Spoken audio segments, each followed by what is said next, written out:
Chapter 1, Parasite. They called it the matter tool, a revolutionary item that could assemble and disassemble material objects with ease. It was the ultimate tool for construction and synthesis. Even after a dozen years passed, the matter tool was still their most valuable object. It took 30 years and thousands of ultra-rare materials to build a single one. The bulk of the difficulty came from the creation of antimatter, as well as self-sustaining reactions to maintain equal antimatter-matter pairings within the device.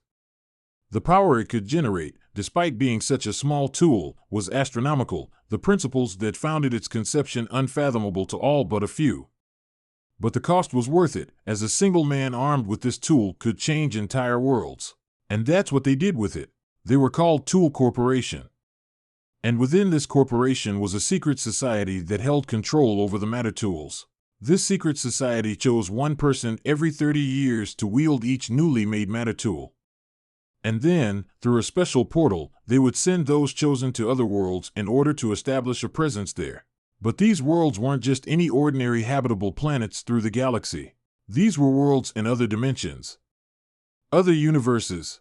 It was the ultimate expansion plan for Tool Corporation. And that meant that their specially few chosen needed to be absolutely loyal to the corporation. My name is number 6, and I'm one of the special chosen. The matter tool was prepared months ago, and now, after decades of careful scrutiny and approval, I was cleared to become the next controller, wielder of the matter tool who could go on to take over an extra-dimensional world. In front of me was the council. They were the old men who distributed the matter tools and oversaw the dimension portal. I had fought for my entire life, against thousands of others raised from birth just like me, to receive this honor. I was the best, but also within their grasp. Quite the paradoxical position. 6. Your place has been chosen. Now, the time has come. Step inside. One of the elders waved, pointing to a large canister. I did as he said and entered it. At the same time, I glanced at the other 2 canisters that were to the left and right. I tried my hardest to keep my expression from changing as I saw the items. The first was the matter tool. I wouldn't get my hands on it until I was sent to the other world. The other item, though, was quite sinister. It looked like a large robotic parasite, and it was the thing that would ensure that even the most loyal subordinates would remain that way until their death. It made you a minion of the council, a way for them to control you even from another dimension. So when one of the elders was sent to the same world in order to live the life of a supreme ruler atop the kingdom you created for them, they wouldn't have to worry about their loyal subordinates having turned against them in the time they were independent. In order to keep myself from inwardly cursing, I forced my mind to go blank. I refused to have any kind of emotional thoughts, just focusing on what was ahead of me. I stepped into the canister, after which it closed. Prepare the portal. With those words, I could feel the space around me distort. These portal sequences didn't cost much less than creating an entire matter tool. They took astronomical amounts of energy and force in order to tear open a dimension with the power of countless miniature black holes. And the equipment used in the process was all destroyed, meaning they had to build brand new equipment and prepare all that energy for the portal every single time. It would cost far more if they were transporting anything other than a single person and 2 items. I observed the council as everything around me changed. Keep it together. Just stay calm. I spoke to myself as my vision warped. And then, after a few minutes, the portal sequence finally completed. My body disappeared, and my consciousness faded. I regained consciousness and opened my eyes, seeing an unfamiliar ceiling. It was dark, so it was obviously nighttime. But despite the drowsiness that came over me, the instant I realized that the portal sequence was successful, I looked at my left arm. On it, I could see the parasite burrowing through my skin. It was miraculously painless. I reacted violently. Tool. With a shout, my right hand raised. Within my grasp was the matter tool. The matter tool couldn't be used against the parasite, a function built into the tool itself. Under normal circumstances, that was. My preparations for this day ran deep. My endeavors were not executed by me alone. I had studied the tool extensively with help from insiders I had befriended over many years, and I had this particular tool specially engineered. It was identical to all the others, except for just a single missing program. The Parasite Integration Program. It was overseen by the council itself and a select few engineers who actually understood the tech. They were screened just as extensively as everyone else, and yet I wasn't alone when I began my life of rebellion. The risks I had taken by making those friends were nothing short of lethal. They would have been, at least, if they hadn't paid off massively. Now, I was about to reap the fruits of my labor. Tool. Emergency emission protocol. Designate target. The parasite crawling into my body. Confirmed. Ha ha. I couldn't stifle the laugh when the tool's power actually targeted the parasite. The pain that followed was hardly worth the attention. I felt my hand change, but when I was going to take a look, all the power within the power source, the antimatter core, was emitted. My body was used as the conductor, the mediator for massive electrical currents. My nerves were directly fried, especially if the parasite had gotten to them already. Afk. Ha ha ha ha. My laughs came out with the screams. I was ecstatic even as my heart was stopped and restarted dozens of times over. This pain felt so damn good. I had never felt anything better. The faces of all the others I had been forced to fight flashed into my mind. The death games, the intellectual battles, the constant subterfuge and backstabbing. The loneliness, knowing that despite someone being flawlessly loyal for decades even under scrutiny, it was always possible for them to turn around one day and stab you in the back. Because in the end, only one person could win. But I didn't win because I had been heartless. I hadn't betrayed everyone who ever followed me. I had been betrayed, I had almost died. But I was also followed by many. There were those who proved that they were loyal with their lives. And I had watched them die, let them die, without so much as a change in expression. It was all necessary. Every second of perfectly constructed personas and personalities was all necessary for the sake of being chosen. I had to admit that many things lined up perfectly for me. I was lucky no small amount of times, and yet I still felt all the same rage. The council. Those old bastards who had killed my brothers and sisters. Someday, they'd pay with their lives. Someday, I would return to collect. This pain was the first step toward that goal. And I couldn't fathom a better feeling than finally getting started. At some point, the process stopped. My body stopped convulsing, relaxing into the bed I happened to be on. My arm, now a burnt mess of meat, fell limp. At the palm I could see the parasite no longer moving, its tail sticking out of my skin. I grabbed it and pulled, yanking out the skinny 4-foot-long snake. Annihilate. Unable to annihilate. Antimatter core damaged. Cause, hostile reaction from designated target. Shit. Then decompose. Decomposing. A beam shot out of my hand, deconstructing the metal parasite. It fell to the bed sheets as metal dust.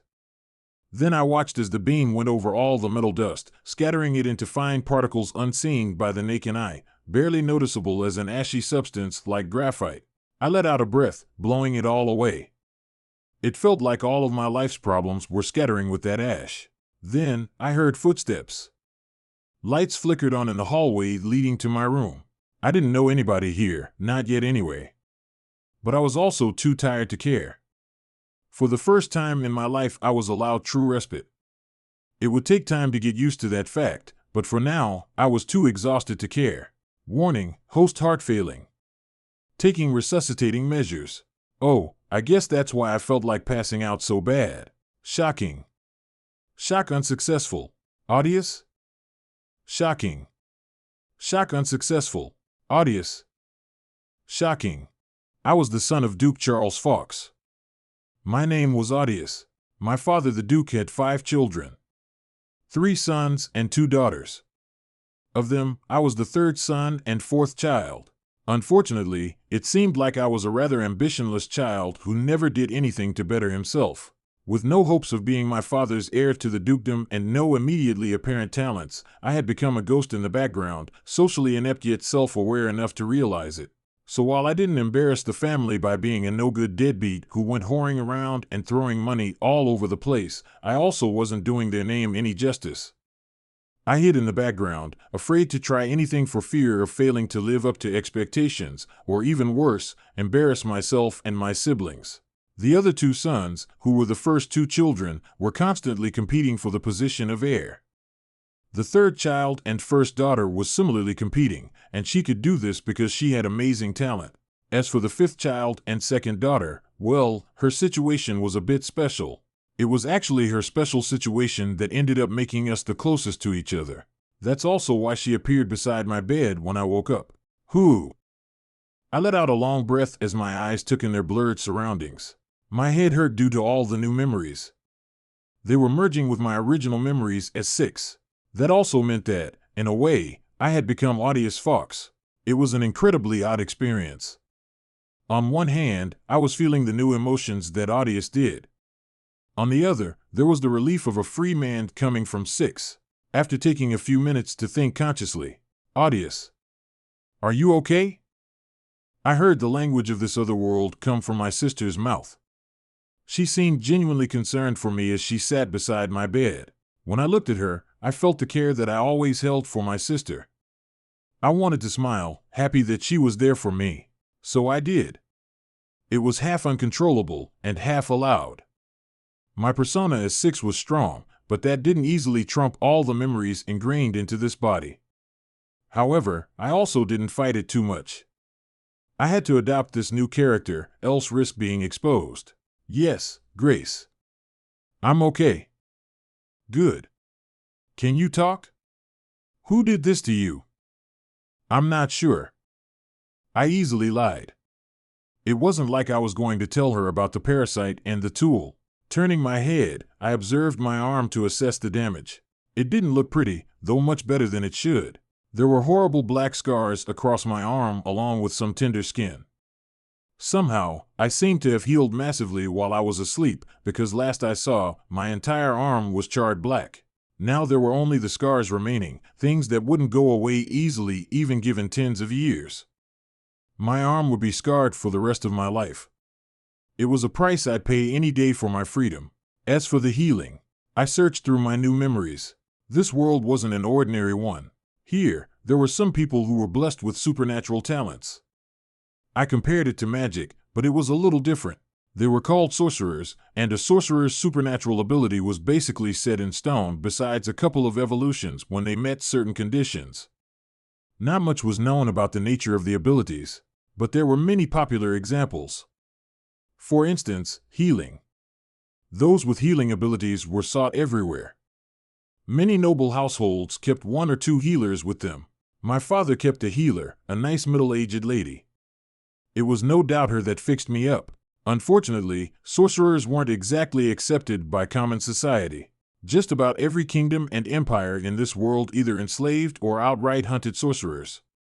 There were only a few groups that supported them, and those groups were similarly hunted. Only healers were a protected minority, and even then, they had very little human rights. They were treated more as a resource, a tool. The guards searched your room, but they found nothing that would indicate an assassination. It just looks like your arm got set on fire. The whole situation is rather confusing. Are you sure you don't know anything?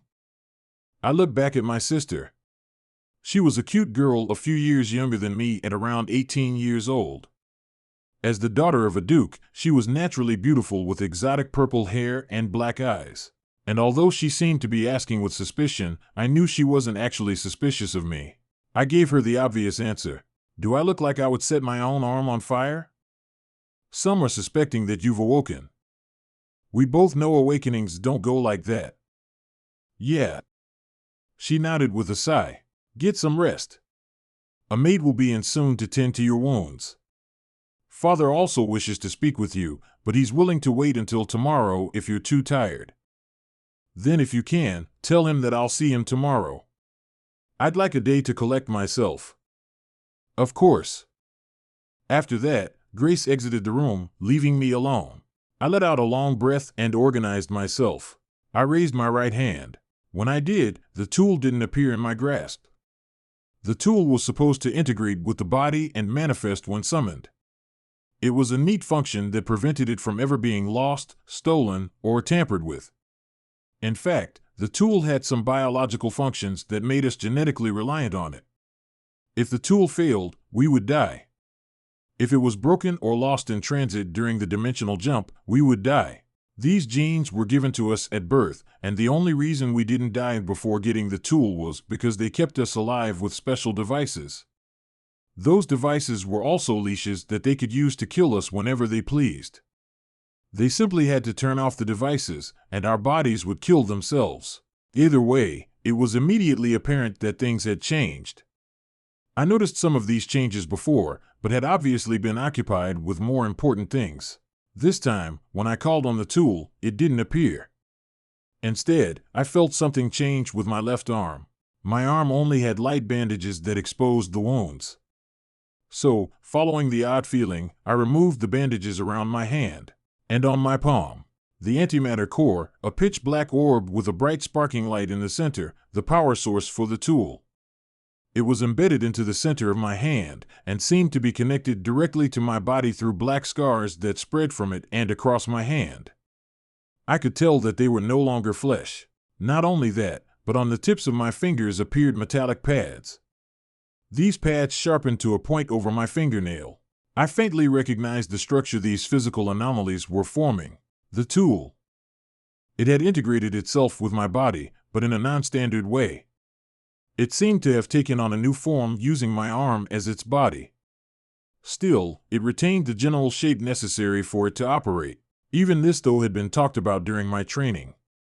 Tool Corporation knew that anything could happen in other dimensions. Not even the laws of physics may necessarily be the same. For now, I just checked its functions. Hopefully the parasite didn't damage the core too much. Run a diagnosis on the power core. With that command, I felt a sting in my brain. The process of information being directly written into my mind wasn't nice the first time. It was like losing your virginity, but with biodata transfers instead of sex. Diagnosis: partial structural damage. Significant decrease in antimatter levels and reduction in power output and self-sustaining antimatter generation. No irreparable damage. Reserving majority of power output for antimatter generation and maintenance. Estimated time to return to equilibrium, unknown. Warning. Several functions of the matter tool have been locked due to insufficient power. Warning. The laws of physics in this dimension are slightly different than normal. Complex blueprints are unable to be constructed.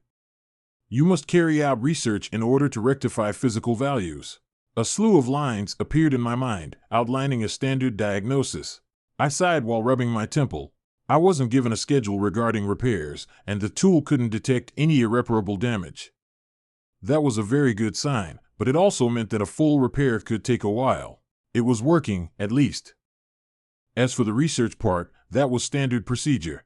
Tool Corporation knew that other dimensions might have different physical laws. Thankfully, they could tell which dimensions had physical laws that were closer to ours, and those were the ones they chose to send us to. In this instance, I would need to rectify the informational values of the physical laws. Stuff like finding out if gravity was stronger or if the electromagnetic force was weaker. They could be infinitely small differences, but that stuff was necessary to know in order to carry out things like atomization or molecular reconstruction. This also meant that more complex blueprints couldn't be constructed. I would have to develop them after carrying out research. This physical law difference was also the reason for me taking over someone else's body instead of me being dropped into the world as if I were an alien. In order to adapt to the physical laws, the dimensional portal basically rewrote the code of the universe. At least, that's how I understood it. The reality of that technology was beyond me. Anyway, by doing this, they could spawn in objects and even overwrite existing ones. That's how my memories and will were inserted into Audius. We are now both the same person, with two merged sets of memories and emotions. It was also how the tool could still exist. By being written into this universe, the physical laws were automatically applied to it, allowing it to function generally as it did before. The only problem was that the blueprints and knowledge on the tool relied on information from the previous dimension and couldn't necessarily be applied here. It didn't actually know how it was able to function as it did before and therefore couldn't apply those solutions to its existing information. I would have to develop it personally. It was all a convoluted system. Either way, I was here in this new body. And I wasn't lying when I told Grace that I needed a day to collect myself. It was time to figure out what the hell I was going to do with myself in this new place. 8. Chapter 2, Territory.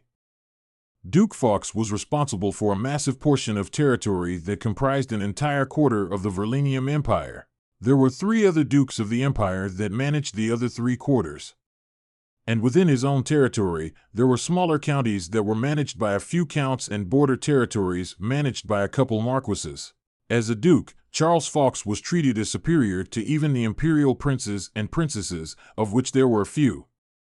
In that way, his children were only lesser than the imperial children. At least, that was on paper. In reality, the status and treatment heavily depended on the duke's own opinions on his children, as well as their own power within the family. The heirs obviously had more influence than those at the bottom of the barrel. For this reason, I suppose I wasn't surprised by the news my father had for me once I finally went to go and see him after recovering. Upon entering my father's study, I wasn't spoken to for several minutes. Instead, my father shuffled through a few large maps. When he finally chose one and laid it out on a table, he turned around, facing out a window behind his mahogany desk. "You will choose a piece of my territory. A small city will be the limit, and a small town the minimum. What you choose is what you will travel to and rule over from this day forth." I was silent. It was a sudden command, but I had a feeling that this wasn't something he just suddenly came up with. I was 22 years old, and I had made nothing of my name. I studied just enough and acted just enough to get by. I was neither amazing nor an embarrassment. I was invisible in the family. I hardly ever spoke to either my father or mother, both of them busy interacting with important figures and my older siblings who were fighting for fortune and favor. And my father didn't resent me, just like I didn't resent him. We were neutral to each other, more than strangers, but not much better than acquaintances, certainly not friends. What he was doing now was actually quite his style, and in reality, this could be considered a huge gift. It was his way of both kicking me out and giving me a chance. Not a chance to become his heir or anything of the sort, but a chance to make something of myself. If I managed a small piece of land well, then I could set myself up for the rest of my slow life, living relatively comfortably without having much to worry about. I could just sit on the sidelines, maybe marry a girl or 3, and watch as the empire went through its various phases. Honestly, for one who wanted a peaceful and fulfilling life, this was the dream, even though it also meant a dead end. My father was being amazingly generous in this way. I was touched. Or, the me who was 6 was touched. The me who was odious wouldn't be able to realize the depth of this gift. He might even be flustered, scrambling to understand why his father was kicking him out. But now, we were both the same. I had enough time to process this merging of 2 people, but I also had time to think about what I was going to do with my life. And this gift, this opportunity, I couldn't have asked for anything more. I was thrilled as I calmly walked over to the map, gazing upon its detailed lines and dozens of landmarks with an amazingly neutral expression. I wasn't acting exactly like Odious would, which would definitely be noticed. But I decided that I needed to establish the fact that I had changed a bit here and now. I analyzed the map. My father's dukedom extended all the way out toward one border of the empire, so he, along with the marquises under him, maintained a large standing army. Not just that, but his land was rich in resources, making him powerful even amongst the dukes. The north of his territory was bordered by a mountain range, and the south was bordered by a sea. To the east was the rest of the empire, and to the west were open borders neighboring another empire and one kingdom. There were all kinds of rivers, mountainous terrain, lakes, and rich forests.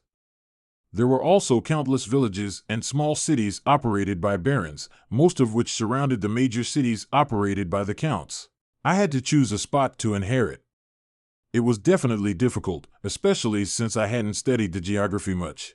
But what I did know was enough to make an educated decision, meaning I wasn't just taking a blind shot. I had a few criteria. I needed hard resources, a water source, and the position needed to be advantageous both politically and militarily. Also, the place needed to have a good amount of people, meaning I wanted the largest established city I could get. With all that factored in, there were only 2 spots that I could choose from, and neither of them had significant enough mineral deposits to get marked. So, I asked, "Father, may I ask a question?" That depends. I could tell. He was evaluating me with every word I spoke. Recalling Audius' memories, I knew that he was always like this, though Audius didn't know it. If I didn't ask the right question, he wouldn't answer. If it were a stupid question, like asking why he was doing this, then he might choose a small town for me and send me out. But I wasn't worried. I pointed to 2 spots on the map, both spots on opposite ends of the territory. Do either of these places have unearthed or abandoned mineral deposits? After taking a few seconds, my father actually turned around. I looked him in the eye, not shying away from his sharp gaze. My father, despite only being in his 50s, already had graying hair. He was a hard-working man, an upright one. He was someone that I respected, both as Six and Audius. He was cunning, smart, ruthless, yet generous. You couldn't ask more from a leader. It was why he was a duke, though as a son, you might want him to be a bit more connected. Regardless, he looked at me before looking down. After taking a long look at the 2 spots, he responded, "Why do you want to know?" "I'd like to do more than just get by as a small administrator. I was thinking that, at least with a mine, I could sell minerals to you and contribute to the family. Or perhaps, you could think of it as me taking care of Grace." My father was silent, but he didn't seem unapproving. Looking back down, he pointed to one of the spots. The spot was a small city, a place located near a mountain, yet also near the border. There was a major river there, and it was generally in a good position, hence why I chose it. This place has an average-sized iron deposit not far from it. Since it has been idling there for years, I will give you the rights to that barren land. In exchange, I shall send an administrator with you who will be responsible for managing the daily affairs of your new territory, and I will own 40% of all iron that you excavate and smelt. I shall also give you a small sum of money as a loan that will help establish the mine, one that you will be responsible for repaying. My father laid out a few additions to this little agreement we were making. In this way, he was giving me more of a chance to prosper. With an iron deposit, I could make far more money than normal. It held enough potential to make me a sizable trading partner. Of course, that was if I played my cards right as a competent ruler. And this was the purpose of the spare administrator and the loan. My father wanted to keep tabs on me and my spending to see if I would really develop myself. This loan would be the tool he used to measure my ability, along with the administrator who would no doubt report to him. It was a form of surveillance, but I didn't mind. So, after he laid out the few conditions, he looked to me for confirmation. Normally this would be too complicated for Audius to grasp. But I was no longer just Audius. I nodded to him. "I'll do my best with what you give me." "I look forward to your results. I will give you 4 days to leave." "I understand." "Thank you, Father." With that, I turned and left the study. I could feel my father's gaze on my back as I did so. I headed back to my room. When I arrived, though, I saw Grace outside my door. She looked concerned as she noticed me. "Audius." "Grace. What did Father want you for?" Worry laced her question. Perhaps rumors of me awakening as a sorcerer had her thinking that Father was going to do something to me. But not even she could have guessed the reality. Father has given me a small city to rule over. Within the next 4 days, I am to leave the house and take residence in my new territory. New territory? She was quickly shocked by my words. "What? Father, he's kicking you out?" "Yes and no. You seem calm about this. You do realize what he's doing, right? He's placing you on the road to a dead end." Grace was a bit panicked as she tried to explain the implications. And it was true. Even with the mine, this was basically a death sentence to any kind of ambitious career I'd ever hoped to embark on. But she didn't know what I knew. "Grace, it's okay. I mean, did I ever plan on competing with our brothers and sister for the seat of heir? No. Then there's no reason for me not to take this offer. Besides..." Suddenly, I glanced around, making sure there was nobody in the hallway. Then, I pulled Grace close, putting my mouth near her ear. I whispered softly, "Your guess about my awakening as a sorcerer may not be off the mark." "What?" I could feel her shake a bit. But you said. I just didn't know how to explain it. It seems to be something with my mind. I don't know the details myself yet. Still, I've made plans to explore this while in the territory Father has given me. I backed away with a small smile. This was the best way I could cover myself when the time came to develop things with my tool. Grace stood there for several moments, processing the weight of my words. Then, she looked at me with a determined gaze. I'm coming with you. I don't mind, but you should tell Father. I will. Saying that, she immediately marched off to Father's study. I knew Father would agree. After all, Grace wasn't unlike me, who blended into the background of the family. Normally she would be close with our mother, but our mother was always focused on the eldest daughter who was fighting for the position of heir. Grace wasn't spared a single glance. In that way, our mother was even worse than our father. We were the outcasts, and we stuck together. That was one thing I couldn't suppress when becoming odious. I cared for Grace deeply. She was the most important person to me in this life, so I was happy when I heard that Grace was going to start packing. With that, we prepared to leave our home. Neither our father nor mother were there to see us off. There were only 3 carriages along with a small armed escort of knights. Grace and I were in one carriage while the administrator my father assigned was in another. The last was for a few guards. Other than that, it was quiet in the early morning. It was rather lonely. We really were being kicked out, and neither of our parents were even willing to pretend to care about our departure. Not that we needed their goodbyes. Grace and I had been on our own for plenty of time now. I was neutral with my father, and Grace was estranged from our mother, who was arguably worse than our father in terms of parental love. So perhaps this dull send-off was appropriate. Without delay, our items were packed, and we were on our way. There are 2 ways to rule: as a tyrant or as a lord. A tyrant retains absolute control of its people. Nothing happens without the tyrant's hand in the middle. Trade, production, military, education, development. All these things are managed directly by the tyrant and those that comprise his eyes, ears, and hands. A lord, on the other hand, merely manages the general affairs of his people and leads them toward prosperity. While the lord would have his place in the aspects of its society like production and trade, he would only be there for the purposes of facilitating it, establishing the channels and guidelines to go about trading with others. It was the difference between the people working for their leader and the leader working for his people. Of course, there were many other details one had to consider. Many specific laws and doctrines could affect these things and determine just how free the people were to do as they wished. The technological level of the society also greatly affected the modes of production and trade, creating and destroying industries, and changing how people needed to be managed. My dilemma was precisely over these particulars. At 6, I was educated for years and taught things from just about every field there was in education. From government, to science, to tactical combat. I was taught everything, and I would need to use everything in this other world. After all, we were sent here as agents who were required to establish not just a foothold, but an empire of our own. Preferably, we were meant to take over the world, but sometimes that wasn't entirely possible. Nevertheless, we special few had to choose the best system of rule to use in order to establish ourselves.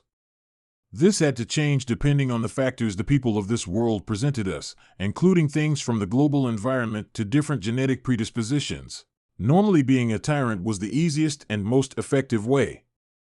By using our tools and developing impossible technology on these often primitive worlds, we could easily take control of the masses and use them as nothing more than cattle to perform labor.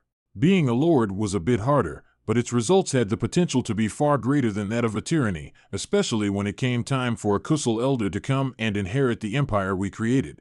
While Grace and I made our way to my territory, I thought long and hard about how I was going to run things. And I immediately decided that I wasn't going to be a tyrant. There was no need to be. I was a free man. There was no parasite to control me and no council to determine my fate. This was a new life for me in a new world. Although there would be debts to collect if and when I ever became capable of going back, for the time being, it was an impossible goal that I couldn't think about right now. If I was going to become a ruler, which I was, then I was going to make sure that my people were prosperous and grateful to their lord. None of us who were in the running for a matter tool were ambitionless. We all had grand thoughts of vast empires that we sat at the top of. We all had our own deep philosophies. I wanted to enjoy my life even though I had grand plans, so my philosophy was that of unbridled fortune. But unfortunately, certain things that I would be doing had to be a bit tyrannical. For instance, technology. I controlled the endless knowledge of technology and science that was thousands of years ahead of this world. In that way, I was a tyrant who would be controlling the technological development of my empire. There would likely be nothing that happened without my intention, but those kinds of things were unavoidable. I wasn't going to wait hundreds of years for things to advance naturally. As for the little details, those would be implemented as I needed them to be. Our trip took around 11 days. My new territory was close to the border, and the Duke Fox estate was not so close to the border. Luckily, just about every day we were able to settle at a village or city for the nights. This also allowed me to evaluate this world's technological era. The Iron Age was already long past, and this place was at minimum making its way beyond the Middle Ages. One major landmark in a civilization's development was the creation of cities. A large city meant that farmers had enough technology to not only grow vast amounts of food, but transport them to the cities. There weren't any vehicles beyond horse-drawn carriages, but there were a few things I saw while within the cities that made me realize this world was headed in the right direction. For one, the cotton gin and the printing press. I personally saw these two items after searching for them in the two cities we passed through. I was pleasantly surprised. This meant that this place was at least on the verge of entering an industrial revolution, and this was just in the cities we passed. Neither of them were major capital cities, which would have the best technology. It was comforting knowing that this world wasn't in the Middle Ages and was advancing nicely. However, there was still one outstanding issue that I would have to decide on in the future. Sorcerers. These people were supernatural and also represented another branch of technological or magical development. From my memories, I knew that most global powers did not like these sorcerers. They were seen as the spawns of what this world thought of as the devil, only, unlike witch trials and such which were unfounded power trips, these people really did possess amazing and exotic powers. It was something new, something beyond pure technology, that could vastly warp this world's future. Unfortunately, because of the conflict between the ordinary and the magical, this world was still in a kind of deadlock. They were beyond the Middle Ages, but they weren't quite pushing into the industrialized era. This world naturally had its religions, and there were three major religions that Audius knew of. The people of this world still needed to push into the age of reason, realizing that science didn't contradict religion, and work on wholeheartedly advancing technology. But the religions and the issue with sorcerers kept that from happening. These two groups warped the public, hampering them from progress. It was likely an issue I would need to tackle myself if I was going to play as ambitiously as I wanted. We're entering the city.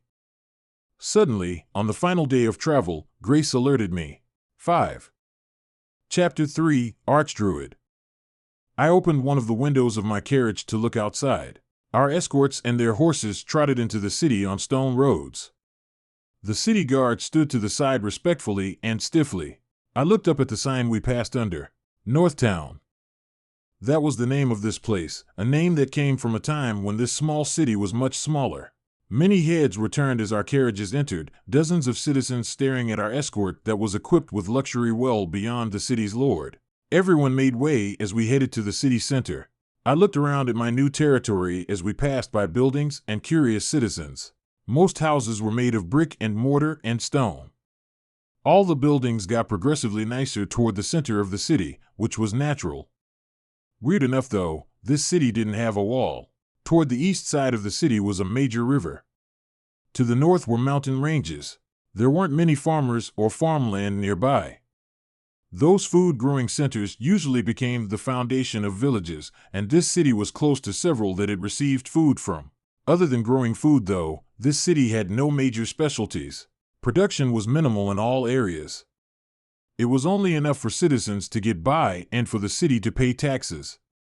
The person running this city simply didn't have the skilled labor necessary to prosper in any significant capacity. It was a normal small city. Still, I was curious as to how the current lord of the city would react.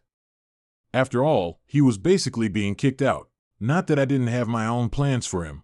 Thankfully, I was able to satisfy my curiosity soon. In the city center, besides the large city hall, there was a notable manor. It was here that we stopped. Ugh, those are not fun rides. I grunted while climbing out of my carriage. The comfort level of transportation needed plenty of work, even with the luxurious inserts of a duke's carriage. Grace smiled at me before we both took up positions at the front of the escort. There, we saw the gates of the manor. The only person in this city with a manor was the city lord, and he was already there to greet us.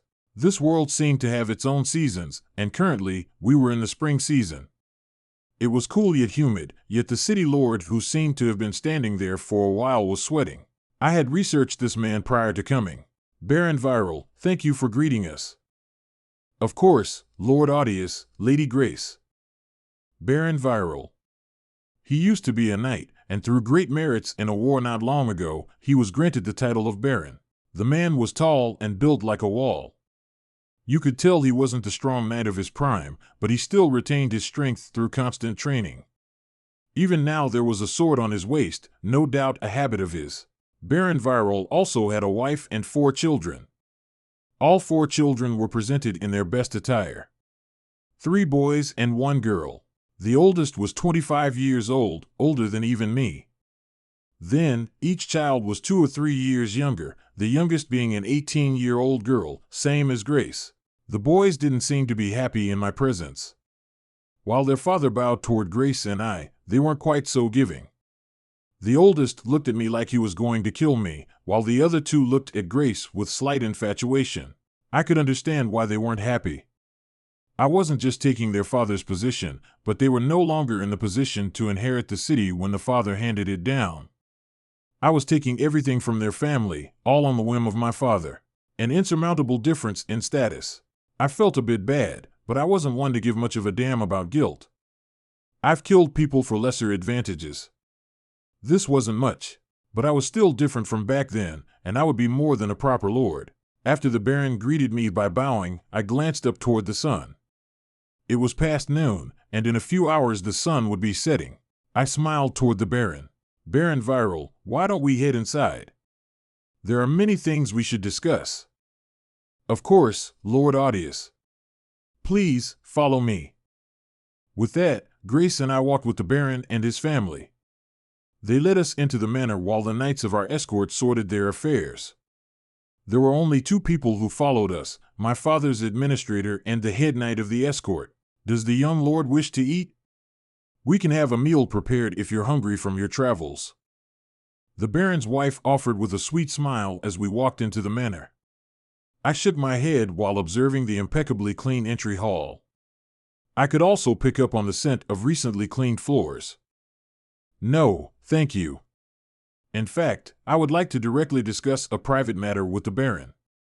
If you have a study, we should head there. I turned my head to the man, and his surprise and anxiousness were apparent. Though, even Grace glanced at me in confusion, so I guess this was a bit of a wild card for everyone. Still, the Baron quickly acquiesced. Of course, young lord. Thanks. Grace, if you could come with us. I brought my sister as the Baron led with proper etiquette. After entering another portion of the manor, we entered the small study. On the desk were neatly stacked papers and some quill pens. Other than that, there was only a single bookshelf that was half full. This Baron obviously didn't have the vast wealth necessary to procure many books. I hope you don't mind how minimal this humble study is. It's no matter. I shrugged while the Baron closed the door behind us. I had left the administrator behind on purpose, though I guess it didn't matter too much anyway. The Baron stood before us, while Grace waited for what I wanted to say. After taking in the truly humble surroundings, I looked the Baron in the eye. I'll speak bluntly, Baron Viral. Those words made the Baron even more anxious than before. He probably thought I was going to evict him today and basically usurp the city. And I could if I wanted to, but I wasn't. I don't plan on completely removing you from your position. I will admit that I feel a bit guilty about taking this city simply because my father wanted me out of his house. But disregarding that, I still plan on having you hold a leadership position. You know this city far better than I do, and I need someone who can help me with managing all the local affairs of this place. You are the perfect candidate. What do you think about acting as my assistant? I can ensure that you won't be living any differently than you already are, besides a few changes to your work schedule." The Baron opened his mouth, but no words came out. I could see his surprise, but that quickly turned to relief. His anxiousness began to fade before he bowed. "I will gladly follow you, Lord Audius Fox." "Thank you. You won't regret your decision.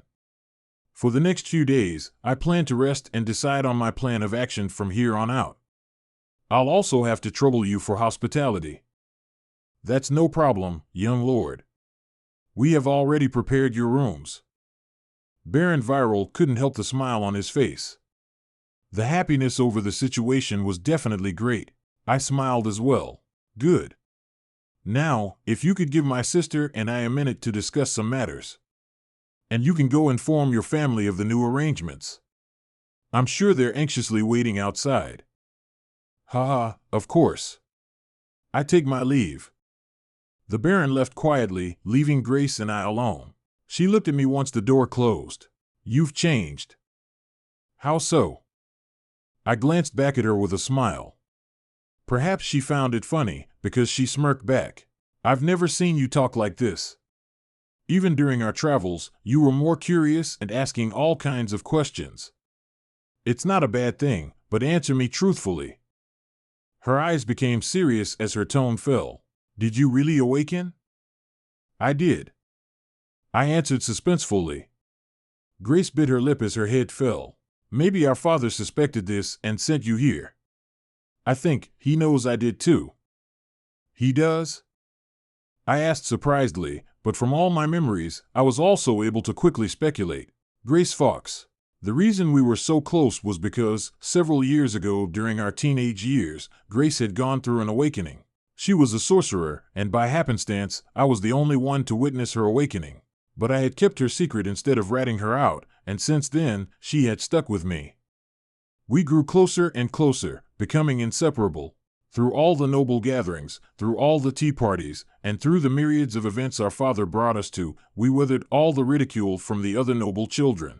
We were the bottom of the barrel, far lesser than our 3 older siblings who were fighting to become the best.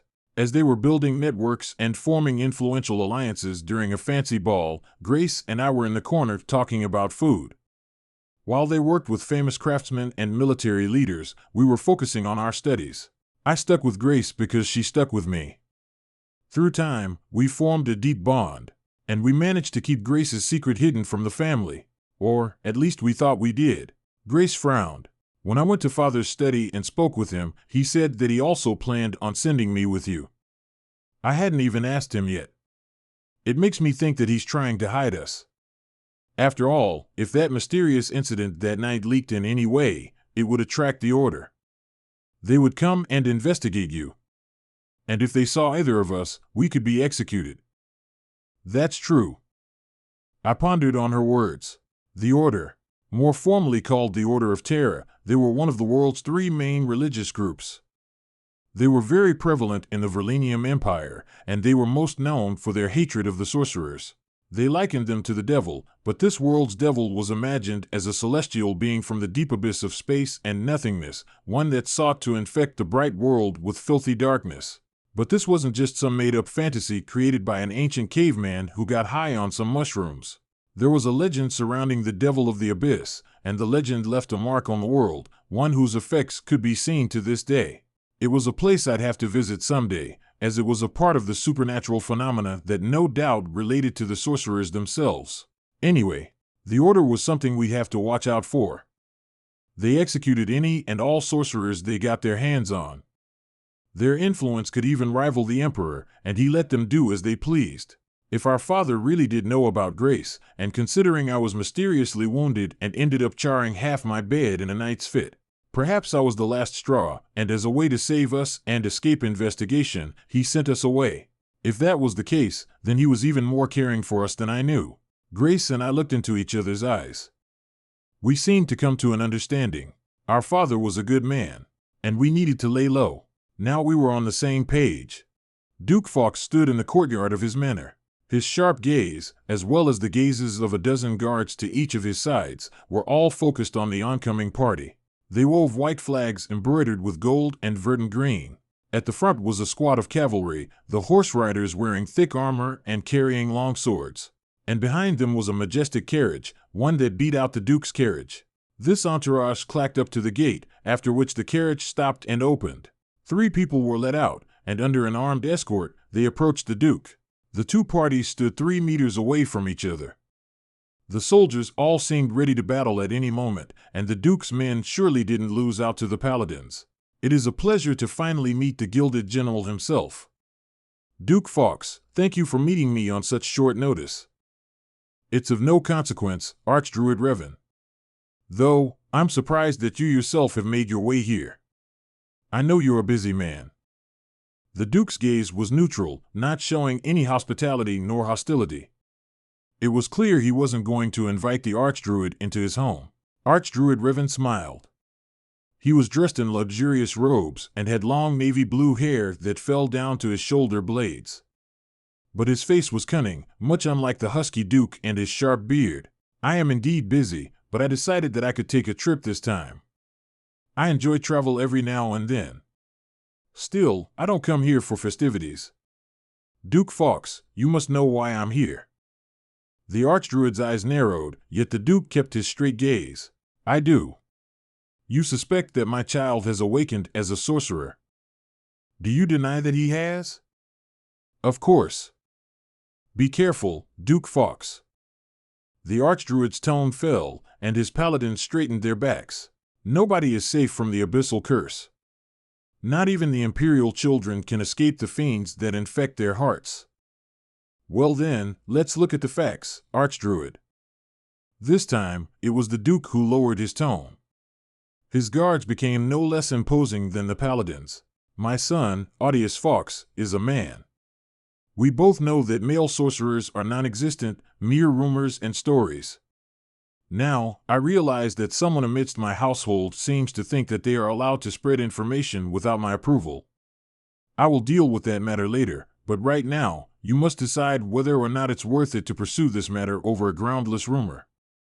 Because sorcerer or not, the Order is not permitted to encroach on my territories as they please. Archdruid Revan hummed while gazing at the threatening guards beside the Duke. The Gilded General. It was a title earned after Fawkes received just about every merit in the book. The highest honors of valor were given to him, and he was responsible for leading the strongest regiment of knights the Verlinium Empire had ever seen. Of course, that was several decades ago. He had long since faded from his shining glory, but that didn't mean he was any less of a lion than he used to be. And the soldiers around him were seasoned warriors, nothing less than the best, who had earned their place amongst fields of corpses. They even wore their weathered armor, displaying their ability through the scars of battle. That said more than the pure armor of the paladins, who now looked like mere decorations. In the end, the Archdruid took a step back. I understand, Duke Fawkes. I apologize. However, I'd at least like to know. Where is your son? Gone. Can you elaborate?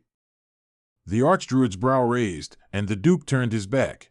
My son seems to think that he no longer needs me, so he's left without warning, off to another place that I don't know. Oh? One might think that he's escaping.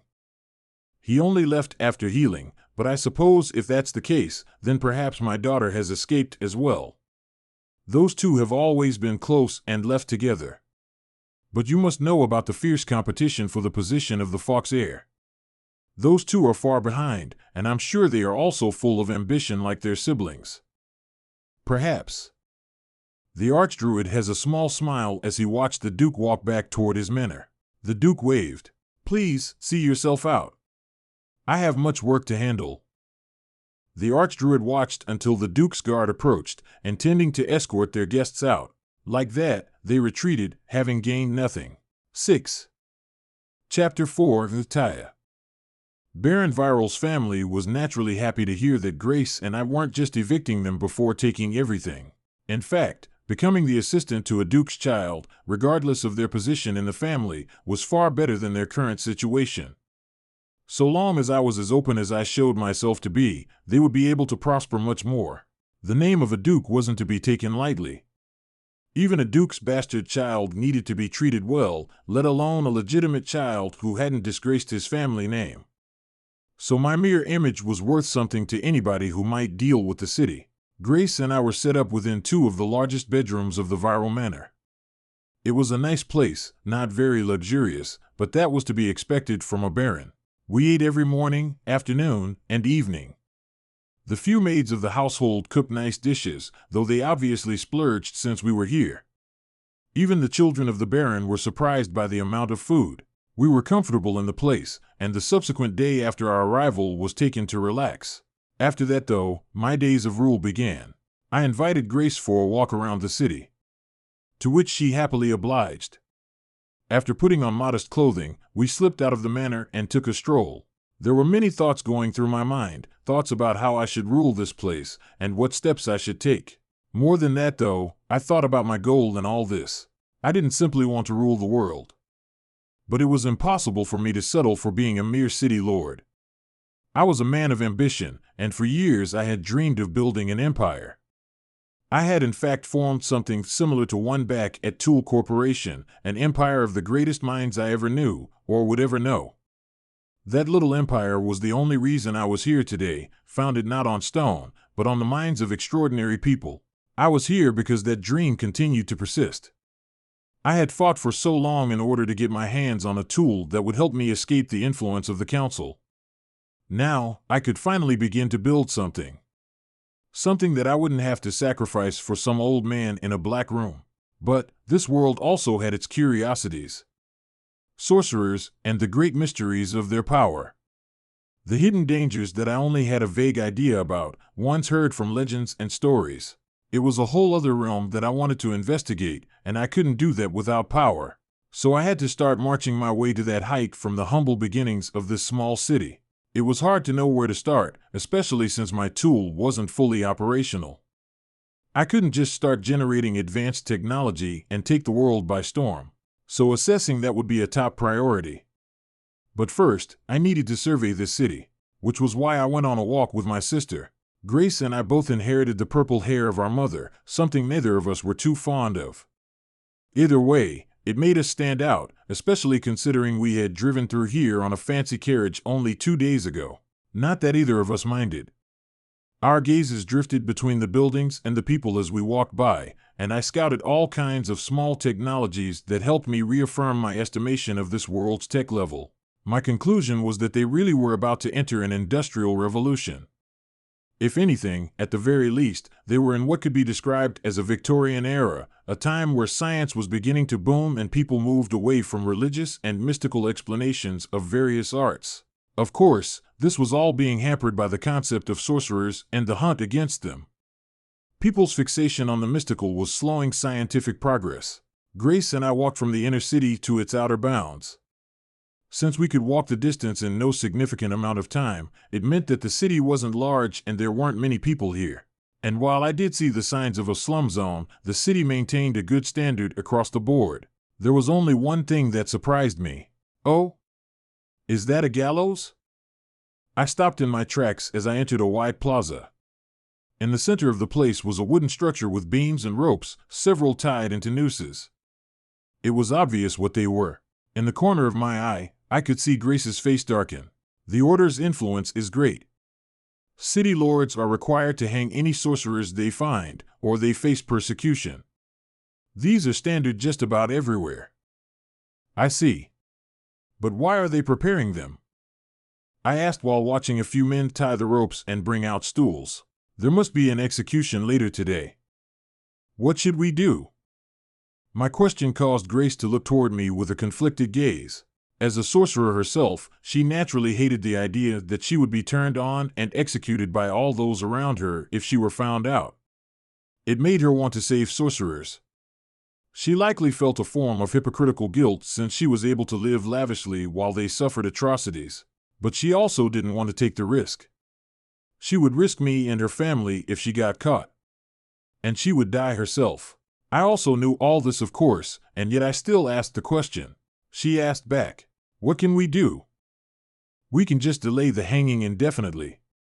The sorcerer disappears, and over time everybody forgets. Nobody has the mind to remain fixated on it for long. Can we? She asked hopefully. I answered by turning and walking back in the direction of the city center. Let's go ask. This is the only prison, and it's not large as we don't get many criminals. Any sorcerers we find are also taken here, though this is the first one we've ever caught. I listened silently as Baron Viral led us into an underground basement of the city hall. It was basically a dungeon, and when we entered, I saw several small holding cells. It was run down and the air was stuffy. It obviously wasn't touched or entered very often, thankfully because of low crime rates. Within the dungeon was a single person. Grace and I stopped in front of the cell. I observed the girl inside, the person who was to be executed only a few hours from now. It looked like she was curled up in the corner, but having heard us, she sat straighter, her eyes glancing between us with fear and anger. She couldn't have been older than Grace. She was a petite black-haired girl, and her eyes flashed a bright blue even in the dark dungeon. There were several moments of silence before I spoke. "What's your name?" "Taya." She spoke with a raspy voice. As she was about to be executed, they probably hadn't fed her since she was found. That could have been a day or two ago. "How old are you?" 17. "Do you have a family?" "Yes." "Who turned you in?" She went silent for a moment, her throat choking up with emotion. "My mother." "She saw when you awakened?" She nodded with tears in her eyes. And I could see the conflict. She hated her mother for dooming her to death, but hated that she couldn't love her family. The betrayal tore at her. Glancing to my side, I could see Grace hugging herself, almost as if clutching her stomach. This kind of emotion and stress often made her stomach hurt. She threw up whenever it was unbearable, something I remembered from a few years ago when she had awakened herself. Back then, she had been so scared that I would tell our parents that she threw up whenever I wasn't around her in sheer anxiousness. I remember the maid speaking about it, how they would always have to clean it up. It only went away after a year or so, when she had finally realized that I wasn't going to rat her out, but it was now a reflex of hers, surfacing once more. I pat her shoulder before turning toward the Baron. "Baron Viral, this girl is set to be executed?" "That's right." "I see. Draw your sword." "Sorry?" The man looked at me confusedly. When I didn't respond, he finally drew his sword. I had the prison keys in my hand, so I went and unlocked the cell door. I then waved. "Go ahead and behead her." "Young lord, there's no need to waste everyone's time. Your citizens have jobs that needn't be interrupted by a hanging. I'm sure their time is more valuable than the sight of a worthless spawn of the devil. Isn't that right?" I faced the Baron with a neutral face. And his hesitation was obvious. He looked between me and the girl. He saw the girl and her pitiful appearance, and he heard how she was betrayed by her own mother. A mere 17-year-old girl, and she was being hanged.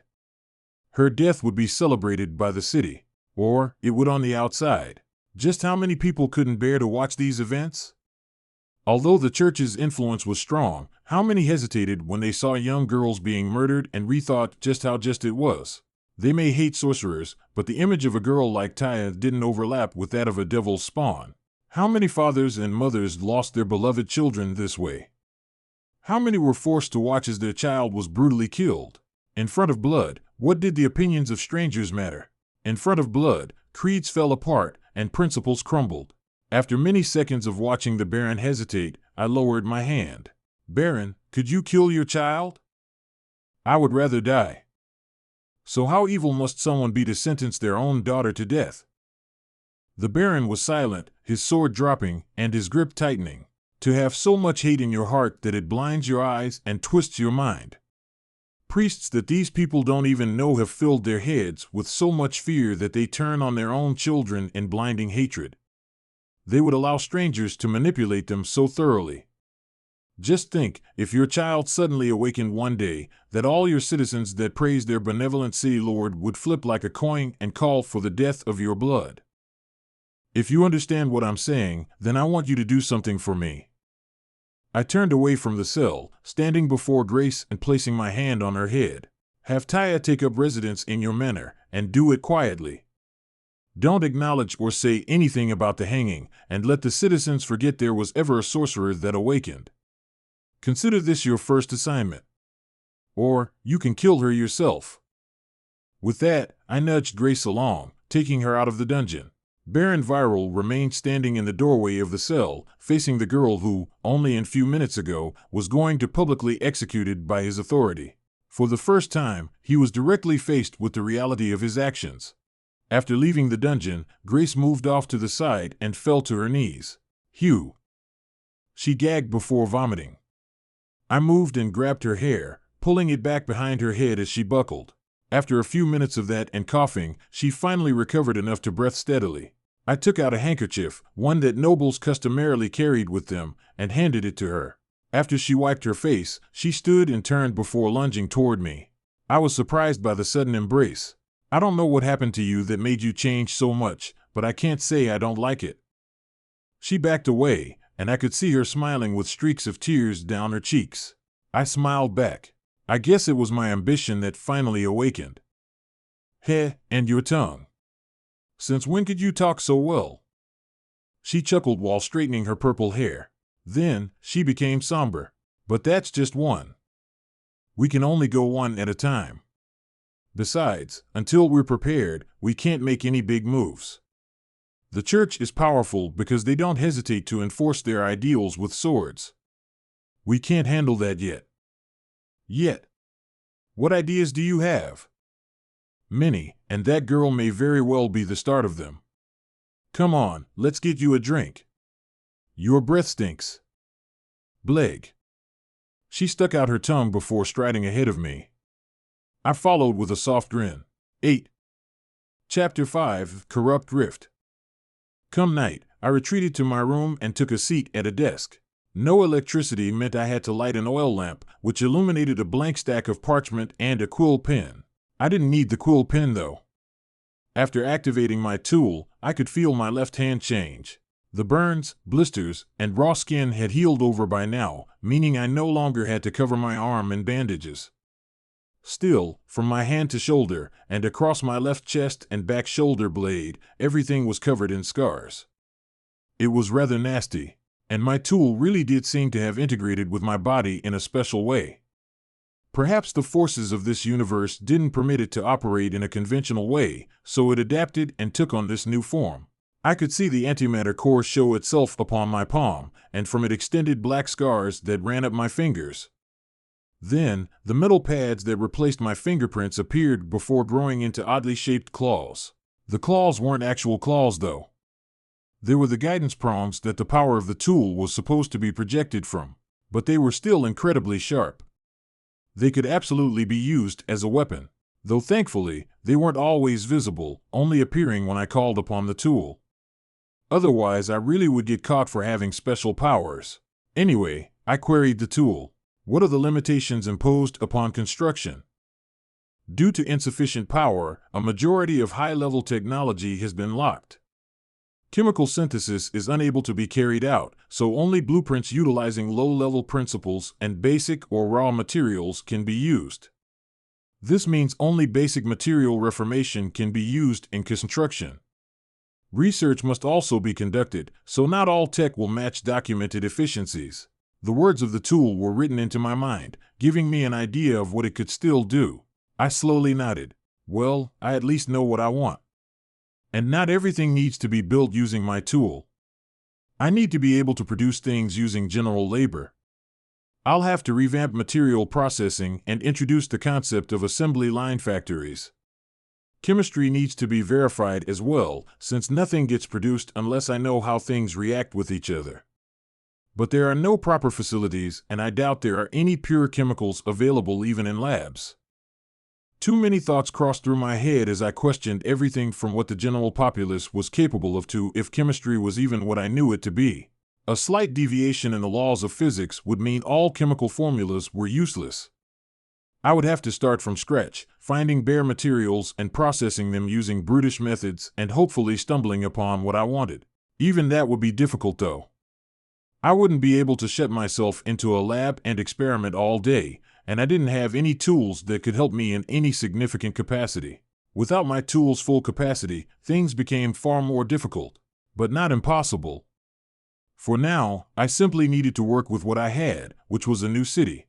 The key to gaining power, even without developing advanced technology, was making my people prosper. With prosperity, anything could be realized. I could crush opponents with money alone.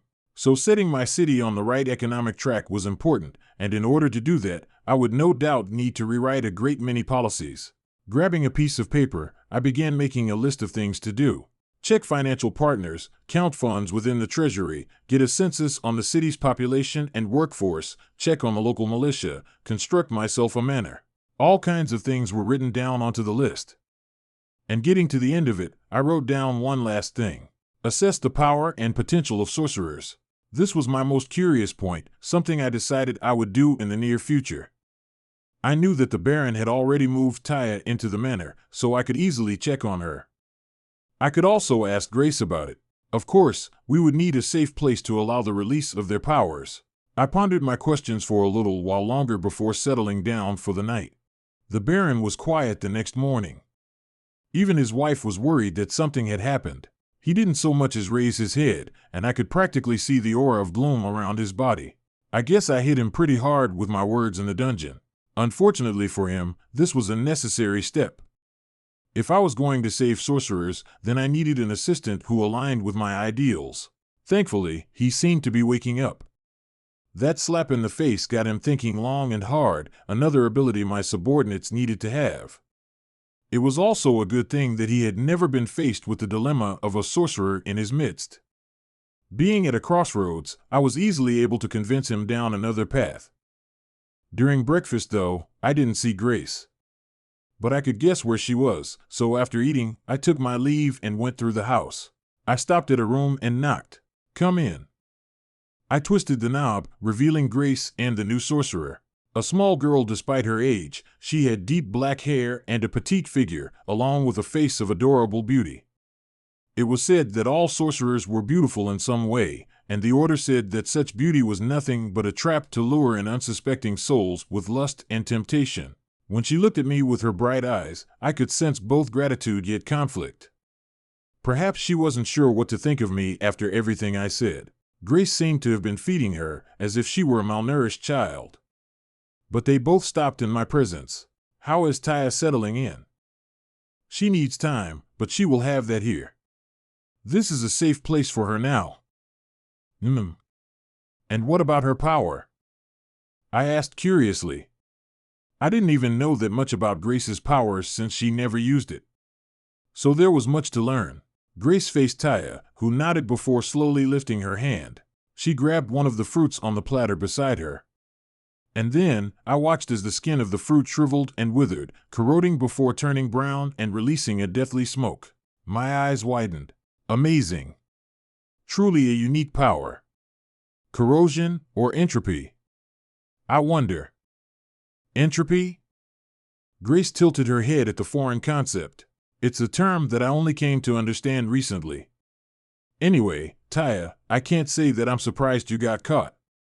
The phenomena your power induces cannot be matched by any ordinary substance or machine. I'm sure that you caused quite the ruckus and left a great mark on your surroundings during your awakening. Taya was silent, but she couldn't help but nod. The power of corrosion could only be recreated by powerful acids, something this world was unable to create. So even by my standards, it was an extraordinary ability. It would surely have its applications should I put Taya to work with her ability. But for now, I couldn't do that. That would make her feel like a mere tool, and Grace surely wouldn't approve. Plus, I didn't yet have any of the infrastructure I wanted in order to begin advancing the science of this world. I changed the subject. For now, I recommend that Taya remain within her room. The most she can safely do is wander the house, at least for the next few days. After that she can go outside, but only with clothing that conceals her appearance. I don't want anybody recognizing her. Be wary of even the maids. Don't worry. I'll be taking care of her. Grace gave me her guarantee, which was all I needed. That's when I turned my gaze, setting it on a table on the opposite side of the room. I walked over, picking up the collar atop it. It was a pitch black metal that was cold to the touch, designed specifically to be a restraint. But from my knowledge, I knew it wasn't any simple restraint. A sorcerer's thorn. It was a special object forged of a special metal that could render any sorcerer's powers mute. It reduced them to the level of an ordinary person, sometimes even lower. It was always used on sorcerers and was an extremely effective method of keeping them harmless and defenseless. How it was forged and the material it was composed of was a mystery to most, even the people who created it. Needless to say, it was something I needed to study when my tool was more functional. There was also something I wanted to test with it. I grabbed the collar and the keys used to toggle the lock. Then, I snapped the collar on my neck. Audius? Grace jumped, shocked that I would do such a thing. Even Taya flinched, her eyes widening in disbelief. I put up my hand though. In my mind, I called upon the tool, and I smiled before casually unlocking the collar and tossing it back onto the table. I was just curious. Grace, keep the collar in a hidden place. As for today, I plan to speak to the Baron about the details of this city's governance. You can join me in his study if you wish, or tend to Taya. And Taya, please do take care of yourself. I also apologize for my harsh words in the dungeon. With those words, I left the room, leaving the two girls to themselves. Then, I went to go find the Baron. We had many things to discuss. The small city of Northtown was south of a great mountain range. The snowfall atop this mountain range generated large sources of water, primarily a great lake as the base of the mountain. And this lake is what created the Ridge River that passed by Northtown's eastern side, providing it with a bountiful canal and making its land fertile. But this mountain range that was thought to be merely barren, unusable land was actually home to a small and hidden group of people, a militia of sorcerers that traveled in the harsh environment of the mountains to escape the genocide of the Order of Terra. Composed of only 23 females, their leader's name was Helva. Together, this group constantly traveled the mountains like nomads to sustain their small population. But they also worked to gather other persecuted sorcerers, gathering intelligence from nearby towns and cities, and raiding them when there was a sorcerer to save, taking both the girl and supplies. And what should have been yet another standard raid was shockingly called off. Gentle Snow, is what you say true? Helva asked with both surprise and suspicion in her voice, her scarred face and ruthless voice filling others of the militia with slight fear. Gentle Snow, the young woman before her, nodded plainly. Around them was the eerie silence of the cave that served as one of their hideouts.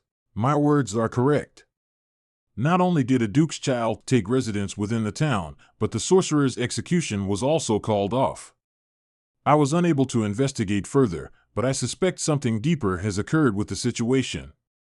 I was also unable to find the sorcerer within the dungeon of the city. Helva's face tightened, as if angry with Gentle Snow. Gentle Snow merely stood there, a soft expression on her face. Gentle Snow, as her name implied, had a very gentle complexion, one filled with beauty. With short hair and a lithe figure, she was armed with a skirt, tight clothing, and several knives, giving away her identity as an assassin. We cannot save that sorcerer. Cancel the raid. Matriarch? Some of the other sorcerers were confused. Helva huffed before explaining. Under ordinary circumstances, we could continue with the raid. But those are a duke's children, and since they have moved the sorcerer to another place, we can't risk getting into a direct conflict with them. It seems we were too late this time. All the women looked down in sorrow, except for Gentle Snow and Helva, who had their own complex thoughts on the matter. Matriarch. Suddenly, everyone heard a shout. Their heads turned to the entrance of the cave, seeing a small figure flying through the air. Matriarch. Raven? Helva urgently approached, the little girl coming to a rough stop. Her black hair was disheveled and her large eyes were wide with fear and excitement. Matriarch, I found something. What is it? I saw a corrupt rift. It was coming from between the mountains. A what? Everyone jumped in shock. A corrupt rift. Some, like the Order, called them the Gates of Hell. It was supposedly a massive fissure in the ground, one that released clouds of black fog that tainted the surrounding land. These abyssal fissures often became active during the summertime, and with the black fog came hordes of corrupted monsters that sought the flesh of all living beings. There were several corrupt rifts that regularly attacked cities around the world, and they could appear anywhere. But this mountain range wasn't supposed to have any, which was why this band of sorcerers had established themselves here in the first place. It was catastrophic news, and not just for them. Northtown, which was near the base of the mountain, would be the first place those corrupted monsters would attack. And for the small city that had no defenses or military of its own, it would undoubtedly be utterly massacred. But nobody was thinking about that city. Instead, they were all terrified of standing in the way of the hordes of monsters that would come in the future. What do? We have to leave. But where do we go? Quiet. Helva shouted, causing the cave to go silent. We will discuss this, but for now, we're safe. In the coming days, we need to prepare to move all our supplies. Our destination shall be decided later. In the meantime, everyone needs to go and rest. Night is already upon us. With that command, everyone had no choice but to bury their worries and prepare for bed. Except for gentle Snow. When night graced the world in darkness, her body transformed by her command, turning into a flurry of white snow that drifted in the wind. And she disappeared from the cave, not so much as making a sound.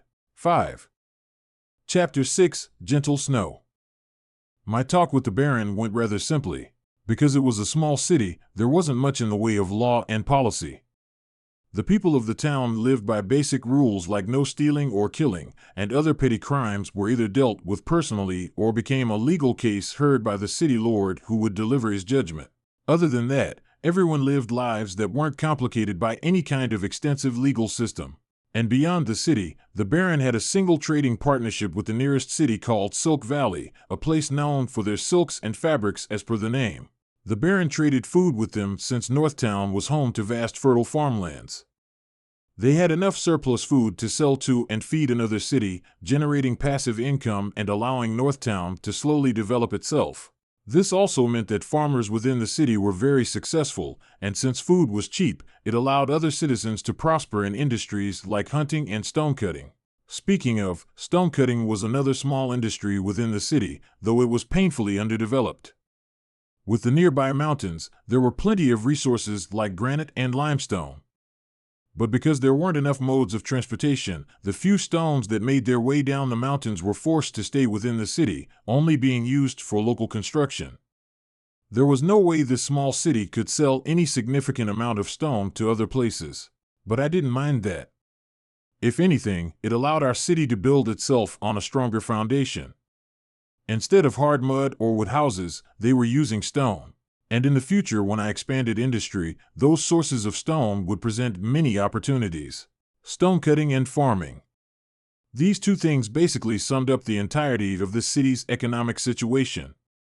I couldn't really expect much from a small city, but it could definitely be worse. As for any kind of armed presence, there were apparently only 40 guards that were responsible for securing the entire city. And even they didn't do much. The city's current population was about 23,000, which was both a large and small amount. In this world, it was large enough population to be called a small city.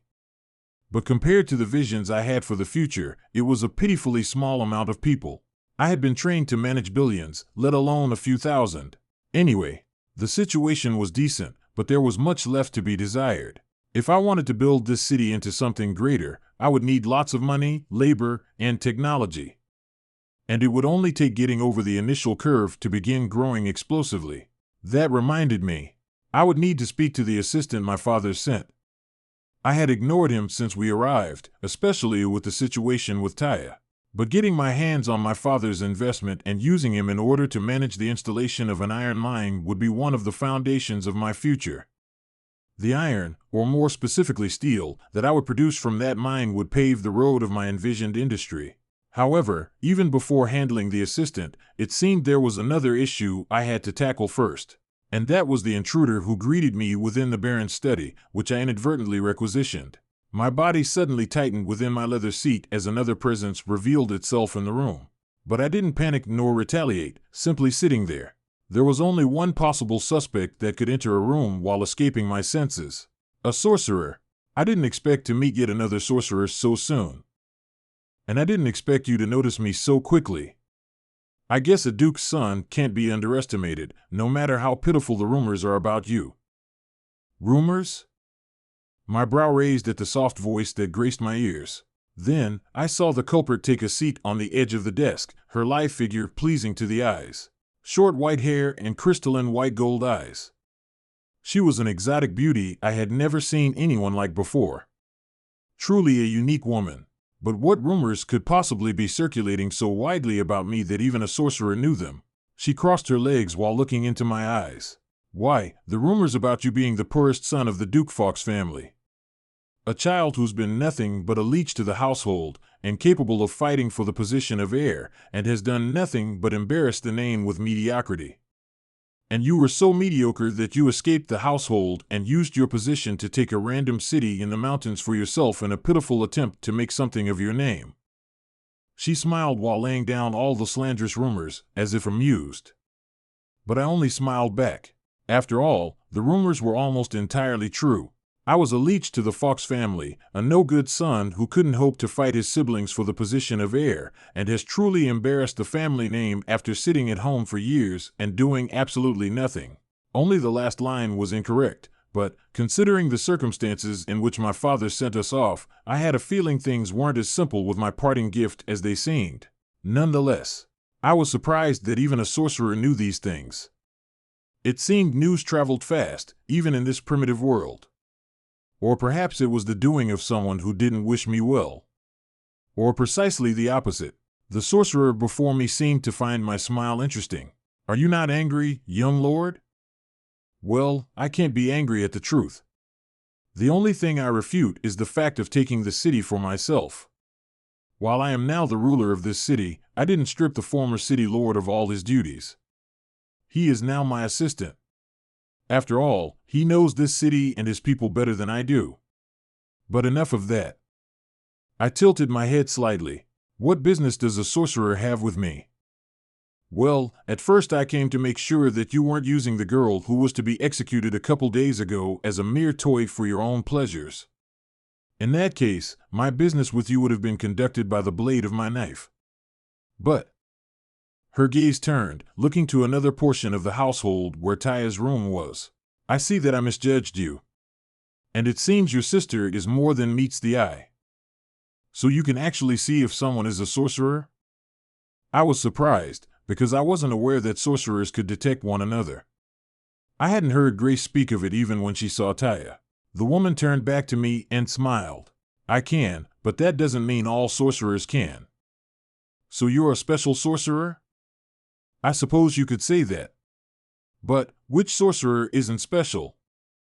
True. I smirked before settling back into my seat, taking on a more casual pose.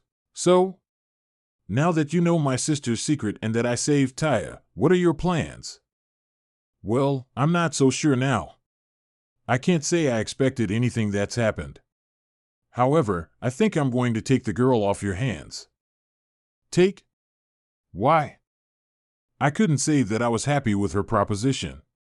Knowing the power of the sorcerers, I absolutely had plans for them. They were invaluable human resources that had the abilities to bend the laws of physics. In this primitive world, they could be the key to getting my hands on complex technologies that my tool couldn't yet build, or synthesizing materials that my tool couldn't handle. I didn't plan on just letting the one sorcerer I had be taken away, or any others that would take refuge under my wing for that matter. It seemed the woman could see my displeasure with her suggestion. I want to take her to our hideout. A small militia of sorcerers in the nearby mountains. We take care of each other there, and it's a safe place where she can be free, unlike in this place. I don't recall there being any settlements in the mountains. So you all are just a group of nomads, hunting to survive in the barren mountains. I don't think that's any place to send a girl who just experienced the trauma of having her own parents sentence her to death. Just about every sorcerer has had that kind of trauma. I think we would know best how to help her. Then, maybe you should do so here. The woman was surprised by my words. At that moment, though, we heard a knock on the door. We were silent for a moment before I answered. Come in. Whoosh. The woman disappeared in a flurry of snow, nothing of her presence left behind. I glanced at where she used to be before facing the door. I saw Taya enter, now dressed in some of my sister's clothing. It was a bit big on her, though. Taya. What brings you here? And where's Grace? She went to go buy clothes for me. Well, you do need some. I nodded while Taya seemed to muster some conviction within herself. She was tiring to keep her focus on me, yet was also deep in thought. I let her process things. Perhaps she had come here after making a sudden decision, and at a time when Grace wasn't there to say anything about it. I wondered what she wanted. Young lord. Don't be afraid to say what you wish. Yes. She took a deep breath, lifting her head and looking into my eyes. I wish to serve you, young lord. You saved my life, and I have nowhere to go. I no longer have a family, so I hope I can stay by your side. My power will be yours to wield. If that's what you wish. Although she started by looking into my eyes, her head slowly bowed as she spoke more and more. And honestly, I was surprised by this sudden pledge of allegiance. In my silence, Taya continued. Your words in the dungeon. Young lord, there was no need to apologize for them. I understand that what you said was for the sake of the Baron. And I believe in you. The Baron is a hypocrite.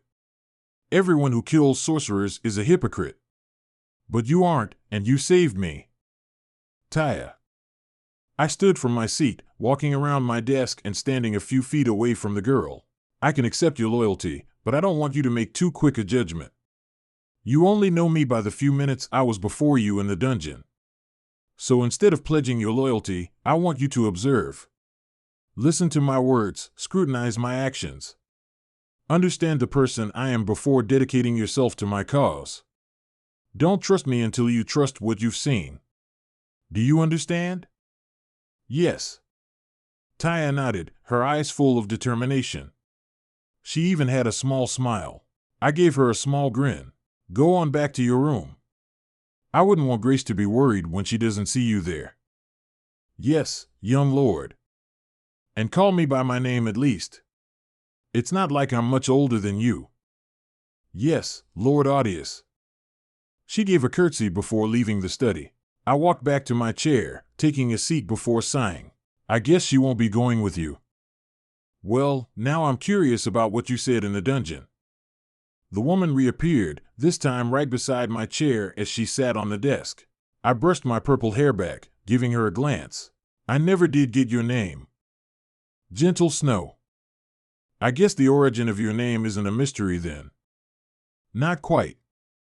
She giggled a bit, but then her smile turned somber. What you said? About bringing your militia here? I meant it. I plan to save whatever sorcerers come my way. I'll make sure they won't be persecuted in my city. Of course, I can't have the order on my ass, so keeping your presence here hidden would be a temporary measure. At least until I have the strength to protect us.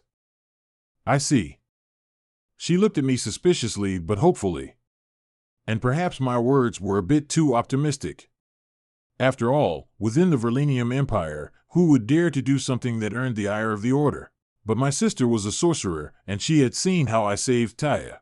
I gave a bit more reassurance. I'm planning on building my own manor.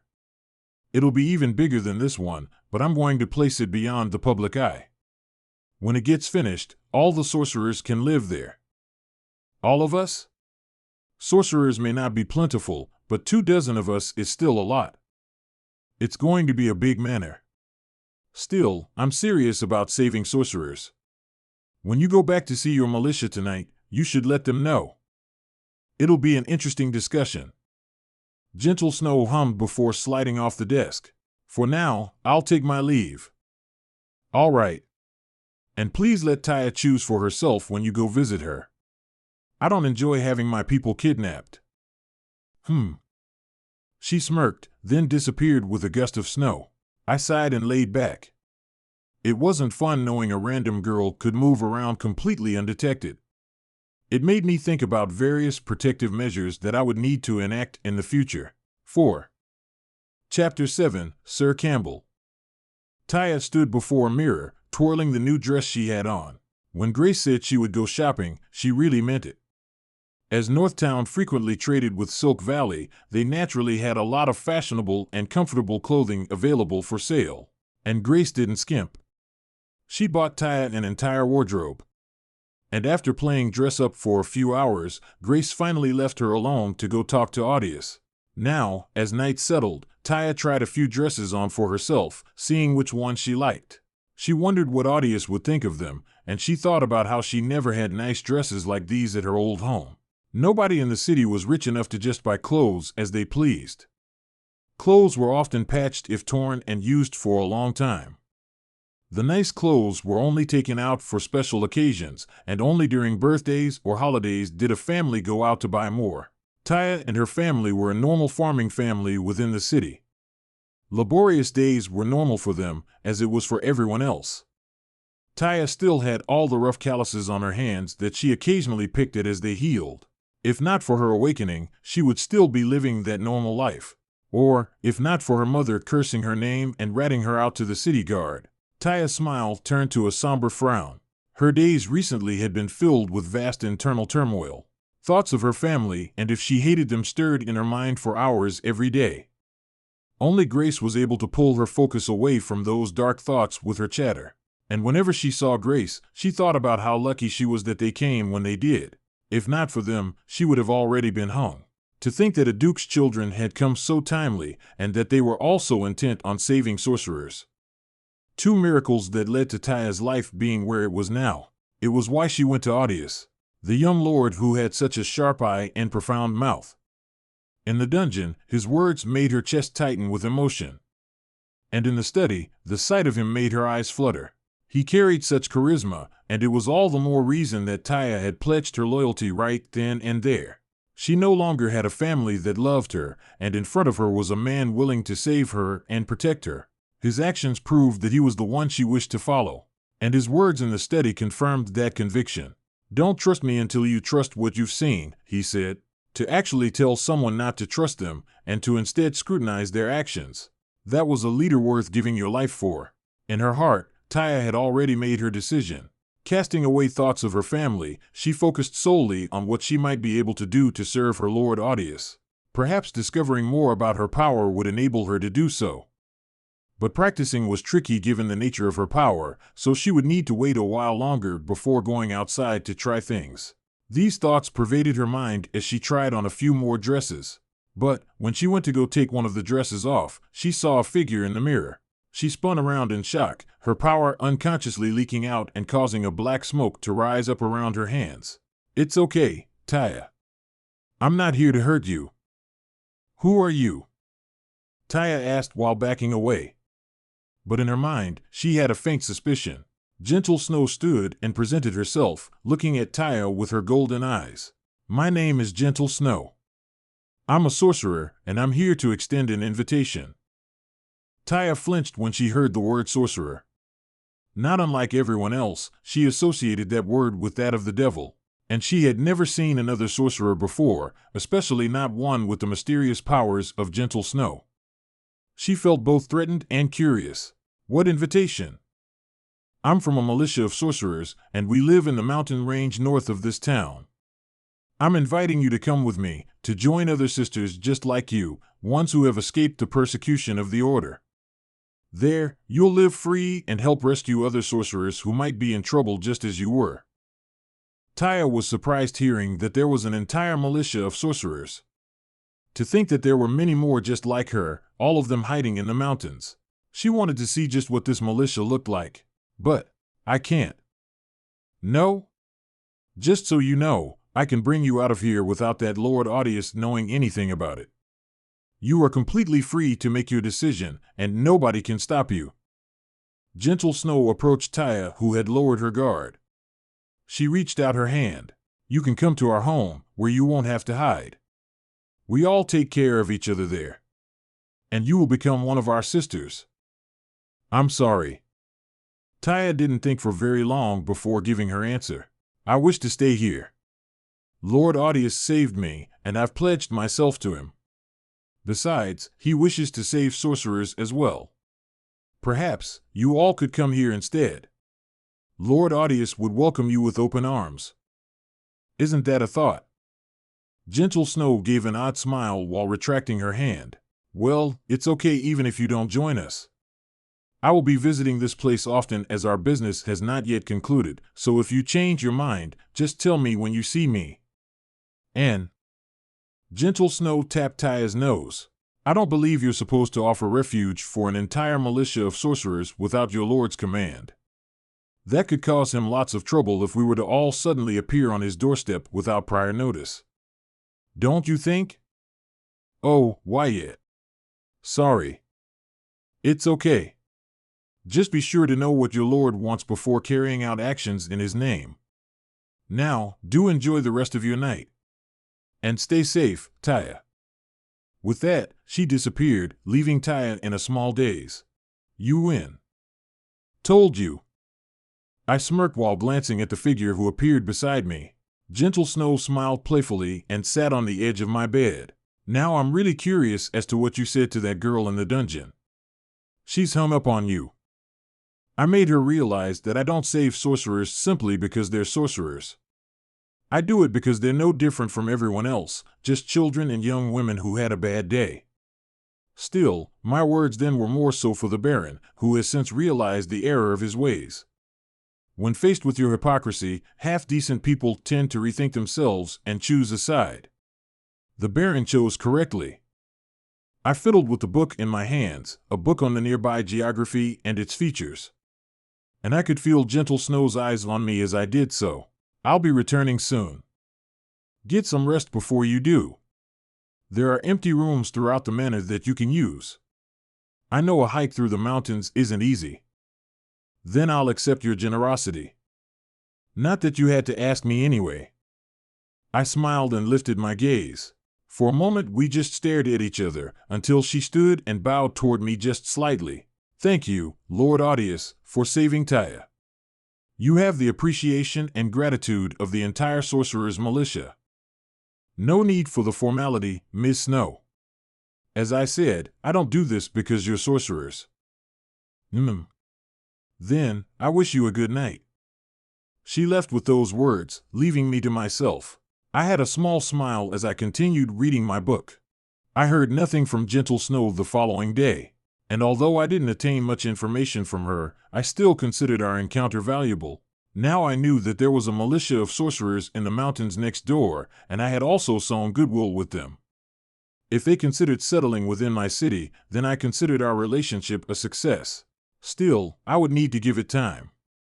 Not only would those sorcerers need to wait and see before making such a big decision, but I would have to let my image grow within Gentle Snow's mind before being able to ask for information on the nature of sorcerers. It all came down to time. So I focused on other tasks. Right now, construction on my new manor was top priority.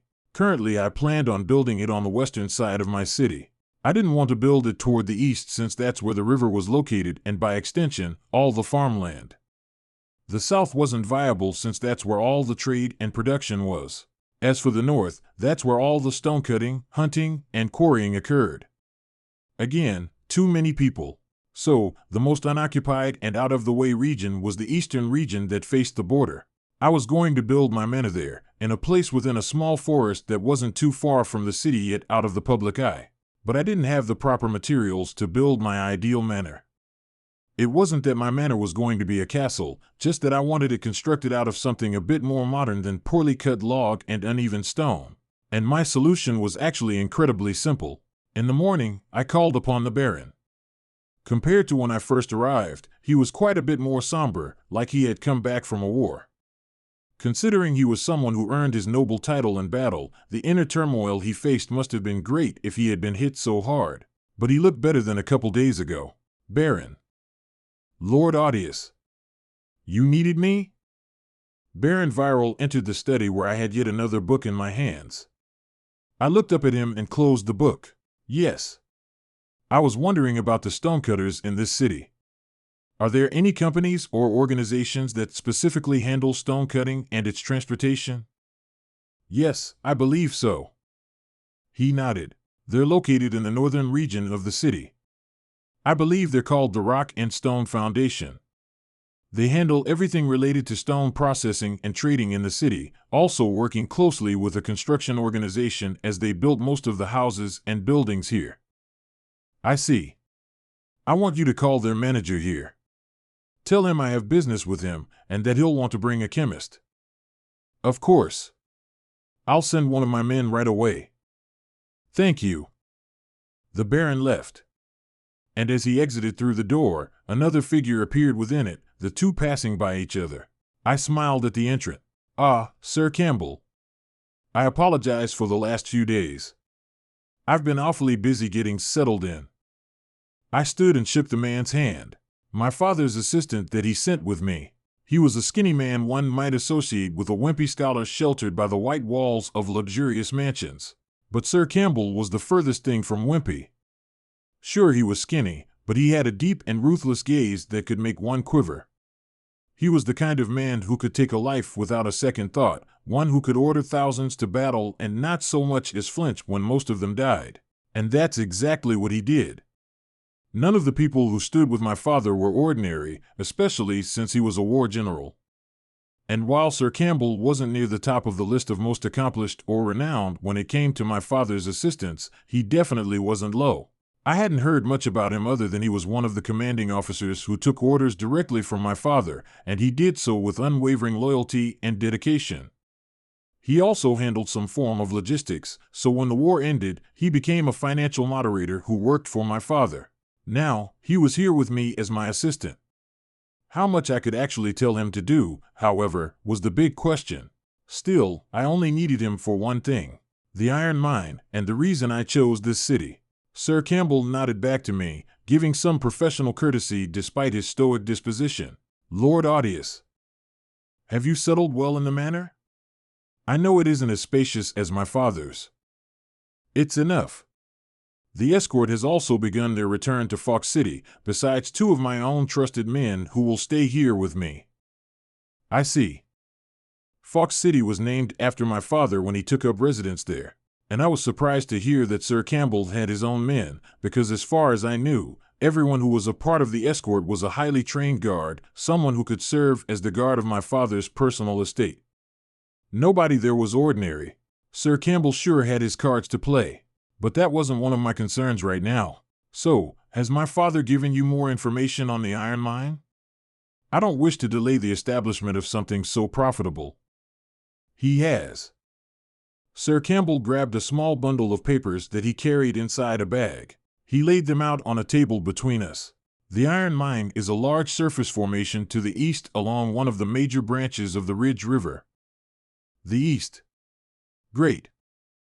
I sighed while thinking about my manor. Was I going to have to hide it in the mountains? Sir Campbell continued. It hasn't been touched due to the river branch being an obstacle for easy excavation. And there are no other nearby cities that can take advantage of it. So it's been sitting there untouched. Now, your father has granted you jurisdiction over it. If you take his loan, you will be responsible for not only the excavation, but paying him back.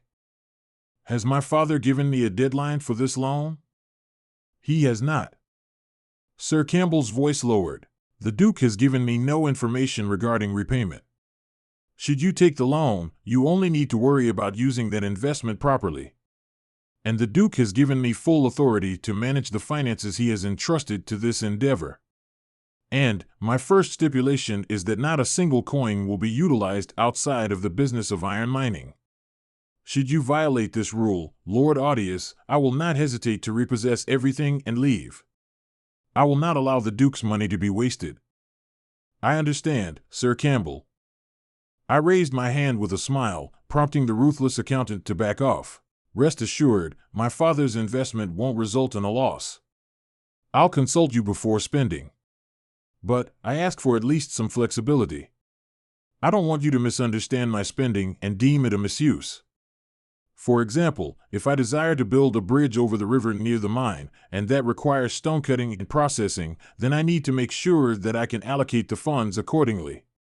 You may manage the finances, but I still make the decisions as to how the money is used to further our goal. 5. Chapter 8, Mining. Sir Campbell was silent for a moment, perhaps processing my words, or perhaps surprised that I was actually talking back. The only way in which I was going to use Sir Campbell as an assistant would be pertaining to the iron mine. In regards to everything else, he was just an employee. In the end, I was the lord of the city now. This could be called drawing a clear line between us. I would easily admit that I needed my father's investment. Without it, the establishment of my industry would take far longer. But I wouldn't allow this accountant to hold ultimate authority over that money.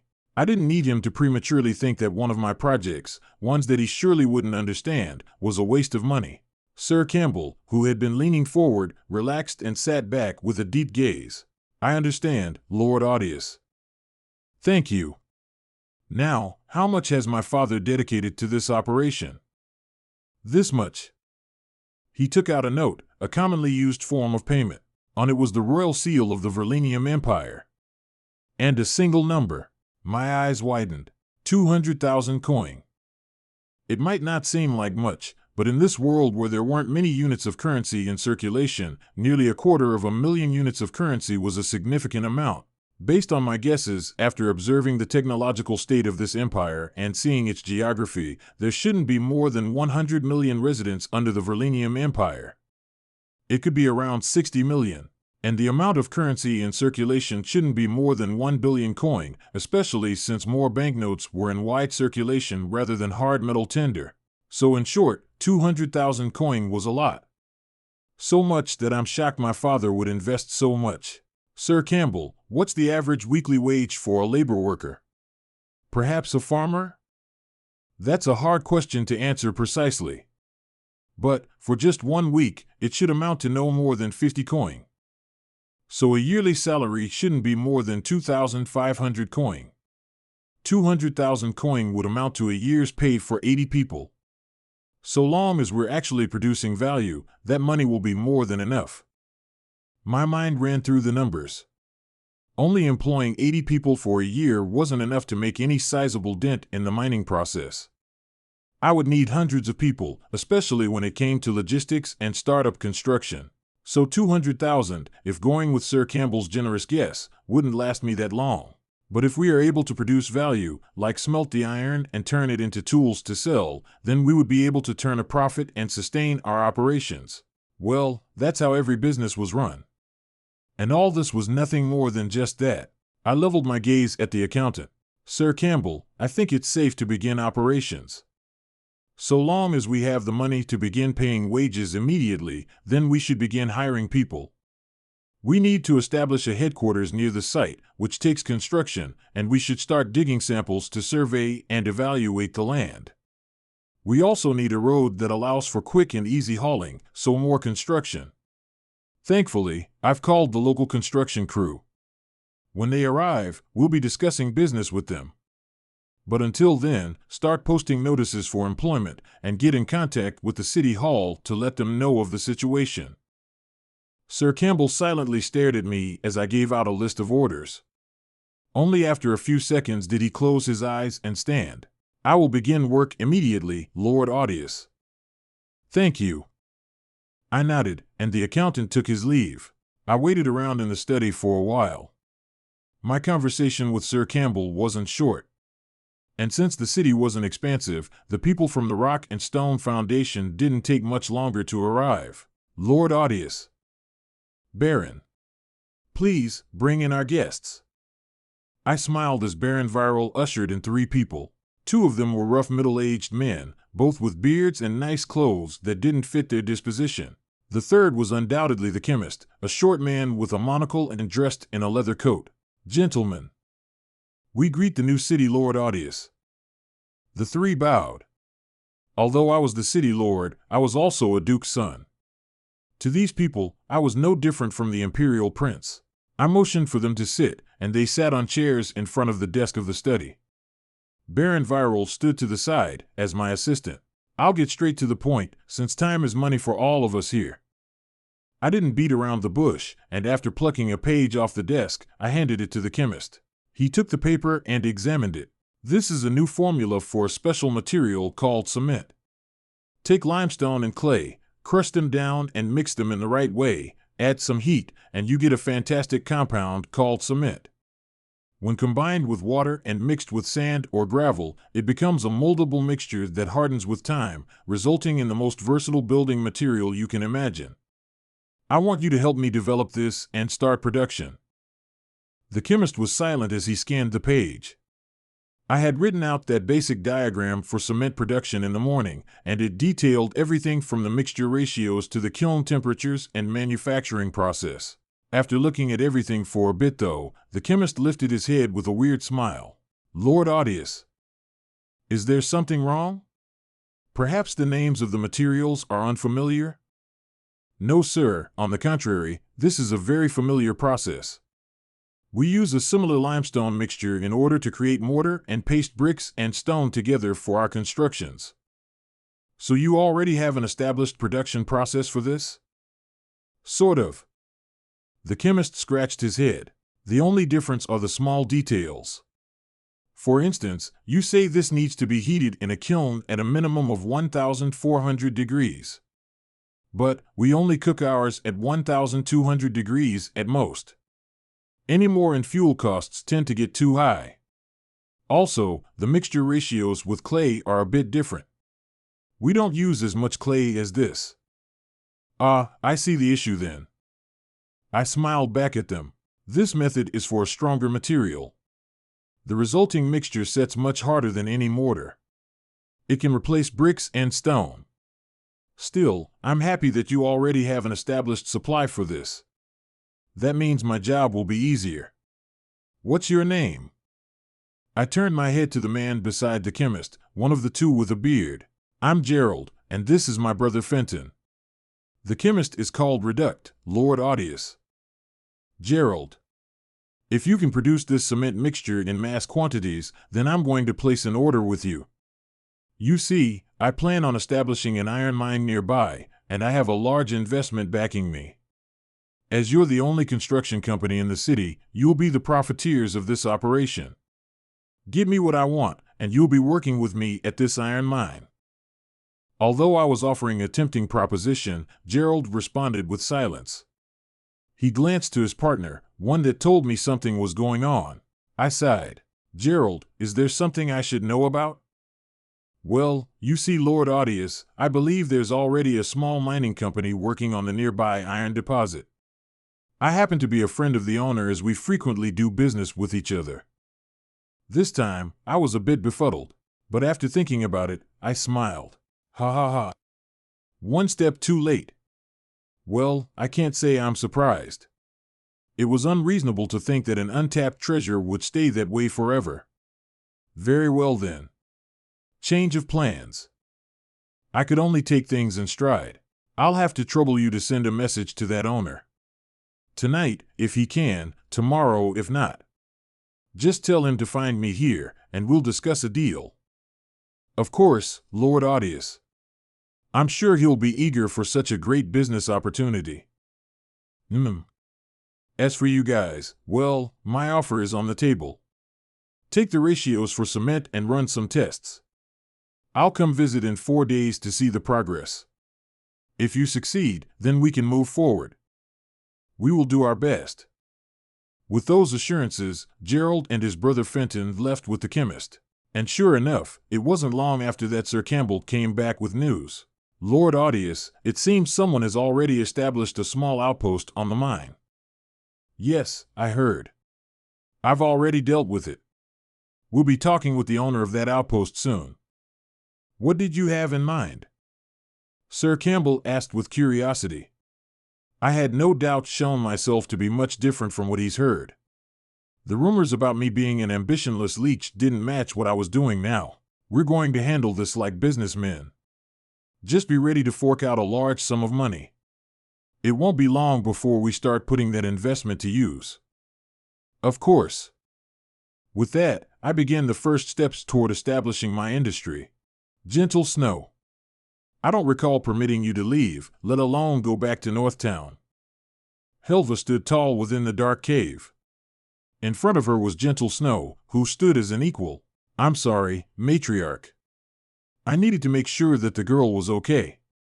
Although she wasn't hung, there are fates that are worse than a quick death, especially for sorcerers.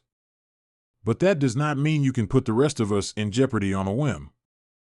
Helva shouted, her shrill voice echoing reverberating across the surrounding stone walls. The nearby sorcerers ducked away in fear, as if they were the ones being yelled at. Do you not understand? That city lord is the son of a duke. Trash or not, he only needs to say a word and we would have an entire army hunting us. We would be eradicated in mere weeks. And you didn't even come back with the sorcerer, so that means she knows of our existence and is still in the possession of that city lord. What gives you the idea that he won't use her against us? I spoke to him. Gentle Snow cautiously said those words, yet the reaction she was afraid of still came. You what?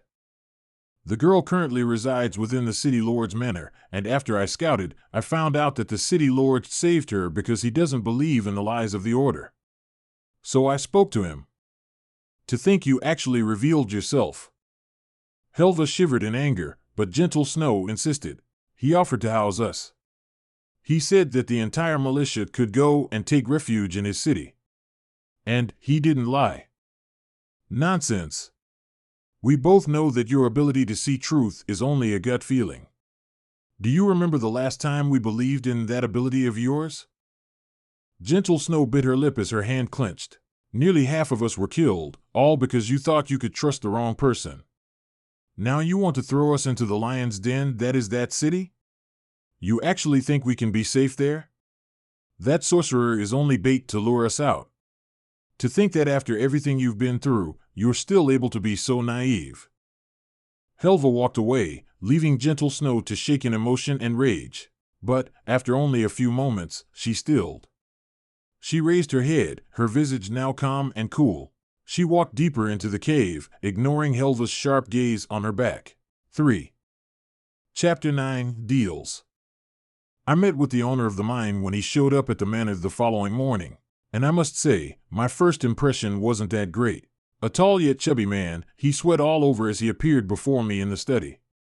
His red face tried to smile as best he could, but with his hair that was pasted down and thin mustache, I could only see him as an underground swindler. He wasn't the most presentable, but I really only had one rule when it came to people I made business deals with. Speak with your assets, not your mouth. Lord Audius, it's a pleasure to finally meet you. My name is Cork, and I'm the owner of the Cork Mining Outpost. Welcome, Cork. I barely held back a weird gaze. He sure had a special name.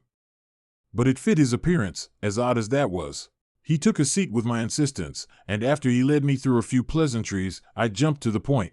Mr. Cork, I've invited you here to discuss your outpost. You see, my father not only gifted me this city, but he also plans to invest in a mining company to be established on the iron deposit. Now, I had planned to begin hiring people and commence operations as soon as I could, but then I heard about you. I'm terribly sorry, Lord Audius. I had no idea.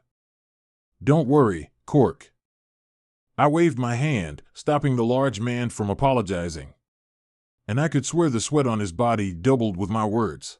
I just smiled. I don't intend to take away everything you've worked for. You found an opportunity and took it. I commend the effort. So I'm extending an invitation. I'd like to buy a majority share of your outpost, taking ownership of it in the process, including all your equipment. And if you're up to the task and have the necessary knowledge required to run a successful company, I'm willing to make you the manager for my mining operations. Oh. The man's eyes widened, his folds rippling in delight and surprise. Lord Audius, you are a generous city lord. If you find me worthy, I will do everything in my power to take on the responsibility. You see, I had worked with my father at another shale mine, and I came here seeking the opportunity of iron after confirming a rumor about the deposit. So I may not be the best, but I can promise that you won't find a harder working man. Cork straightened his back, his face turning even redder than before. His excitement couldn't be contained by his large body, and contrary to his appearance, I was pleased with his attitude and standing. If he had tried to take advantage of my fat wallet, I would have bought the outpost and kicked him to the curb. But he seemed very genuine, and it wasn't as if he were holding onto a treasure anyway. Such a mind could only be taken advantage of by those with the capital. It wasn't as if he retained ownership of the entire deposit, and he only had a small outpost that likely didn't generate much anyway. But that wasn't the point of my deal. I couldn't manage everything by myself, so I needed competent people who worked underneath me. A man who managed to establish an outpost on a barren deposit with an investment more than likely far smaller than mine had to not only be a hard worker, but an opportunist.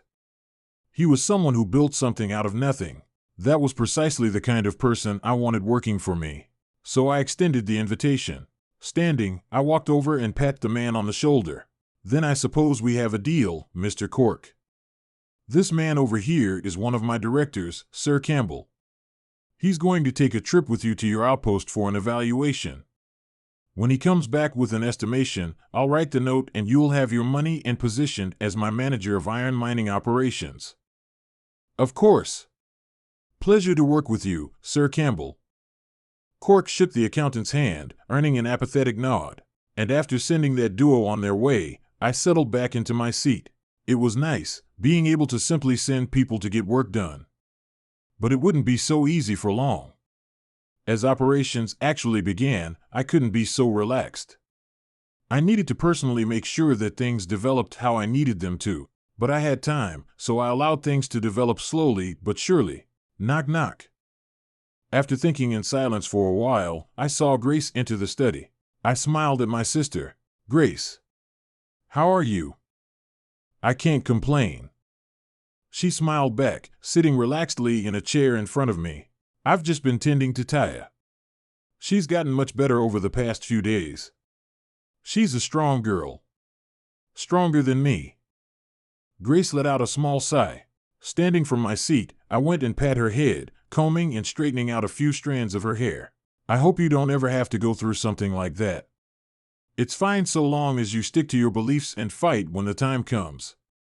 Our future won't be peaceful the way we're going. There will be wars and no small amount of blood. Your job is to prepare for the future." "Well, it seems you've been doing more than I have. What's all this about business deals? It hasn't even been a week." She lifted her head and smiled at me. I leaned back on the desk while shrugging. "I've just been laying the groundwork for this iron mine. Nothing has happened yet." "Right. Still, I've only been shopping and caregiving. I feel like I'm wasting away. Is there anything I can do that you haven't?" "Work on your powers." I thought for a moment and realized the perfect place for Grace. Sorcerers are going to have their place here, but only if they can use their powers. I want you to work on yours, study it. Same with Taya.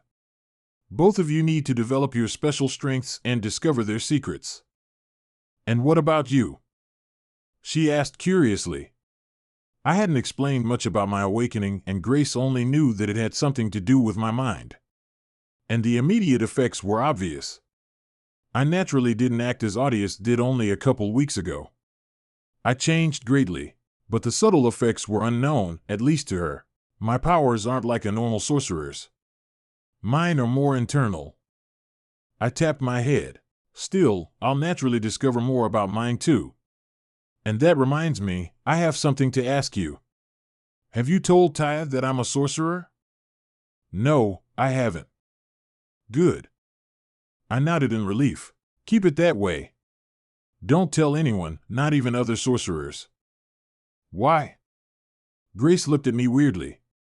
It seemed like I wanted to keep this secret a little too much. I shrugged.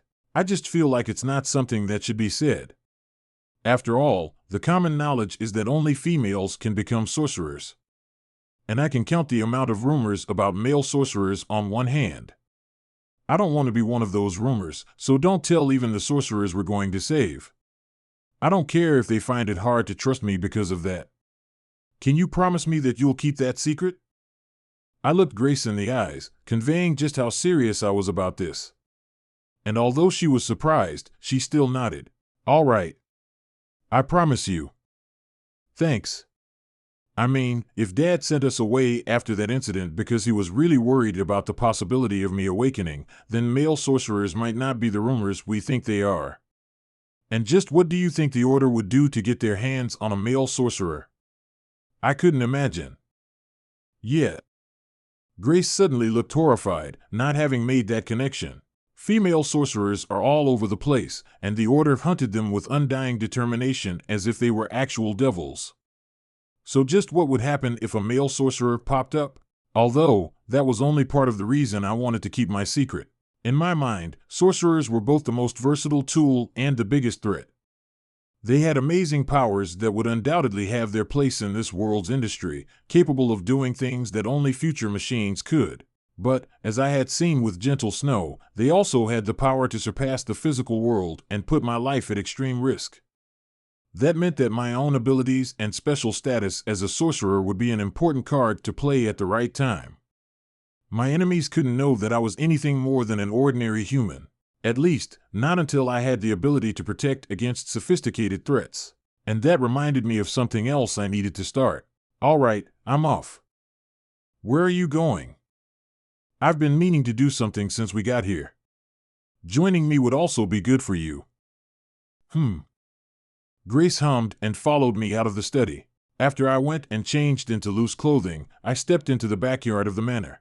The entire manor was fenced off, and on those fences grew thick vines and plants, creating a natural barrier. And there was a hidden gate leading out of the back. I walked over to it and opened the rusty metal hatch. It led out onto a back street that revealed a plaza of the city center. This was one thing I abhorred about this manor. Why did he have to build his home in the center of the damn city? Anyway, I'm off. Off? Grace followed me as I walked onto the street. Then, she watched me weirdly as I did a few stretches. I'm gonna run. Run? Yes, the act of using your legs in a manner that exerts your energy and moves your body at high speeds. I know what running is. She rolled her eyes. Are you training your body? Precisely. Why? Because it's good for you.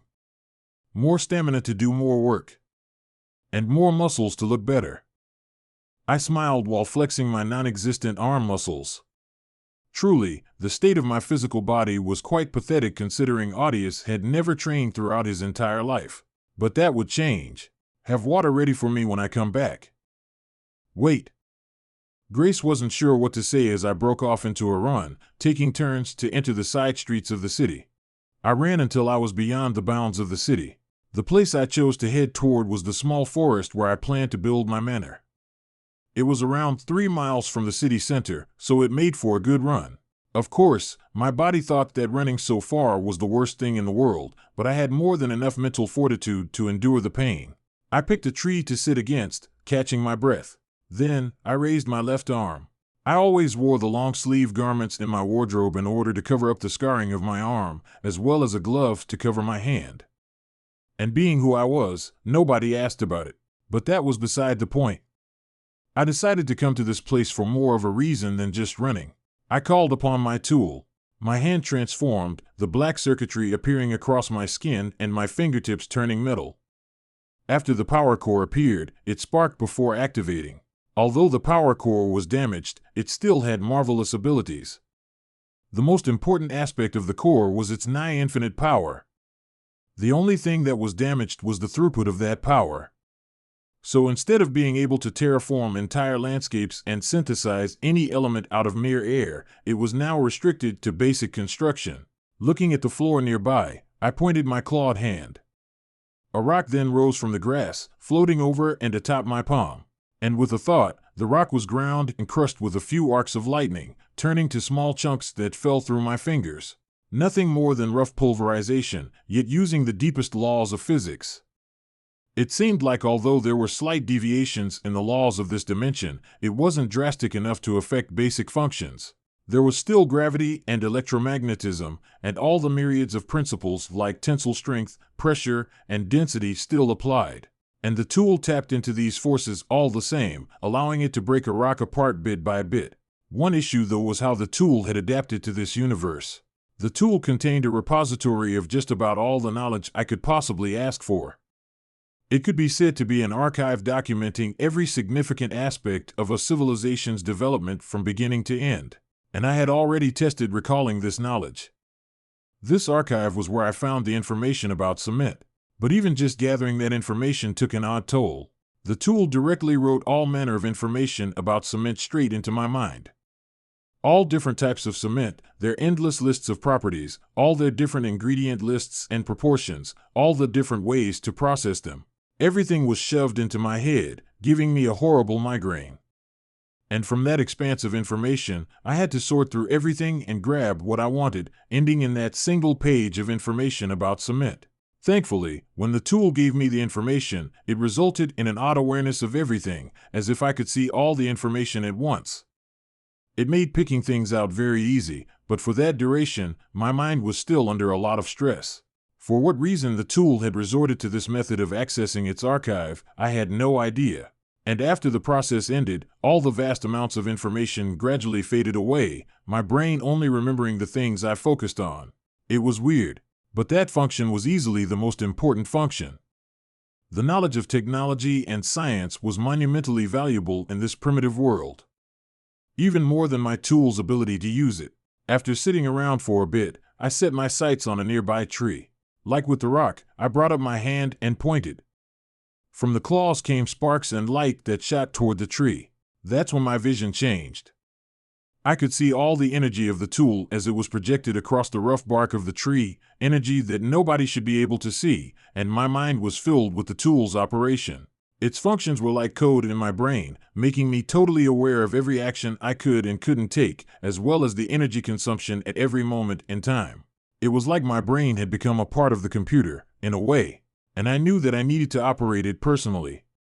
Things wouldn't happen without my input, so I expressed my desires. And light shone. ZZT. Sparks flew, and some rays of light shone on sections of the tree. These rays slowly sliced through the bark and wood without burning or harming any of the material in the process. It was slow, far from the true power of the tool. But after less than a minute, the tree fell. And when it hit the floor, it didn't just crash with a thud, but fell apart in segments. I saw the cleanly cut wood planks crash among each other. They weren't treated or even dried, but they had been shaped perfectly. Then, I pointed my hand, and the planks rose.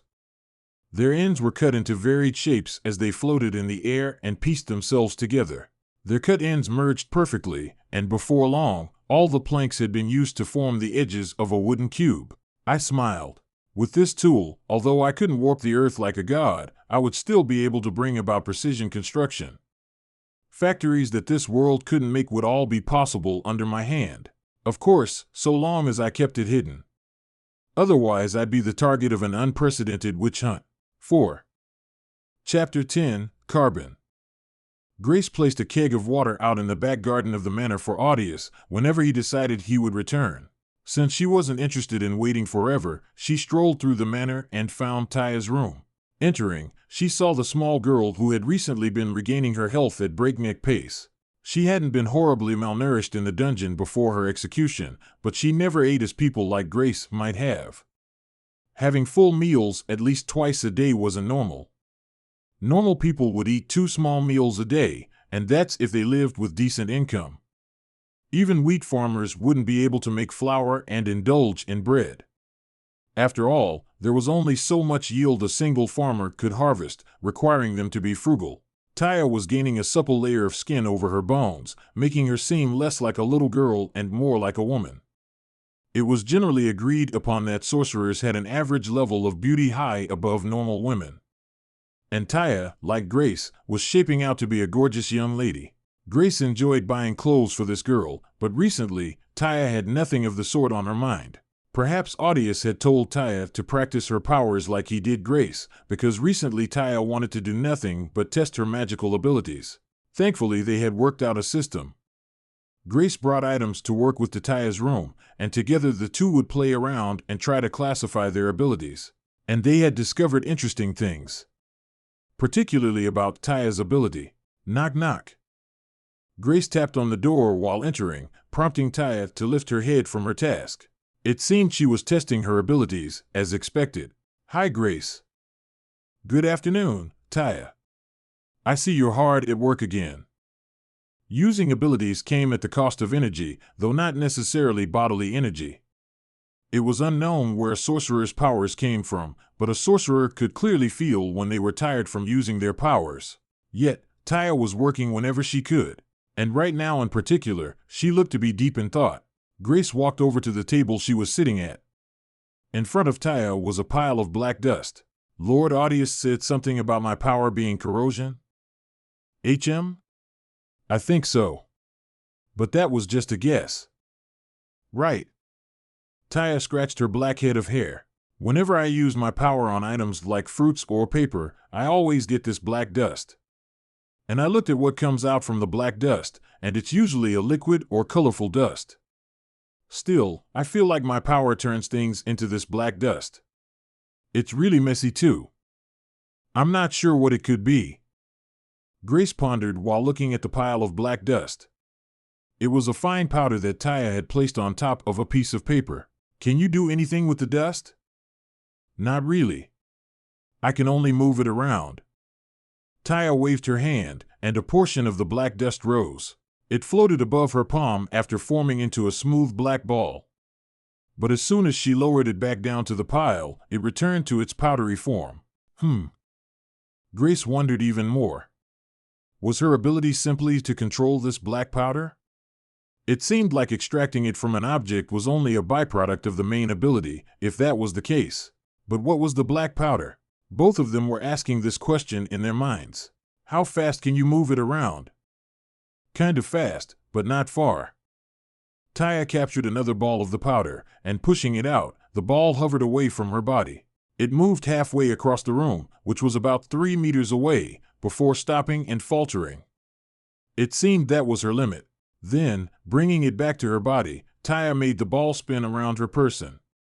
It wasn't incredibly fast, but that seemed to be because of her own ability to keep up with it instead of her power's limits. So in the end, Taya's power was simple. She could control the black powder, whatever it was. That included turning objects into it, perhaps by burning them in some way. After all, burning things often produced black residue. Maybe Audius might know what this is. Is there something wrong? I asked Grace and Taya, who came to me in my study. I had finished my workout for the day, and evening was dawning. The two girls approached me with a small wooden container. After placing it on my desk and opening it, I saw a pile of black powder. I looked at it before nodding. That's a wonderful pile of powder. I'm so glad you've shown this to me. Psst. Taya held back a giggle while Grace rolled her eyes. We're wondering what this is. Do you know? Well, not many things can form a pure black powder such as this. It looks like someone ground up some coal. In which case, this is carbon. I touched my finger to the powder, and sure enough, it returned a thin black film over my fingerprint. I then rubbed my index finger and thumb together and felt the smooth texture. Graphite, and by extension carbon, was a great lubricant, so it could be identified simply by feeling the way it reduced the friction between one's fingers. But knowing that, I was a bit confused. Simply grinding up coal wouldn't produce a powder as deep black as this. It would have to be graphite, as coal had several other elements within it that diluted its color. But where would these two girls find graphite? Did this city have another mine that I didn't know about? I looked at them with a questioning gaze. Where'd you get this? This is the product of Taya's ability. Grace motioned toward Taya, who was scratching her hair with a smile. And hearing Grace, something clicked in my mind. Taya's demonstration a few days ago, where she corroded a fruit and produced a black smoke. Or, at least I thought it was corrosion. If this pure carbon was the product, then her ability could be even more extraordinary. You mean, her ability to corrode items produced this? Yes. That pile of black powder is the result of her corroding several items like foods or paper. We didn't know what it was. I don't believe it.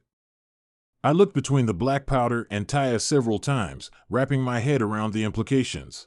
In that time, Grace motioned to Taya, who waved her hand. I then saw a small ball rise from the powder and float around her. Taya's ability. Carbon manipulation. Hee hee. I chuckled before catching myself. Still, it was obvious that I was happy. I approached Taya and pat her head. Taya, you have no idea how amazing your power is. Ah, really? Her lips twisted as she smiled cutely. Yes, really. And I'd like to teach you about it, but unfortunately there's a lot of knowledge that isn't so common in this city that you would need to learn. I guess that means I need to start my new job as a scribe. Scribe? Grace wondered as I sat back down and closed the container full of carbon powder. That just means that I should start writing some books that can be used for education here. Knowledge is man's most valuable resource. The more we learn, the greater we prosper. Besides, if it might help Taya understand her ability, then that's all the more reason. I handed the container back to them. Keep working on your ability, Taya. If you can, try and see if you can turn this powder that you produce into something more solid, like a rock. And when I start writing the books I want, I'll make sure that you get them. Of course, Lord Audius. I'll work hard. And thank you. And what about you, Grace? Any progress? I looked at my sister, who smiled wryly. Sorry, Audius. I'm still working on it. No problem. Take your time. I waved at her concern. Then, the two took their leave. I sat back for a little bit while thinking of Taya's ability.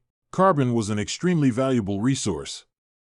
It was needed to make steel, and coal was important for generating heat that could be used as a way to power industrial machines, like steam engines that operated machinery.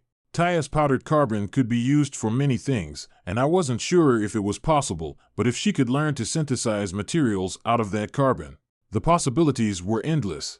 But right now, there was something I needed to devote time toward. Education would be the foundation of my future prosperity. I needed a population of knowledgeable people if I wanted to go far. Now, teaching adults was limited since their worldview was already constrained by their experience. But children were still malleable, and they had the free time. Children were always the future, and they were my targets, as bad as that sounded.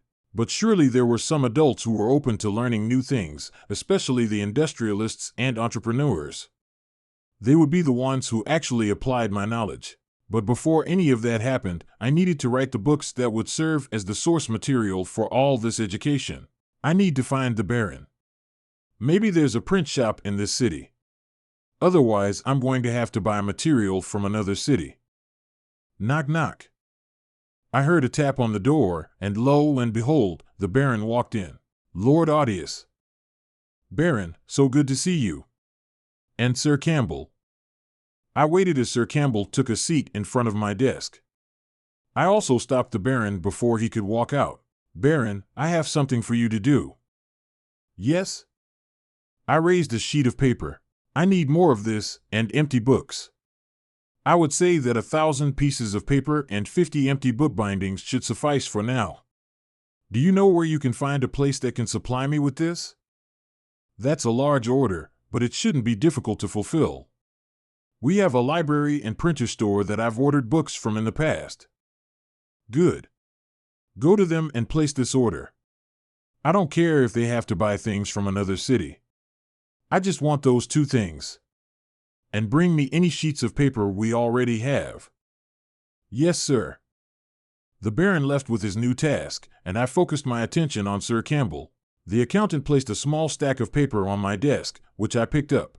It had descriptions of all the equipment that Cork, the owner of the mine outpost, owned.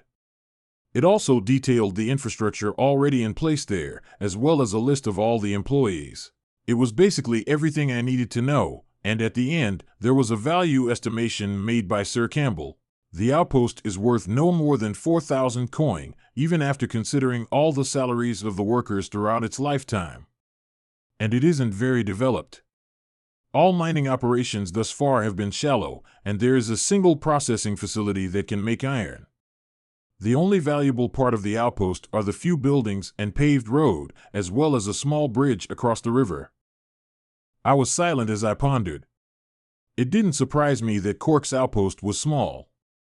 Even if he had been working at it for a few years, his growth rate was likely that of a snail. Without capital, it would be impossible for him to go anywhere. So it was obvious why he was so eager to work with me. I was his golden ticket. I quickly made my decision. I will buy his outpost for 6,000 coin, which you will pay Cork. What did you think of his administrative ability? Sufficient. Sir Campbell thought about my decree before spitting out that answer. In that case, he has the option to sign a contract. He can work for me as the on-site manager of mining operations. His yearly salary as the manager will be 8,000 coin. Also, I will pay bonuses based on how much he produces. As soon as you write up the contract and have him sign it, we will move forward with establishing a proper facility. 8,000. I understand. Sir Campbell nodded simply before standing and leaving. I had no doubt that Cork would sign the contract, so it was only a matter of time before we began operations. I would also need to draft up plans and start allocating funds from my father's investment. Then we would need to hire people, buy tools, set up the processing facilities. A lot of work that might take a month or so with my help, but it wasn't like I was pressed for time. I just sat back and waited for things to develop. Your paper, Lord Audius. And a maid brought me a batch of blank paper. So with my many priorities laid out, I did what work I could. 4. Chapter 11. The point. It wasn't a surprise when Cork personally visited to express his thanks. Not only did he receive the massive sum of money equating to nearly 3 years' worth of salary, but also scored a job that would earn him even more annually. It was the offer of a lifetime, and it seemed like he was on the verge of tears as he shook my hand with profuse gratitude. But now that Cork was officially the manager, Sir Campbell was merciless in making him earn those riches. Large-scale hiring began immediately, with Sir Campbell offering a starting wage of 20 coin per day with payouts happening weekly. Only 100 people were hired, however, and of the hundreds of applicants, only the most able-bodied were chosen. Working with the Baron, he also found a merchant who would be able to fulfill a large order of tools. Until those tools arrived, we wouldn't be able to hire more miners. As for the processing facility, I had my own plans for it. But those plans could only wait until my next order of business. After a few days had passed, it was finally time for me to go and check on my stoneworkers. Grace wanted to come along, so we boarded a carriage and made our way to the northern region of the city where the Rock and Stone Foundation was headquartered. The place was basically a big barn. Entering said barn, I found the two brothers and the chemist overlooking a block of gray-white stone. I perked up while walking over, and they naturally noticed my presence. Lord Audius. Ah, it's the Lord. The three greeted me, and it was the chemist who announced their progress. Lord Audius, we've had great progress in these past few days. Truly, that formula of yours, while costly, does indeed create a strong product. This is one of our final tests that we were going to show you. He pointed to the block of concrete. It definitely looked like what I wanted. The chemist also handed me a sheet of paper detailing its specifications, including its strengths. This cement of yours hardens with great speed and strength, and it took a formula only slightly different than ours. But the only issue, as I stated before, was the heating requirements. We've gone through a great amount of fuel, so much so that I can't imagine this product being too profitable. What kind of fuel do you use? I pondered a moment before asking, and the chemist led me to their kiln where they cooked the cement. We usually use coal and have a cycling method that allows us to constantly insert new fuel and remove waste. The chemist picked up a small piece of coal, and I became curious. Where do you get this coal? Yamaha City, to the east along the mountain range. They have a coal mine there, so we buy their coal while we often trade the products of our stoneworking, like our inferior cement. I see. I smiled while my mind roiled with ideas. If only I could build trains over there. Sorry? Nothing. Anyway, I have a suggestion. I pointed to the coal. If you grind up the coal into a powder before burning it, it'll greatly increase the efficiency. The only problem is that coal dust is dangerous if not handled correctly. Oh. My eyes widened as I remembered something. I couldn't help but glance toward Grace with a smile. I know what to do, but it'll have to wait. Gerald and Fenton. Yes, Lord Audius. You too have fulfilled your end of the deal and have successfully cooked my concrete. Now, we can officially begin construction. I'm going to build a manor for myself, a very large one, and I want it to be built out of this cement. Here are some of the details. I retrieved a few sheets of paper from my jacket and handed it to the brothers. On it I had diagrams of the overall manor. And they were rather shocked. The place was nothing short of a castle. It was a massive mansion with 36 rooms, huge bathing areas, several auxiliary rooms for office use or meeting areas, a grand kitchen, recreations rooms, and more. It would have everything I needed and wanted, but of course, the reason it was so big was because it would serve as the primary housing for all the sorcerers I planned to harbor. Of course, I also planned for it to be expandable. In case I decided to build offshoot buildings, I planned out space to allow that. But when factoring in the grand and artistic aesthetic I designed it with, the construction project was no doubt a daunting undertaking. And by the end, it would be a palace fit for a king, a place that dwarfed my father's estate in comparison, which was by design, of course. I reassured the brothers who were looking at my diagrams with bulging eyes. I suppose the fact that I designed every detail myself had them equally as shocked as its complexity. Don't worry, you too. I don't plan to have everything built in a short amount of time, and I plan to pay you handsomely for this. But there are several preparations you'll need to make beforehand regarding the cement and material specifications. I'll have lists for you. And I naturally expect to have many workers hired. So, take those sheets I've given you and calculate the estimated costs. There are numbers for the materials that I've drawn up as well to help you. Take however long you need to run tests and give me a bill. We will live up to your expectations, Lord Audius. The brother Fenton lifted his head with a serious nod. While it was a colossal project, it was also a big opportunity to make some big money. Craftsmen out in these rural towns never got opportunities like this. Only the royal craftsmen who worked in the capital of the empire ever got to see these large-scale projects. So these two brothers would naturally do their best. Oh, also, Sir Campbell will be coming to you to talk business about the mining operations.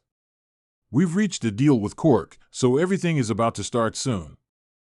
Oh, that's great news, Lord Audius. I'm sure Cork is very happy. Haha, happy is an understatement. I laughed while remembering Cork's enthusiastic thanks not long ago. After that, I settled a few more things with the brothers before leaving. Grace, who had been standing to the side the entire time, looked at me oddly as we rode in the carriage. How much crazy knowledge did you get, exactly? It's hard to estimate.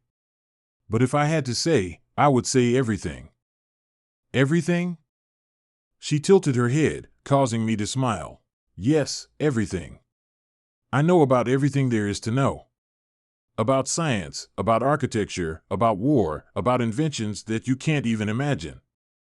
I sighed in wonder as I thought about the grand scale of what I knew about.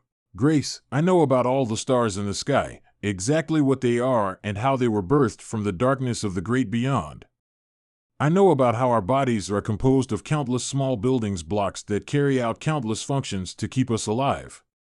There are so many things that I couldn't possibly begin to recite everything, and it overwhelms me just thinking about it all. So truly, my power is that of the mind. But I turned my head toward her and saw her face, which wasn't sure how to feel about all this. I really was different from before. I was an entirely different person, incomparable to the Audius that Grace had known for her entire life. Now, I was bold. I could look someone as fierce as Sir Campbell in the eye, and I could make business deals and take control of a city. I also had vast knowledge that Grace couldn't even imagine. There were only two things that remained the same as before. First, my face. And second, my love for Grace. She was the one always by my side. At first it had only been because of her awakening, but over time we grew an unshakable bond. She was there to defend me even as I got berated by our older siblings, or when I was ignored by my father. And I was there for her when she was ignored by our mother and had a hard time making friends with other noble girls. The me who was 6 was, without question, the dominant ego during the merger. Audius couldn't even slightly compare to 6's sheer force of will, intelligence, or otherwise. But if there was one thing that Six couldn't keep out, it would be Audius' love for his sister Grace. Audius, I didn't want Grace to think of me badly. I didn't want her to be put off by my change, and I expressed that feeling. I hope that this doesn't change your view of me. I know I'm different, but you're still my sister and my partner. After all, I didn't design that manner just for myself. I nudged her with my shoulder, causing her to smile. She leaned her head on me. Didn't I tell you earlier? If anything, I think I like the change. Thanks. Besides, we're both freaks now. You didn't leave when I awakened, so I'm never going to leave you either. Over the next several days, I continued to work on my rapidly growing list of priorities. Most of my time was spent simply writing. I worked on the precise architectural diagrams for my manor, began writing basic texts on science, created a list of everything that needed to be carried out at the iron mine. I also started creating diagrams of basic technologies that I would soon need to develop in some way. Of course, things that I wanted to keep confidential, like the technological blueprints, were written out in my own language. That way, even if they were stolen by certain sorcerers that could turn invisible, they wouldn't be able to be used. There were two main technologies that I planned to focus on: the steam engine and firearms. The steam engine is the most pivotal technology when it comes to industrializing. Mechanized power was the way of the future, and the steam engine is the simplest iteration. By simply boiling water, one could produce steam that spins a turbine. Attach a shaft to that turbine, and you have a source of rotational energy. Of course, there were several key improvements that I could skip to that would make my steam turbines far more effective than the standard. For instance, high-pressure turbines. By boiling water in a container with only a single tiny hole for an outlet, the steam would shoot out at high speeds and pressures, giving far greater power to the turbine. And there were too many applications for steam engines: trains, industrial machines, electricity generators. Until I got my hands on oil or natural gas deposits, coal and wood-driven steam engines would be the key and first step toward my envisioned industry. As for firearms, it would be the key to building an armed force that surpassed anything else this world could throw at me. Conflict was inevitable, so building myself a powerful weapon was important if I wanted to keep not just my life, but maintain any kind of rule over my territory. Of course, guns were just the start. But anything more complex would have to be created after I found a reliable method of machining and production. For several days, things moved forward at a good pace. With my detailed guidance, things like the mining operation and cement making proceeded with very little complications. Until an unrelated but important incident was brought to my attention. Lord Audius. While scribbling lines down on a paper, I was suddenly interrupted by the Baron. The grizzled knight barged in unannounced, but he seemed to be in a hurry. Something has happened that I feel you should handle. What is it? Taya's father. The Baron seemed conflicted. He's been arrested. Within Nordhound City Hall was a single small courtroom. It was very often left unused, and only when significant crimes happened was it brought alive. This could be considered one such significant crime, but its nature was more complex than that due to who was involved. When I entered the courtroom, I found 3 guards who had restrained a single man. They had tied him to a chair, but it didn't look like he was struggling much. The city lord has entered. One of the guards announced, causing the man to lift his head and look at me. Taya's father. I was curious as to why he was here. While walking in, I whispered to the Baron, "Are these guards of yours trustworthy?" "Yes, Lord Audius. They are my closest confidants, and I have personally discussed things with them." "A dangerous thing you did, Baron. Rest assured, it is also my life on the line if something goes wrong. I confided in them because our brotherhood was forged on the battlefield. And I was not wrong to trust them." "Very well. But you'll let me know of things like this in the future." I decided to let it go this time and focused on the matter at hand. As the Baron knew the sensitive nature of this man's identity, nobody else was present in the courtroom besides the 3 guards. I approached and looked at one of them. "Tell me what happened." "Sir, this man was arrested after having beaten his wife. Bystanders had tried to restrain him, but he injured them as well. His wife is now being treated by the local doctor. She'll live, but the wounds are bad." "I see. I nodded and bent down so I was eye level with the man. What's your name? My name is David Point. David Point, why did you beat your wife? I watched as he raised his head, his eyes boring into me with hate, and that gaze confirmed my guesses about the situation. You probably don't remember, do you? You probably didn't even care to hear her name. His rage spilled forth with every word. Many days of pent-up hatred and grief were being unbottled. My daughter was no demon. She was a good girl who just wanted to help on the farm. And yet, you monsters killed her. You monsters killed a young girl because of some curse that she couldn't control. His body bulged against his restraints, his red eyes glaring into me with nothing but the desire to kill me. You want to know why I beat my wife within an inch of her life, City Lord? Because she's an actual demon. To think that the woman I married would send her own daughter to die. A woman who would kill her own child is nothing more than a heinous devil. I only regret that I couldn't send her to hell so that she may beg my daughter for forgiveness. But go ahead and kill me anyway. At least then I'll be with my baby girl. His breathing was rough as he finished screaming, and I looked him in his eyes with a gaze that didn't falter. For a while there was silence until I glanced behind me. The Baron saw my gaze and nodded, opening the door he was standing by. Click. 2 girls walked in. David Point. I spoke as Grace brought the center of this conflict forth. Both of them were crying, having heard everything from behind the door. David's eyes widened in sheer shock. I happen to have the same thoughts as you. Which is why I had Taya take refuge within the Baron's manor. Guards, release the father. With my word, one of the guards hesitantly undid the restraints. David slowly stood, reaching toward his daughter in disbelief. She walked forward as he did. Taya. Dad. Taya spoke through sobs, and without being able to bear it anymore, she wiped her face and ran into her father's embrace. Dad. Ah, my baby girl, I'm so sorry. I'm sorry. Both of them let their pent-up emotions flow as they clutched onto each other. As I stood to the side, Grace came to my side, wiping her own tears with a smile. Thank you, Audius. There's no need to thank me for something that should be a given. I spoke as the father and daughter separated. Taya, are you okay? I'm fine, Dad. Lord Audius has taken care of me. She smiled and looked at me, her father's gaze turning with her. I just smiled. Mr. Point, I'm sure I can confide in you. I don't believe in the lies of the Order. All they are is a people who fear what they don't understand.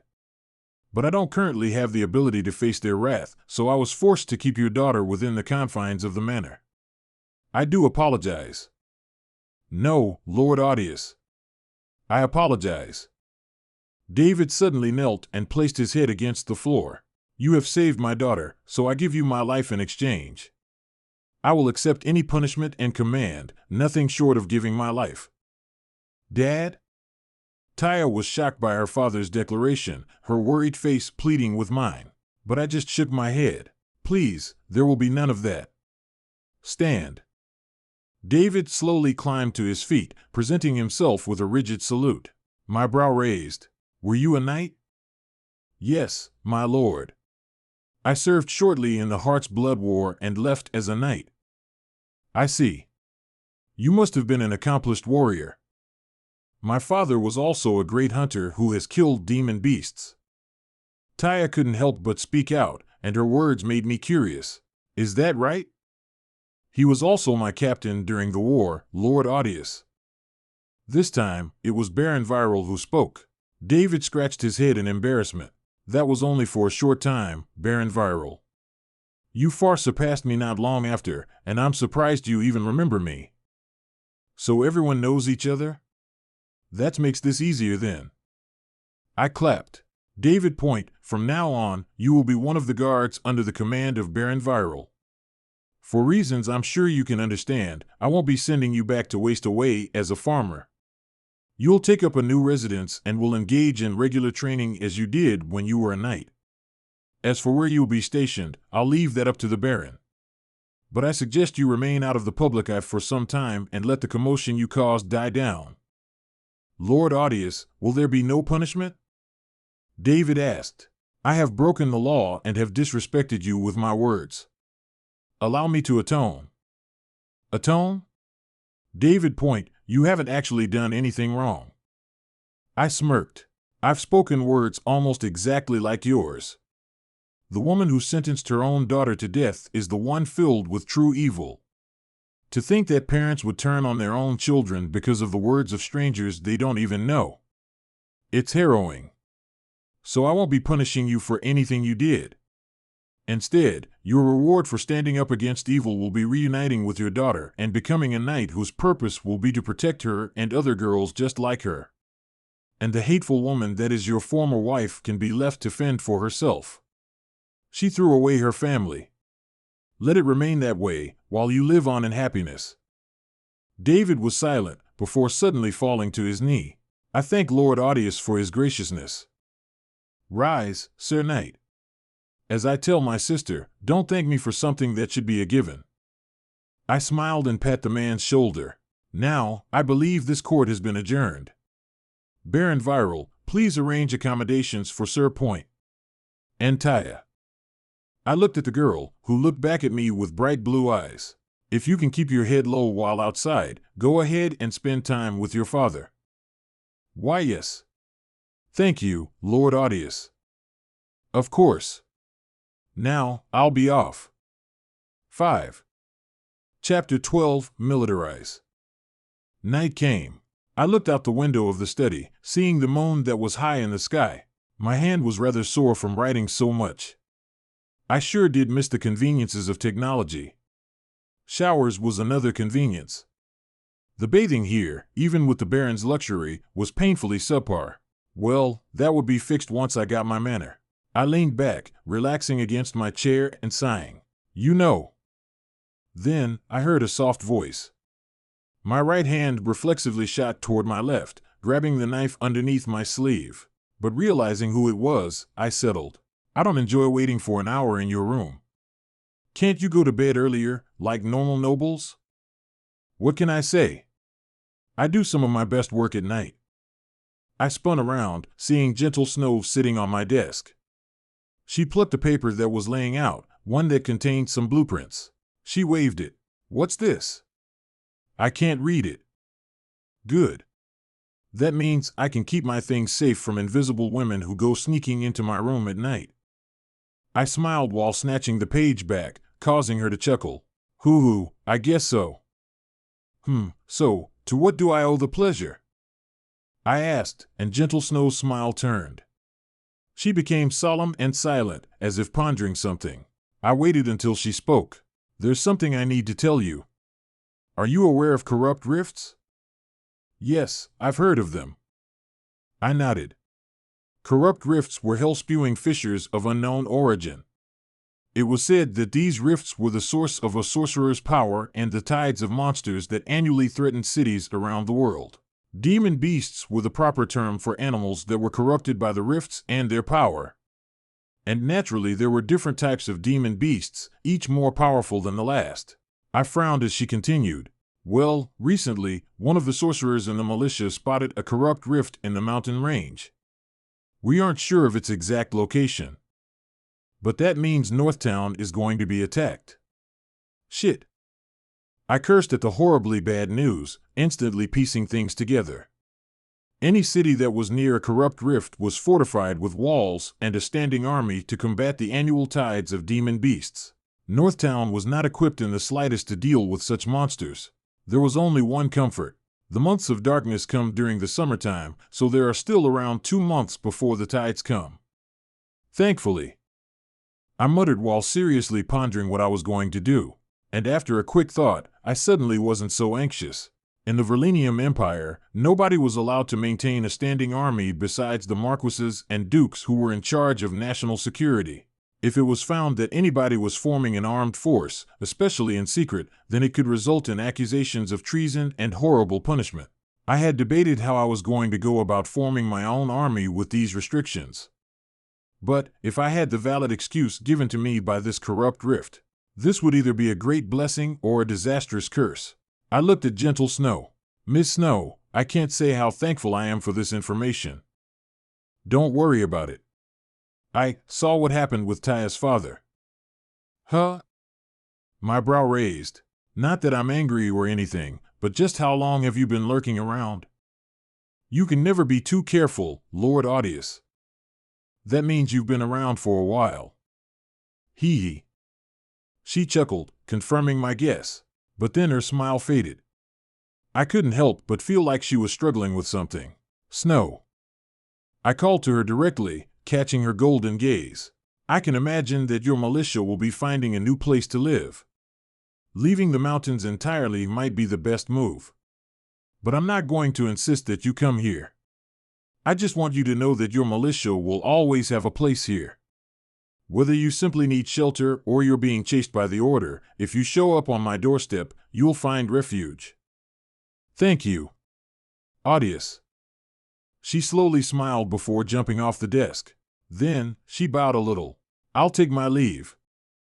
All right, but the next time you come snooping around, at least say hi. I waved as she disappeared, and soon, my study was filled with silence. I decided that to be the end of my night and retreated to my bedroom. The next day was filled with urgency. With sudden key information, I couldn't foundation be so relaxed.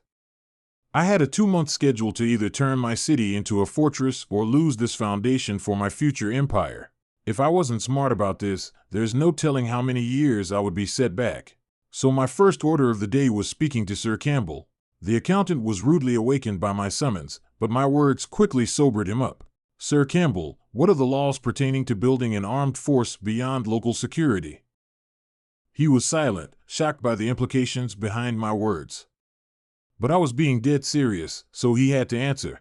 According to my understanding, anything greater than a single guard per 200 residents is in violation of imperial law that restricts nobles underneath a marquis from forming an army. That means this city isn't allowed to have any more than about 150 guards enforcing security. 150 guards. That's actually not a bad number, but I'll need more. Lord Audius, I hope you aren't thinking of doing anything treasonous. Disregarding yourself, doing such a thing would stain the Fox name. I happened to receive some intelligence not long ago. I mumbled with a low tone. A corrupt rift was spotted in the mountain range to the north. I'm sure I don't need to explain what that means. Corrupt rift? Impossible. Sir Campbell was stunned, going silent. With this new threat, I have about 2 months to fortify this city. I'm going to need a wall, guards, and weapons to fight the tides of demon beasts that are going to spill forth from the mountains. Tell me, Sir Campbell, are 150 guards enough to combat those beasts? Wait, you mean you plan to fight? He was shocked yet again. Lord Audius, building a wall and training a military force big enough to fight demon beasts isn't possible in just 2 months. We might be able to draft some residents now and give them basic training, but building a proper wall can take half a year. Sir Campbell, I understand your concerns. But rest assured, it can happen in a month, let alone 2. I'm not asking whether the defense of this city can suit. I'm asking about the legal ramifications of militarizing this city. I looked the accountant in the eye, causing him to go silent, and for a moment he seemed to understand what my goal was. It was understandable from his perspective. Grace and I were the youngest children of the Fox family, and from birth we had next to 0 chances of fighting for the position of Fox heir. Now my city was about to be attacked. If I handled this correctly, I could build a significant foundation of power and might for myself that would launch me into the competition for heir. Sir Campbell was probably thinking that I was taking advantage of this chance for that reason. But of course, I couldn't care less about the fight for Fox heir. I just wanted an excuse to build a standing army. It's a dangerous game you're about to play, Lord Audius. He spoke with a deep tone. But his words only caused me to smile. Well, it wouldn't be fun otherwise, now would it?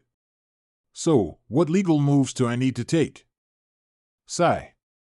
The accountant sighed, seeming to age a few more years. Well, a letter to the Duke is top priority.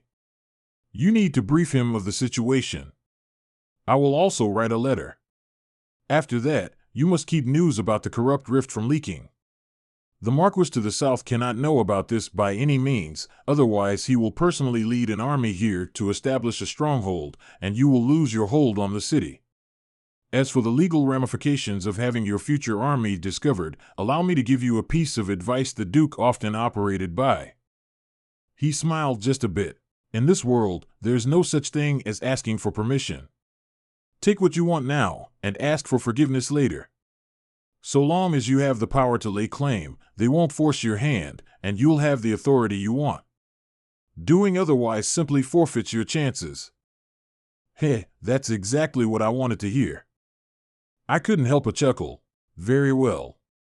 Let's have these letters sent by tonight. And you're the only one who now knows of this information, so my trust is in you. I understand, Lord Audius. I have a question, though. He narrowed his eyes. Where did you attain this information? Let me worry about that. If you want, send one of your trusted men to the mountains and scout the area. He can confirm it. No, I suppose I'll just take your word for it. Now, if you'll excuse me. The accountant left to work, and I had no time to spare either. Grabbing a sheet of paper, I quickly scribbled down a message to my father. In it, I gave him the details, but intentionally left my thoughts on the matter vague. It could be summarized simply. A corrupt rift has appeared, and I'm going to begin forming an army in order to protect my city. I'm sure my father would reach his own conclusions, which is what I wanted. I also ensured that, just in case this letter was intercepted and read, nobody would be able to blatantly assume that I was doing something unlawful. I even drafted a letter that could be sent to the Marquis down south, who was the nearest authority that could amass and control a military. I left myself ways to escape in case something backfired. My identity was also a failsafe.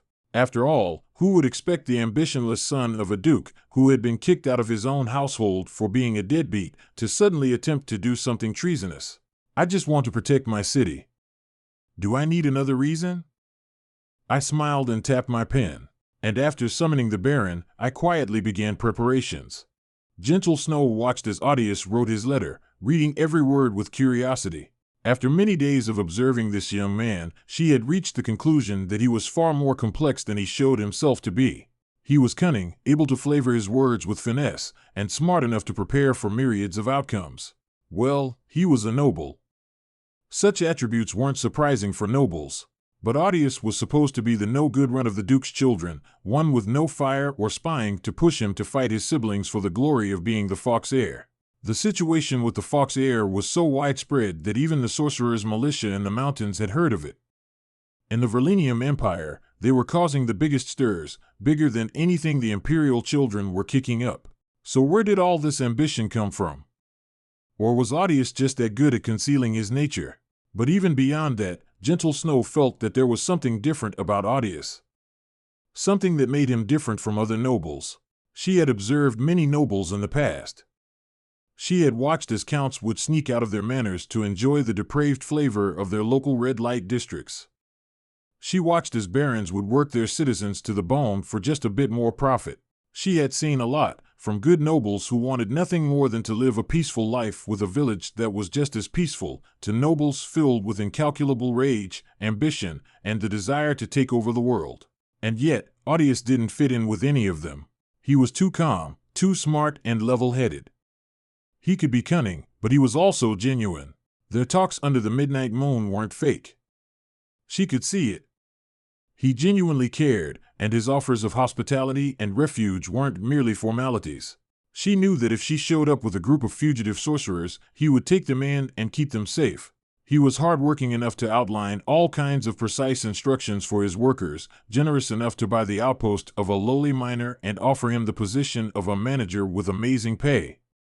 Other nobles might simply pay the man a few hundred coin and kick him to the curb. Years of work would be for nothing. And above all, the moral mind he held in order to take in a poor father who only wanted to be with his daughter. Seeing Audius appoint David Point as a knight, and hearing his words of morality, confirmed everything for Gentle Snow. What kind of a man was Audius? She wasn't sure she could ever possibly understand all the things that went through his mind and form a conclusion. She had seen many different sides to him, but she did know that he was the one who might bring true justice to sorcerers. because unlike others, he knew why he was good to sorcerers.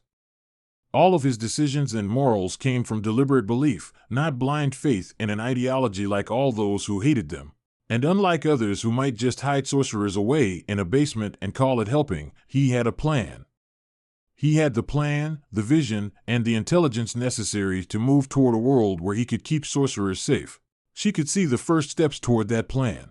As Audius moved to begin building the wall and to recruit soldiers, she knew that it was all for the purpose of something greater than just protecting his city. He wanted power, but that ambition was exactly what they needed if they ever wanted to fight against the genocide of the Order.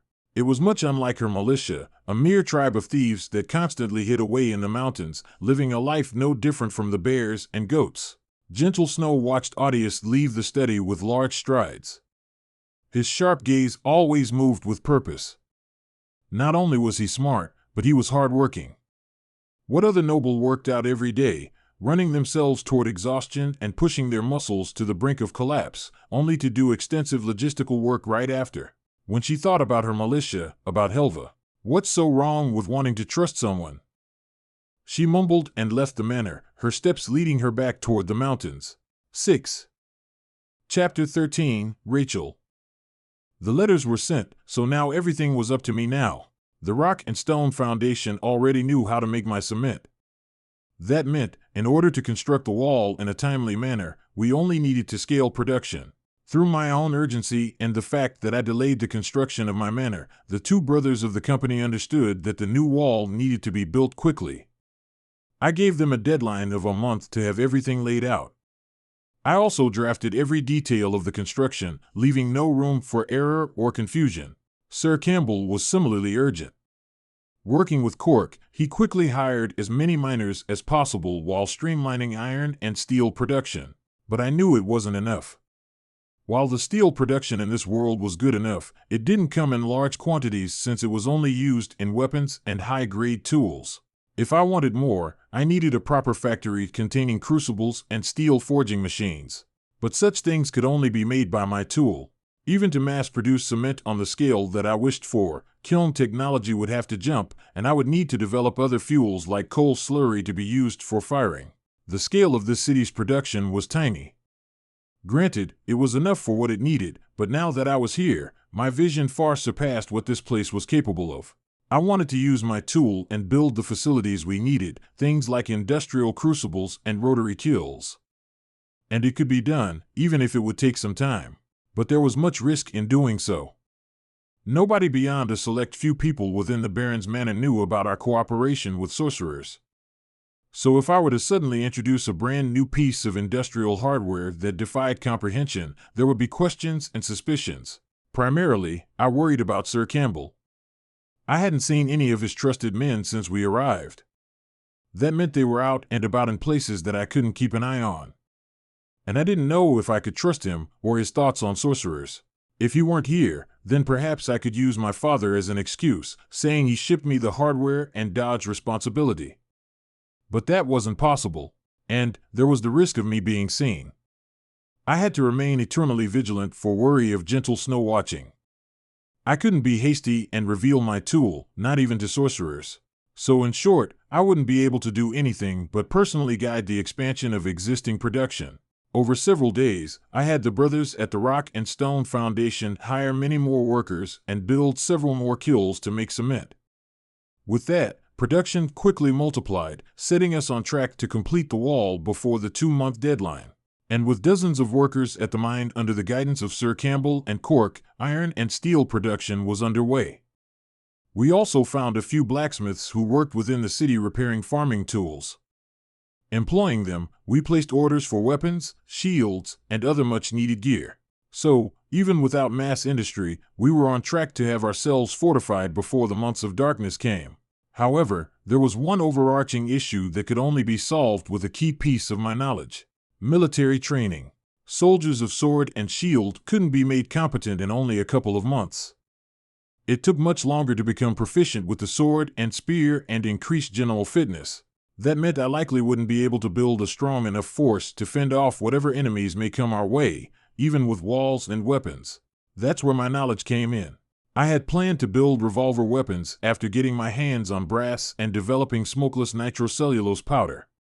But with new time constraints, I was now forced to develop the more primitive flintlock weapons. Getting my hands on the ingredients for black powder was easy. I could easily produce charcoal, and after some discussion with Reduct the chemist, I was able to contact a merchant that could quickly bring me a large supply of potassium nitrate, otherwise known as saltpeter, and sulfur. These were the only essential components for black powder, so once I got my delivery, I would only need to synthesize the black powder and use it in the flintlocks. The hardest part, though, was the creation of the gun itself. Boring barrels wasn't easy with this world's technology, and if I were trying to make weapons that used nitroglycerin-based gunpowder, then it would be impossible since I would have to use the much stronger steel barrels, which couldn't be manufactured yet. But because my flintlock guns only needed to handle black powder, I quickly found a feasible way. Simply boring iron barrels with steel bits would do the trick. And iron barrels could handle the force of black powder. It worked out. All I needed to do was work with one of the blacksmiths directly, and I would be able to produce the components I needed to build flintlock weaponry. Thankfully, I wouldn't need that many, so hand-making each one was fine. It was with all these plans that I moved forward. And so, 2 weeks passed since the start of my militarization efforts. This was also when yet another incident was brought to my attention. Lord Audius. I lifted my head at the sudden call, seeing David Point, Taya's father, enter the study. He looked both happy and concerned. What is it? Sir, the citizens have found another sorcerer. They've brought her to the front gate of the manor. The front gate? I raised my brow and stood from my seat, walking straight out of the study. Let's go. Hey, let go of her.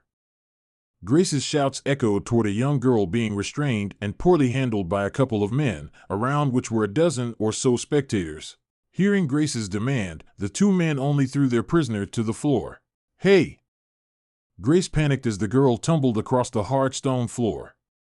She hurried down and grabbed her, picking her up and looking at the large bruises and broken skin across her body. However, she was shocked as those purple bruises rapidly changed color, returning to a healthy supple pink before fading to pale. All her wounds were like that, closing up in a mere several seconds. The sight caused one of the men to snicker. She's a healer. There's no need to treat well a sorcerer who can't even get hurt. What, you think she can't feel pain? Is there a reason I should care? He questioned back, causing Grace to go silent. She didn't forget that she wasn't supposed to be publicly supporting sorcerers. There is, actually. But suddenly, another voice caught everyone's attention. Grace looked back, feeling a wave of relief as Audius walked out. He nodded to her before looking back at the men, who were excited at his appearance. City Lord Audius. We've brought you a healer. Yes, and a disturbance. Did you think it was acceptable to do any of this? Sir? The men were confused as they were berated instead of praised. Audius looked down at them with a half-disgusted face. Instead of carrying on with my work, I'm interrupted by a mob outside my door. And I come out to see a young girl being thrown around. Do you think people being thrown across my stone roads is acceptable? But she's Dash. What, a sorcerer? I don't care. He stepped up to the men, causing them to take a step back. I have guards for a reason, don't I? Doing this is their job, not yours, because they know how I like incidents to be handled. And this is not it. So from now on, if any sorcerers are reported, they are to be handled and brought to me by my guards. And if this happens again, or I hear that a young girl has been abused before receiving proper judgment from me, then I'll be throwing you into the dungeon. Audius' voice reverberated across the plaza, catching the ears of everyone nearby. The two men, the targets of his reprimand, had their faces twist in humiliation and anger. Humph, you puny fucking child. One man who had been put on the back foot mustered up his rage and took a step forward, as if to confront Audius. Halt! But he was stopped as Sir Point stepped in front and launched out his leg, kicking the man square in the gut and sending him to the floor. He drew his sword, pointing it at him. You are in the presence of the city lord and the son of Duke Fox of the Verlenium Empire. Attempt anything, and I will relieve you of your head. Ack! The man groaned as pain racked his body, the hard stone floor merciless against his soft body. Audius tore his gaze away from them, looking back toward Grace. Inwardly she was sneering, wondering how the man enjoyed feeling what the girl just had been. He smiled a bit, guessing her thoughts, and motioned to the nearby guards. "Take her away." "Sir." 2 guards saluted and grabbed the sorcerer, and the Baron followed them to a secluded area within the manor. Grace watched as Audius turned back to the man who was regaining himself on the floor. He stepped forward, calling Officer Point and standing over the man. He looked around. "The citizens of my city are not to dirty their hands with the responsibility of handling sorcerers. They are powerful, capable people that may retaliate if you try to harm them. That is why you are to report their presence to me first and foremost. For your own safety, allow my guards to handle the danger. I don't wish to see blood on my streets, especially not the blood of my own people." With that, he put his hand out toward the man on the floor. The man looked up at him, still angry, but not unwilling to accept the gesture. He took Audius' hand and was pulled up. Audius dusted the man's shirt a bit before patting his shoulder and smiling. "There's no reason to interrupt our lives with unnecessary work and worry. Let me take care of everyone while you all worry about what to have for dinner. Here." He reached into his jacket, pulling out 2 notes for 100 coin each. He placed it in the 2 men's hands. "If you successfully report a sorcerer and we catch her, then you will be rewarded with 200 coin. Consider it a thanks for keeping the city safe." "Ah, thank you, Lord Audius." The man quickly changed his demeanor, nodding in thanks. All the bystanders were also surprised. 200 coin wasn't a small amount, being a few weeks' worth of pay for the average person. And with that, everyone was sent off and dispersed, Audius retreating to the manor. Grace questioned me as we walked. "Why were you so nice? And what's with the reward? I don't need my citizens hating their city lord. And if we want to find more sorcerers, why not pay the people to do it for us?" I smiled at her, and she just sighed in acceptance. A small expenditure that helps us immensely, not that sorcerer awakenings are common. Now, let's get the details on our new guest. Walking through a few halls, we found the sorcerer in one of the empty rooms. As we discovered that she naturally healed herself, there was no need for treatment. Taya had already arrived, and seeing us walk in, the guards took their leave. All that was left were myself, Grace, the Baron, Taya, and her father, Sir Point. I took a seat on a chair near the bed, Grace standing behind me. Taya was sitting on the bed with the new girl. "Her name is Rachel." Taya spoke her name, and I took a moment to observe her. She had blonde hair and what seemed like green eyes. Her tattered clothes also revealed a large bust despite her shockingly toned body.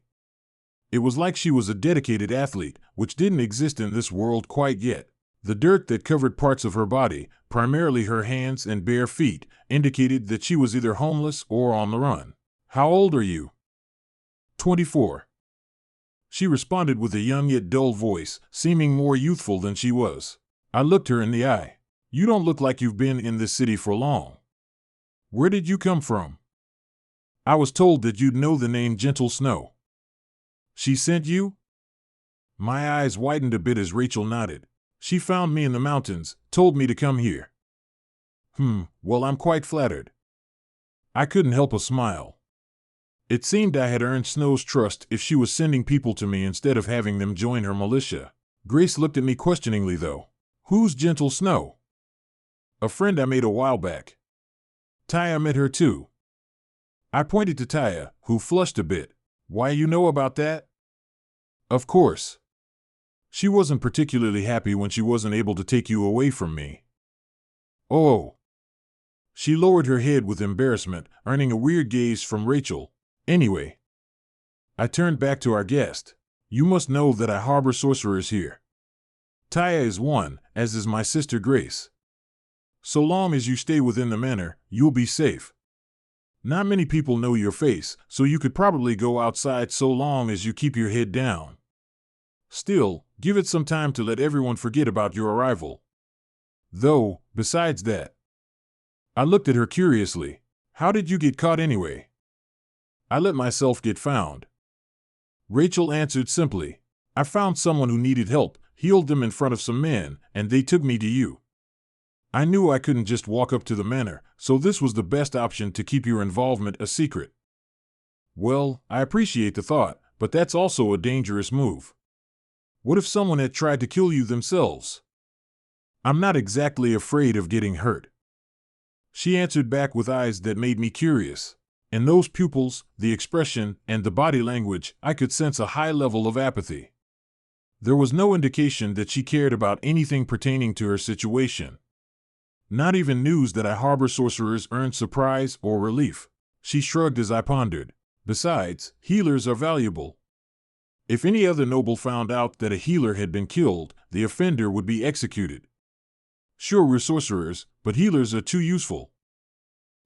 That's true. I nodded before standing. Well, welcome to Northtown, Rachel. Tell Grace about anything you need, and Baron Viral will brief you on everyone who does and doesn't know about our secret. And if you have any questions for me, I'll be in the study. Now, if you'll excuse me. With that, I left the room. There was still loads of work to be done. I heard Grace begin discussing things with everyone as I left. 2. Chapter 14, Burn. Over the next couple of days, Rachel never came and found me for anything. And since I had the looming threat of complete annihilation hanging over me, tending to her was lower on my list of priorities. Besides, I was intending to leave the affairs of the sorcerers to Grace. I wasn't someone those girls could easily connect with, simply because of the fact that I wasn't like them, and I was a man who they couldn't be sure to trust. Even though Rachel was willing to risk herself to come to me, she always looked ready to run away. I'm sure her powers of healing gave her much confidence. No wounds could stop her, and I was sure that her powers went deeper than just healing superficial injuries. What did it mean to be able to be capable of cellular regeneration? It wasn't as simple as sealing lacerations. It was the body's ability to restore itself to its most optimal and prime condition. Rachel's body kept itself perfect at all times. This means she was physically without flaw and blemish. I could see it in her pale skin. Melanin within the skin was only created when the radiation from the sun damaged your cells, being protection against UV rays. But she had no need for that, so her skin was perfectly pale besides her genetic baseline level of melanin. So her skin was only the slightest bit tan, and yet not unhealthy in the slightest. And she had none of the blemishes that might come seemingly naturally, like freckles or moles. The proportions of her body were also perfect. From the symmetry of her face to the shape and size of her large bust. And the only reason I wondered about her bust was due to the fact that her body was spectacularly toned. Women who worked out often had smaller breasts since their body burned its fat. But hers didn't do that. Instead, perhaps because she was constantly on the run or fighting off enemies who might wish her harm, she had constantly exerted herself. But because of her regeneration, her body always immediately healed itself. Imagine being able to work out and recover during the exertion. Imagine what that would mean for your muscles, to build more muscle mass by the minute. If she were a man, she would be a monster with strength and stamina incomparable to any ordinary human. But due to her genetics, she wasn't allowed to build more than her genes allowed, resulting in the toned yet feminine body she had. And since her powers of regeneration came from the mystical energy source of sorcerers, it didn't sap at her bodily energy or resources, meaning she wouldn't become emaciated from recovering tissues or burning tons of energy. The implications of her power were numerous and definitely something I wished to know more about. And with the more sorcerers I encountered, the more I wondered about what their power was. But it wasn't appropriate to study it, at least not now. Not only would I have to earn a reputation among the sorcerers, but I would need more information on their origins, something I couldn't get without more power. And currently, there was one thing standing in my way: the threat to my city. A couple days after Rachel joined us, I decided to take a trip to the wall and see its progress. I had given very precise and explicit instructions to the brothers at the Rock and Stone Foundation. If they were competent managers, then I expected things to look as I told them. Grace decided to come with me, and so the two of us rode to the northern region of the city. We met up with Fenton and Gerald, who took us to the site. We've been following your directions to the letter, Lord Audius. And truly, it did answer many of our questions during the process. Without your guidance, I'm afraid things would have turned out much worse. Here. After walking a bit across a dirt trail, we arrived at the location. Dozens of men worked laboriously for miles in each direction. Currently, the wall only covered the northern region, and it would prevent anything in the mountain range from coming into the city. The deep trenches had been dug long ago, and by now they were finishing the concrete foundation. The wall was several meters thick, and it wasn't being constructed of cinder blocks. No, this wall was going to be made of huge concrete blocks, sturdy enough to protect the city even from sieges. It was for this reason I didn't bother finding information on demon beasts. If a wall that could protect against organized military sieges wasn't enough, then there was nothing I could do to protect this city in the first place. The plan was to build the foundation and mount the concrete blocks on afterward. After all the cement mix was prepared back in the city, the concrete blocks would be manufactured at an outpost built nearby and placed at this site. Those blocks were even built with iron bars in them as an alternative to rebar, giving them improved resilience. This was the most efficient and effective method of construction I could devise with the technology and time we had. Even as the trenches were being dug, Fenton and Gerald were making the blocks. Now, there were already huge stockpiles nearby that simply needed to be hauled over and placed when the time came. We even had the necessary equipment like cranes that would allow a tall wall to be built. With all the manpower we had and our preparations, the wall was set to be completed in only a few more weeks. It would be well established by the time the months of darkness came. Grace and I toured the construction site while the two brothers briefed us on everything. I also checked to make sure everything was going according to plan, and it seemed like it was. It naturally wasn't perfect, but there was a margin of error that wouldn't affect the final product. This fell into that range, so I was satisfied. It looks great. I gave the two brothers a nod of approval, causing them to smile. Thank you, Lord Audius. We know this is important, so we've been making sure to personally oversee everything. Good. I'm counting on you too. If this project succeeds, you too won't lack opportunities in the future. You'll be free to take the formula for the cement, produce it, and sell it wherever you wish. I'm sure you can see how high the demand for a product like this will be. The quick, easy, and cheap material that can build strong structures. Indeed, Lord Audius. Your formula is truly revolutionary. I've never seen a mixture that sets so fast and has such strength, even early on. I'm sure once a month or so passes, it'll be even stronger than now. But we can't simply take the fruit of your knowledge without recompense. Gerald looked at me with seriousness, combing his beard with his fingers. As businessmen do, we wish to offer you a deal. We've already engaged in correspondence with other merchants who are interested in facilitating distribution. Particularly, we've gotten into contact with the biggest merchant who dominates the Ridge River shipping lines. He plans to visit Northtown soon and build a dock here, and he's interested in the cement as well as meeting you. But since you are the creator of this formula, Lord Audius, we wish to make you a partial owner of the Rock and Stone Foundation and bring you into our business with those beyond the city. Oh? I was surprised by their offer, as was Grace, who stood beside me. I questioned, why are you offering to give up so much? I hadn't actually intended to take any ownership in regards to your use of the formula. You could have had it all. Well. The brothers glanced at each other with weird smiles. We're businessmen, not thieves or a charity. We don't intend to give you nothing for your knowledge, so we initially decided to give you a portion of the profits. But we've realized how wise you are in regards to matters of business, so in the end we wish to make you an owner on par with us, where myself, Fenton, and Reduct own 25% each, while you own the last 25%. A four-way ownership of our company. In this way we can help each other. You can use our company and you'll get a major share of the revenue, money that can help you personally or with the city. And we can benefit from your guidance. My guidance.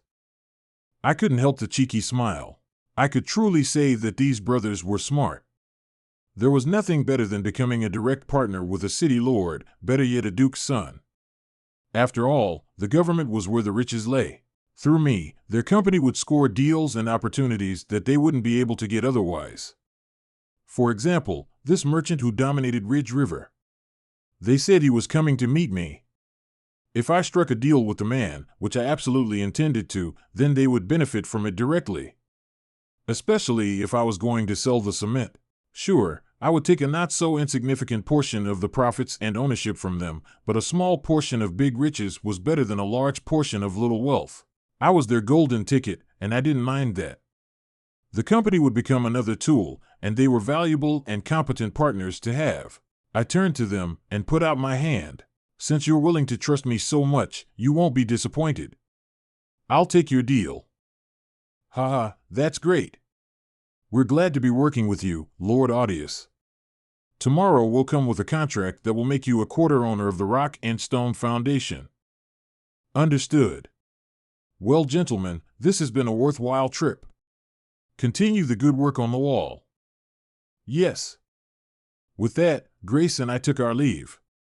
She sighed on our way back in the carriage. So now you own 2 companies? Well, own one and partially own a second, but yes. To think so much would happen in such a short amount of time. To think that only a few weeks ago we were wasting away at Father's house. Now you're mining iron, producing cement, building a wall to protect against demon beasts. Her voice drifted. I had long told Grace about the corrupt rift, and while she had been shocked at first, she soon went along with my plan. Even if I failed to build up a defensive force, there would be time to evaluate the city. My plan was to bail if things weren't ready within 2 weeks of the months of darkness. But things were proceeding at lightning pace. The wall's foundation was already laid and setting, and weapons were being manufactured. Of course, my flintlock weapons weren't being worked on yet, but that would come later. Grace had confidence in me, especially after seeing my changes ever since my awakening. It made me feel weirdly nice, as if I'd accomplished something. By the way, she changed the subject. I talked to Rachel. Apparently she's a wanderer. She goes from city to city, stealing clothes and food to get by. She's been like that ever since she awakened 2 years ago.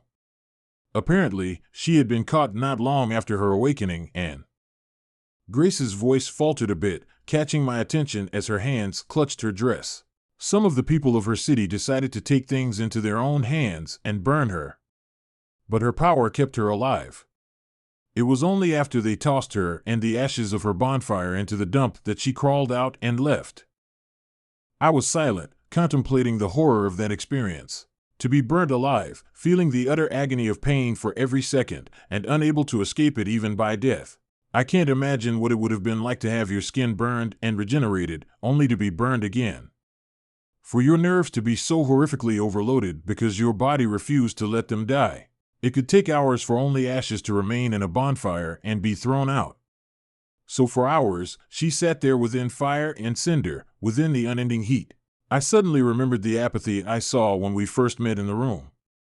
The total lack of care for what was going on around her. She had no doubt been twisted by that experience. Grace struggled to say her next words. We found her hurting herself yesterday. I guess she had taken a knife from the kitchen, but she was carving herself up.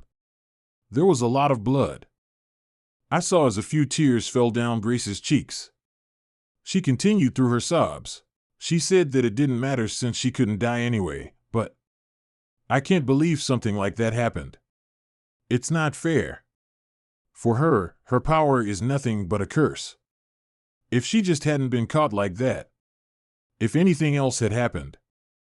I held Grace as she started to break down. As she cried, I looked at her while feeling great affection. To think she could be so empathetic. To cry for another person's plight. I understood that it was a horrible situation, but I held a certain level of detachment that didn't allow me to feel as she did for someone else. But seeing Grace cry like this made my chest hurt in an odd way. It reminded me that I wasn't who I used to be. I let out a short breath. I'll talk to her tonight. 3. Chapter 15, Immortal. After the sun set and I was afforded a moment of reprieve, I made my way to Rachel's room. She had been living luxuriantly, considering her lifestyle beforehand. She got to eat as she wanted, was able to clean herself, and was dressed in clothing that wasn't torn to shreds and stained with blood. But none of it seemed to matter, considering her eyes that continued to look at everything with carelessness. Lounging around on the bed with an assortment of fruits by her bedside, she looked like a spoiled noble woman who only sought the pleasures in life, unable to bother herself with any kind of laborious task. She seemed slothful, detached, bored. But as I looked at her from the doorway of her room, I was able to see the issue that lied far beneath her stunningly gorgeous exterior. Her perfect shell hid the truth well, but not well enough. It's interesting to think how no fear equates to no survival instincts. Since even if I plunged the knife into your neck by surprise, it wouldn't bother you much. Rachel finally turned at my voice, yet still continued to chew on a fruit with dull eyes. Oh, Lord Audius.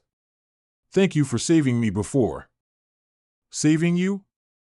I couldn't help but chuckle at the irony. Please, we both know you didn't need any saving. I mean, it's not like you can die anyway. That's true.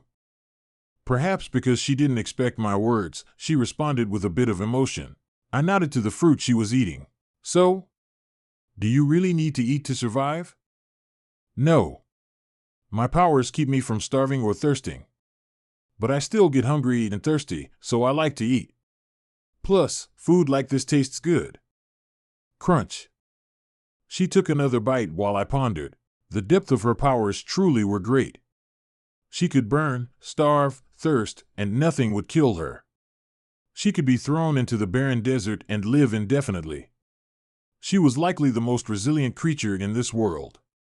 Only by trapping and sealing her away could you disable her. Without knowledge of her powers, it would be impossible to do anything to her.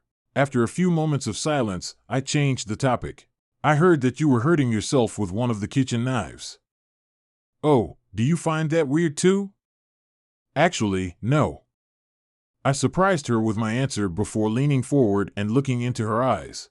Tell me, what did it feel like? Was it perhaps like scratching an itch? Yeah. She brightened up just a bit, her focus turning away from her fruit and toward me. Sometimes it feels good. I do it every once in a while, otherwise I start feeling weird. Weird how? I don't know. Everything just starts to feel itchy. My skin gets uncomfortable and sweaty, and sometimes I cry a bit. She casually listed off her symptoms, perhaps happy that someone was interested in her reality. And in my mind, I confirmed some of my thoughts. First was that, for her, pain was like a drug. Having received so much of it after her awakening, her mind became severely desensitized, even if her body didn't. She needed it in certain intervals, like doses.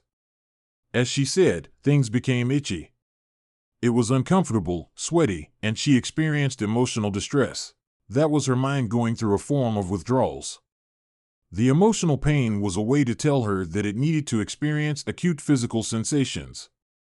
Mutilating herself was a way of feeling something, satisfying her mind and scratching that itch.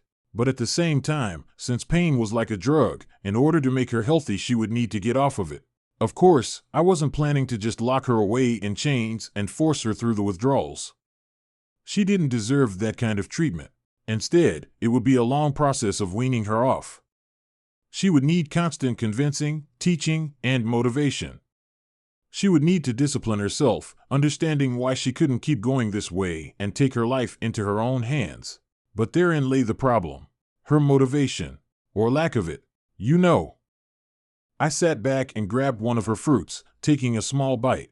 There's an interesting philosophical topic that some nobles like to discuss. We ask ourselves, what would an immortal man do after living for hundreds or thousands of years? Immortal? She looked curious while I continued. Someone who can't die, who lives forever, who watches the rise and fall of kingdoms and empires. He learns everything, does everything. Perhaps 1 century he might rule a kingdom, and the other he might be a humble farmer with a family. With so much time and nobody able to harm him, there's nothing he can't do. But at some point, when he has done everything there is to do, and has felt everything there is to feel, what might he do to pass the limitless time in front of him? What do you think someone like that would do? For the first time, I saw Rachel focus on something. She pondered, perhaps using her own experiences to place herself in that hypothetical man's shoes. And at some point, she came to a conclusion. Nothing. She answered, "There's nothing he can do except repeat what he's done. There's nothing new in the world for him. Even if he has a family, they would just die.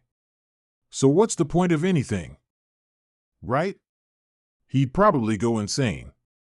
To know that everything you do will all mean nothing. To know that you will outlive your grandchildren and their grandchildren. That you can only sit there and watch as the world lives on without you. And to think you might just be the same way." "What?" Rachel looked at me with both concern and confusion. I shrugged. "Well, with your regeneration, you'll never get old. Old people die because their bodies wither and decay. But yours doesn't. So as far as you're concerned, you're immortal, just like that hopeless man. You'll live on for thousands of years. You'll watch as the Verlenium Empire fades and dies, all its people spawning generation after generation that'll build new empires. But none of them will outlast you. Wait, but I'm not immortal." "No? But you can't die. I mean, you carve yourself up for fun, can starve and thirst for days and weeks, but your power as a sorcerer won't let you bite the dust. You've even been burned at the stake. Is that not immortality?" At my words, Rachel couldn't find it in her to respond. As someone who couldn't fathom any more horrific and thorough way to die than through fire, she was realizing that there truly wasn't any way she could possibly pass away. And if she couldn't die, then she really was just like that immortal man, hopeless and without purpose. Sure, she hadn't lived for more than a few decades, but her nihilistic attitude didn't care about that fact. She could only sink into the thought that she had no way out, that she was trapped in her body forever. Perhaps she had been hoping that in time, she would still die due to old age. That was her last hope, and why she decided to not care about anything except going day by day in limbo. But with even that gone, she had nowhere to go. The hope that she had an end was suddenly killed in her mind by my words, and her thoughts became so thorough that she began to silently cry while sitting atop her bed. Then, she began looking around frantically, whipping her head around to her pillow before reaching underneath. She retrieved a knife to my surprise, and before I could do anything, began plunging it into her body. The sight of blood spraying from her neck and legs was jarring even for me. And even more disorienting was how she didn't stop. No amount of stabbing or cutting inhibited her ability to operate. Her wounds closed fast enough for her to keep going, and not even suffocating would stop her. Wait! It was only when blood had poured onto the bed that I finally stood and tackled her. Restraining her proved to be shockingly difficult, though, with how freakishly strong she was. "I don't want that," she shouted while spitting out blood and flailing against me. "I just want to be normal. I don't want immortality. I don't want the pain." She continued to sob and struggle, but with joint locks, I was able to restrain her. Blood poured over my own body and clothes, so much that I felt like I was soaked. The overwhelming smell of iron caused my nose to burn. "Hey! Stop it with the useless harm and listen to me, damn it." I yanked her head back, putting her ear near my mouth. I could hear her erratic sobs in intimate detail while whispering, "You and the rest of the people in this world don't seem to realize that fire is not the most devastating way to die. But I do. I can kill you.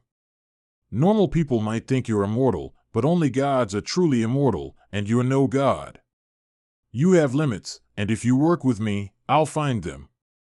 Only I can give you the sweet release of death that you want. You understand me?" "No. It's my power. Nobody knows about sorcerer powers. You couldn't stop my power." She stopped struggling, but in exchange, it seemed like she was collapsing. And her words were true. Not even I knew anything about the true nature of sorcerer powers. But I didn't need to know anything about it in order to kill it. I already had multiple avenues that could guarantee killing her, but none of them could be carried out without developing technology. So I refuted while her body fell limp atop mine. "No, I know things that you couldn't possibly fathom. To explain the depth of my knowledge would take years. I know of multiple ways to kill you so thoroughly that not even your soul would remain. But if you want to be there when I create those things, then you'll have to trust me, and you'll have to stay with me." I loosened my grip, but in that moment of reprieve, Rachel spun around and stabbed down with the knife. I was still as the blade was buried into the bed by my head. Rachel cried as she looked down at me, but in her eyes were no longer the apathy I had seen before. There was emotion and hope, the two things I wanted to see most. How do I know you're not lying? How do I know you're not just fucking with me so that you can use me? If you want reassurance, there are two things I can give you. I can give you information that can end my life, and in time, I will show you a weapon that I plan to build, a primitive weapon that's one step toward the death you seek. Tell me, what can end your life? She gritted her teeth and pulled out the knife, pointing it at my neck. I spoke just as calmly as always. The Order hunts sorcerers. All sorcerers happen to be female. However, I happen to be an exception. You mean? I'm a male sorcerer. An anomaly, and a specimen that the Order would do anything to get their hands on. If you were to release that information, it would lead to my death. So now, you hold my life in your hands. Prove it. With a bit more hope, she cautiously pushed for more. I let out a sigh. Goodness, you're asking for a lot. But, here. I lifted my left hand and took off the white glove. Rachel was shocked at the horrifying scarring across my fingers and palm, but her eyes widened even more when my hand transformed, revealing the metal-clawed fingertips and the orb in my palm. It was only visible for a moment, though, before I recalled the tool and put my glove back on. Satisfied? And if you want to see my weapon, you'll have to wait until I build it. Rachel was silent, her grip loosening, and in that weakness, I pushed, flipping her over and swapping our positions. I pinned her arm with the knife down while looking into her eyes. Our faces were close, our hot breaths hitting each other. My knowledge isn't something you could understand, and the weapons I plan to build won't come until the future. So you're going to have to wait by my side until then. But I also don't do things for free. So until I kill you, you're going to have to do some work for me. At least that way you'll be able to see that I'm not lying about my knowledge. So, taking a breath, I grabbed her and pulled our bodies into a sitting position. The wet blood on our clothes and bedsheets served to make the scene a bit more nightmarish. I grabbed her hand, gripping it forcefully between our chests. Trust me for a while. Watch me from up close or from afar. After all, what do you have to lose? If I'm right, then you win. And if I'm wrong, well, you can just kill me yourself. Sound good? I smiled with blood smeared across my face, and my words seemed to open the floodgates as Rachel smiled and released her tears, letting all her pent-up emotions pour out. She grabbed my clothes, hugging my body while sobbing uncontrollably. I held her tight in return, and when she finally calmed down, I lifted her chin with my finger, smiling at her. Don't worry, Rachel. I know you're different, but you're still just a girl. There's no need to be so detached. You're not yet that immortal who has lived for thousands of years. You're a girl in the prime of her life who deserves to live as such. And I don't like it when you have that dull look in your eye. So at least let me give you some excitement that doesn't involve soaking us in blood. I think the blood is exactly what gives it some thrill. She smirked while wiping her face. It only served to smear the blood around, though, so I got up and pulled her off the bed, motioning to the bathroom with my chin. Go on and clean up while I find someone to clean this mess. Well, we're both dirty. Why don't we both clean up? I jolted a bit as Rachel turned her face away, clearly embarrassed by her bold statement. And I couldn't say I wasn't caught off guard, but after thinking for a moment, I walked over to her. She seemed flustered as I placed my hand on the side of her face, wiping her cheek with my thumb. When you clean yourself and go to sleep tonight, you'll wake up and the rush from this whole fiasco will be gone. I know that. That's why I want to do this now. She grabbed my shirt with pleading eyes, and I was reminded again of her most glaring issue. Her mind desperately craved stimulation. Usually that came in the form of pain, but now she was feeling something new. This rush of emotion as she allowed herself to be vulnerable and felt the embrace of someone who was willing to take on her burden. It filled her with a new kind of ecstasy, and she wanted more. But I didn't need to become her addiction. It wasn't good for her, and it wouldn't help me. On the contrary, shutting off her avenues of escape would start her on the path of recovery and development. That would build her into a capable ally in the future, and if she still decided that she was interested in me, then at least it would actually mean something instead of being a twisted fling. I removed my hand from her face, grabbing hers with it and placing it against her bountiful chest. Go clean up, find another room, get some rest, and come see me tomorrow. Okay? Okay. She almost seemed confused as I turned and walked out of the room, shutting the door behind me softly. After that, I sneakily made my way through the manor, cleaning up myself after arriving at my bedroom and going to sleep not long after. It was quite tiring, dealing with poor psychotic girls who liked it when I promised to kill them. 3. Chapter 16, Combat.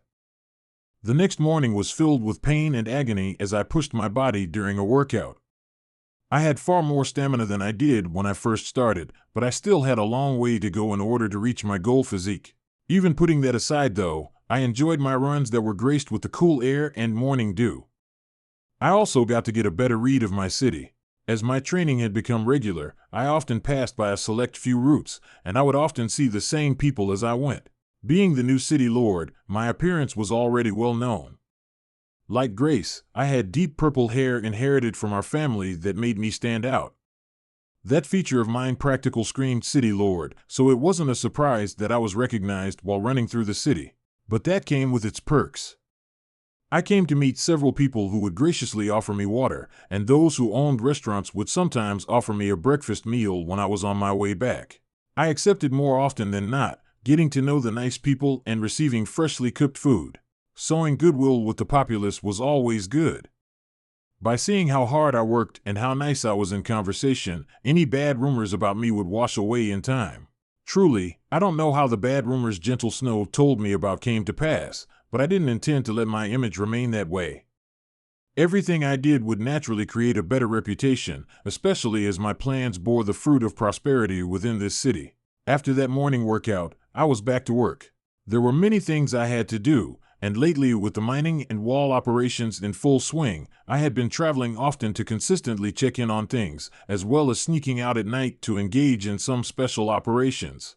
Cement production was expanding rapidly as the number of kills and workers multiplied, and we were beginning to bring in mass amounts of raw iron ore to be processed.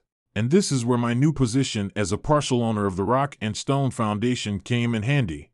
After receiving a contract from the brothers of the company, I signed and attained the right to manage operations alongside them. And using that, I quickly had them work with Sir Campbell to build iron processing infrastructure. Cork, who had attempted to develop iron mining and processing before, already built one smelter that was used for all his iron processing needs. However, the smelter itself was low quality and inefficient, even though it was also surprisingly big. This led to a series of redesigns on my part. Doing plenty of studying using the tools repository, I quickly designed the perfect smelter that we could build with what we had. It wasn't as efficient or scaled as an industrial blast furnace, but it could be built and it was far better than what we had. The smelter was quickly queued for modification. Beyond that, there were only two more things I needed to settle in the near future. One was the deal with the merchant the brothers at the Foundation told me about. A merchant who dominated the Ridge River supply lines. As a river, it was naturally a very popular and important trade route that facilitated business between several cities. Being the behemoth of this river would naturally make you a big name. It was one I didn't know about until I discussed it with the Baron. He was known as the Iron Horse. Apparently, he was an accomplished military officer before he went his own way and established a merchant company. After settling at Ridge River, he quickly dominated it with his connections and ruthless generosity. He was someone who brought wealth to all, yet utterly destroyed those who intended to interfere with his interests. He let other merchants operate all the same, not interfering with them if they didn't do so with him, even when he became the behemoth that he is now. This led to his organization becoming the effective leader of all trade along the Ridge River after all the other merchants bowed to him and merely supplemented his business. And God help anyone who intended to harm anybody associated with that guild. They all protected and supported each other, even against the Verlenium Empire. Basically, he was a big deal. And apparently he wished to meet me. When he would arrive exactly, I didn't know. But it wouldn't be long. And I hoped that it would be soon, because with him, I would be able to establish a much-needed supply line that would help me through the months of darkness. But even the connection with that merchant was secondary to a big piece of business I needed to handle. It was the Baron who came to me at night the day after my enthusiastic conversation with Rachel. He seemed expectant in a way as he announced the good news. "Lord Audius, we've assembled the troop you wanted. They'll be prepared for you tomorrow morning in the northern region of the city." "Oh, very good. Though, I have a question." The Baron spoke his unexpected concern. "I've read your documents pertaining to the training of these soldiers, and I'm worried. About? It doesn't seem like they'll be prepared when the time comes to face actual demon beasts.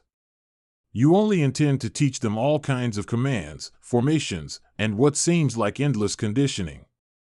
I see very little about fighting with spears and shield formations, and nothing about archery."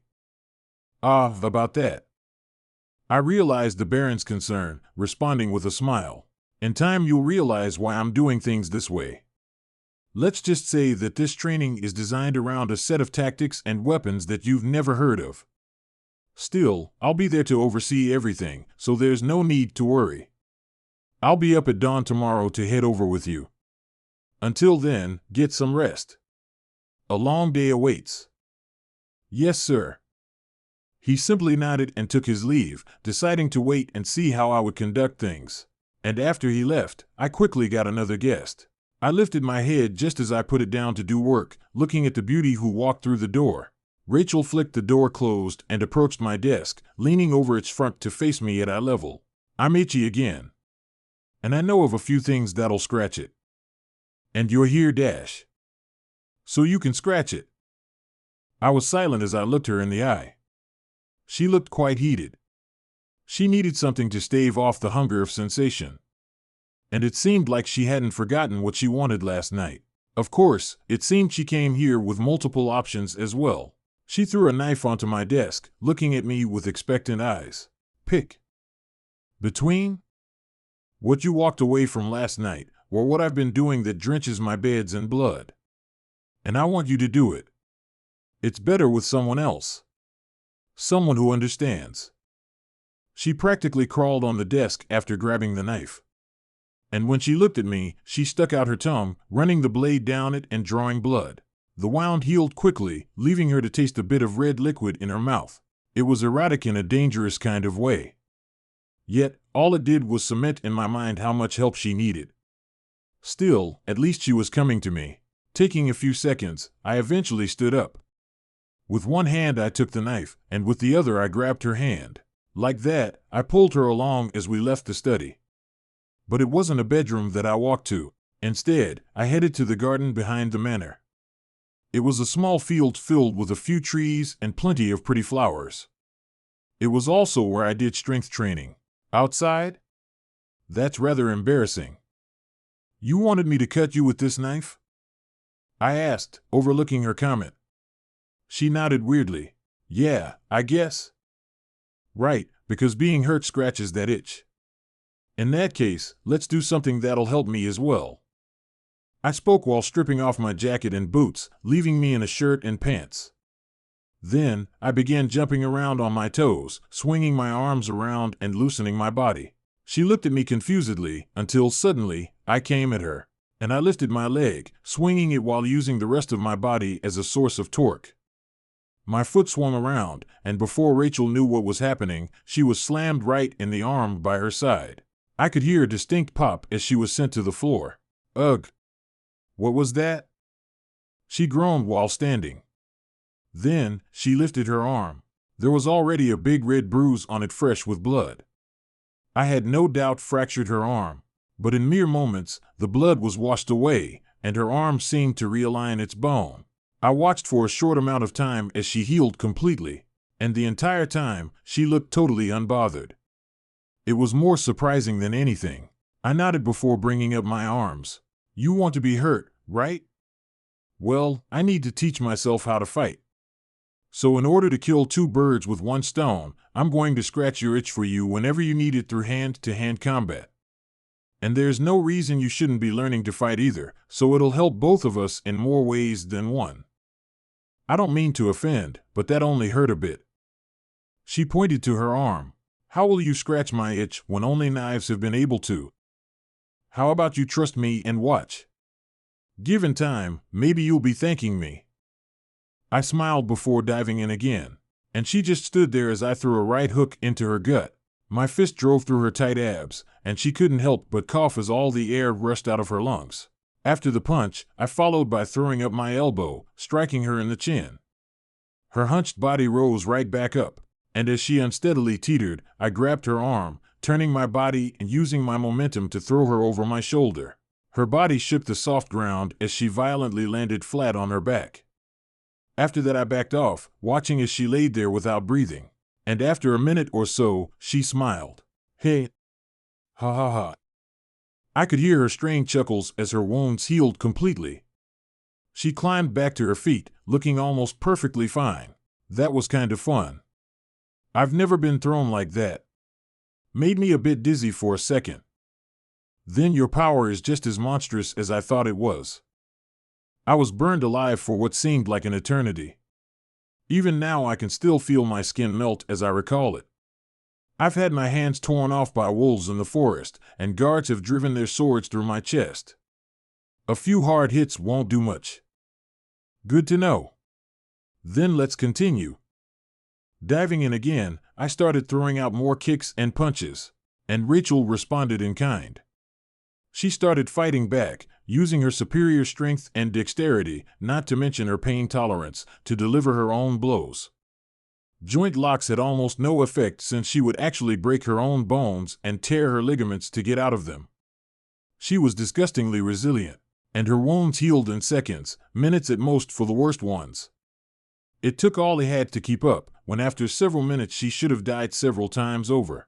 It was incredibly tiring on my part, even damaging for my own body. I received bruises on my legs and hands from dishing out the blows. But I continued through the pain and the exhaustion. I fought Rachel for over an hour. Only then did I finally stop as my body refused to move anymore. Rachel was left on the floor, but given about 2 minutes, she completely healed. She walked over to my sweaty and bruised body with a smile. Hey, that was nice. I'd say it actually worked despite being different from the usual remedy. I feel good. Yeah. I waved, still heaving for breath. She chuckled before helping me up, guiding me into the manor where she got me a cup of water. After drinking it, I finally started to feel good enough to speak properly. I will do this once a day. Either in the morning or at night. You sure?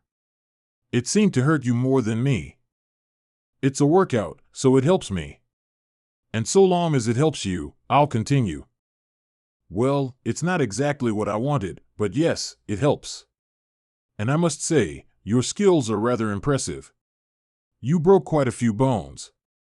She smiled while getting me another cup. I just drank the water without responding. My skills were minimal, my body barely moving as I wanted it to. With greater strength, and as my body adapted to this kind of movement, I would hit far harder. My muscles just needed to catch up to what was in my mind, and Rachel was the perfect one for the job. I had no issues basically trying to kill her since she was practically begging me to mutilate her. Plus, it would teach her valuable combat skills, which would no doubt come to help me in the future. Granted, I had to admit how extraordinarily odd and messed up the situation was. But drastic conditions called for drastic and creative measures. All right, I'm going to bed. You also need to get rest. Not that I sleep, but okay. No sleep either? What a hot mess you are. Just noticing? She giggled as we walked back into our rooms. 3. Chapter 17, Hope. Not long after I was notified of the corrupt rift, I had the Baron begin hiring guards under the pretense that we needed to expand our local security force. It had taken longer than I wanted, but now, we finally had enough men. Previously, Northtown only had 40 guards that maintained order for the city. Now, that force had technically been expanded. There were now 240 guards, but of course, the new 200 weren't actually guards.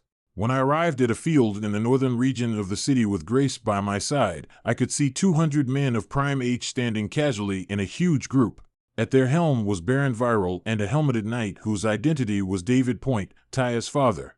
I couldn't have Sir Point walk openly yet because after he decided to nearly kill his wife, he had become a hot topic that wouldn't disappear for a while. But I could still use his expertise, so I made him work under the Baron. Those two would be the head drill instructors. Attention! The city lord has arrived. Attention! Shouts rang out through the field, but because it was morning and these new recruits were untrained, everyone was dull as they quieted down. I stepped up to a platform that allowed me to overlook everyone. All 200 recruits looked back at me with curiosity, a bit of anxiousness, excitement, and some suspicion. Ever since I had become the city lord, I had stayed out of the public eye for the most part. The majority of my days were spent in the study filling books worth of pages with information and plans. I was guiding every detail of the new operations within the city. I had only been seen a few times, and the most obvious time was the recent incident when Rachel had been brought to my doorstep. That and when I went on runs. But other than that, only faint rumors had been going around about me. Of course there were the bad rumors, but because nothing had changed within the city itself, nobody paid much mind. Until now, my eyes went between the many faces of those who stood before me. All of you are young men, given this opportunity by Baron Viral.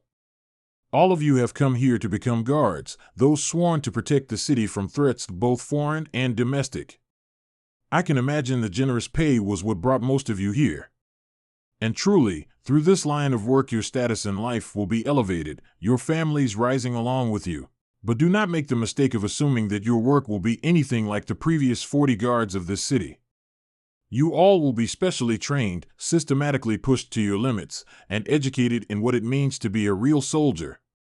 I have personally planned every single day of the next month of your lives. And I promise you, you will be earning the generous pay I have stipulated in all your contracts. I had a charismatic smile as I finished my short speech, and contrary to my seeming glee, the 200 men below didn't seem as excited to be here as before. My final words brought them a bad omen in a weird way. I had made a standard contract for everyone here. And it was their salary, which was 80 coin weekly. That pay could only go up as they were promoted through my system of ranks. 80 coin was nearly double what the standard citizen normally earned. And as I had stipulated the salaries for each rank above the lowest, everyone was motivated. Who wouldn't want to become a knight captain and earn 250 coin weekly? I looked down toward Baron Viral. Baron, please open the first page of your guidance book and begin the first day of these recruits' regiment. Yes, Lord Audius. The Baron nodded and opened the book he had on him. It was one I had personally written, consisting of nearly 100 pages that detailed every single day of the next month. The Baron was required to understand the day's plans in advance so that he could properly train these future soldiers. We will begin with a 10-mile march along the length of the wall. Now group up into 5 groups of 40. The Baron began yelling and instructing the mass of recruits. At the same time, I stepped down from the platform and caught David Point before he walked off. Sir Point. Lord Audius. He bowed. Despite being older, it seemed he didn't have any qualms about displaying his complete and utter servitude. I pat him on the shoulder, glancing at the recruits. You are a soldier, Sir Point. And you must realize that I am not creating this troop for nothing. A great threat is going to befall this city, and these people will be the ones who determine whether all of us live or die. Understand this as you push these people, as you train them and educate them. Work with the Baron and raise these young ones so that they may be capable of protecting everyone when the time comes. A great threat? Of what nature? The knight asked a valid question. So I fed him what he needed to know. Demonic beasts. Mutated monsters. You were a hunter, Sir Point. That means your knowledge will be valuable, conducive to preserving the lives of these young men when this threat bears its fangs. Still, know that the training program within that guidebook is of the utmost priority. I am training them for a very specific purpose. I understand, Lord Audius. You have my word that these recruits will be shaped to your will. Now go help the Baron. I let him go, the knight saluting me before running off to assist the yelling Baron. After that, Grace moved to my side. Are you sure that these people will be ready when the time comes? The months of darkness are only 6 weeks away. You might have a window even then, but that'll give you at most 2 months before demonic beasts arrive outside the city. Can you really prepare an armed force in that time? It seems impossible. Normally it would be impossible. But with my weapons, the difficulty of this endeavor will be dramatically reduced. Trust me. My confidence is not unfounded. In hopefully only a couple more weeks, I'll finally be able to show you all the wonderful tools I have been boasting about. I hope they're as great as you say they are. She sighed while turning her gaze back to the recruits who were beginning their march. It was hard to believe that all those kids could be turned into a military force strong enough to combat invasions of demonic beasts. Prepare to move. Get those animals chained to the wagons. Gentle Snow watched as her sisters of the sorcerer's militia packed all their items. There wasn't any one place they could call home. They were little better than nomads, wandering the harsh mountain range while occasionally taking what they needed from the towns and cities nearby. This was an event that happened very rarely, however. For the first time, they were migrating out of this mountain range. Staying near a corrupted rift was far too dangerous. They would be easily overrun by demonic beasts when the time came. There would be no place for them, so they needed to find another place where they could wander and sustain themselves. It made Gentle Snow feel conflicted. There was a reason she sent Rachel to Audius instead of recruiting her to the militia. As she thought more and more, she seemed to convince herself that Audius and his leadership was the best thing for the sorcerers. For some time, she thought that it was at least good that Northtown was close by.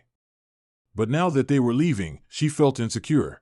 She didn't want to leave, but she was also one of the veterans of the militia. She protected her sisters, and that duty took precedence over her own desire to be comfortable with Audius.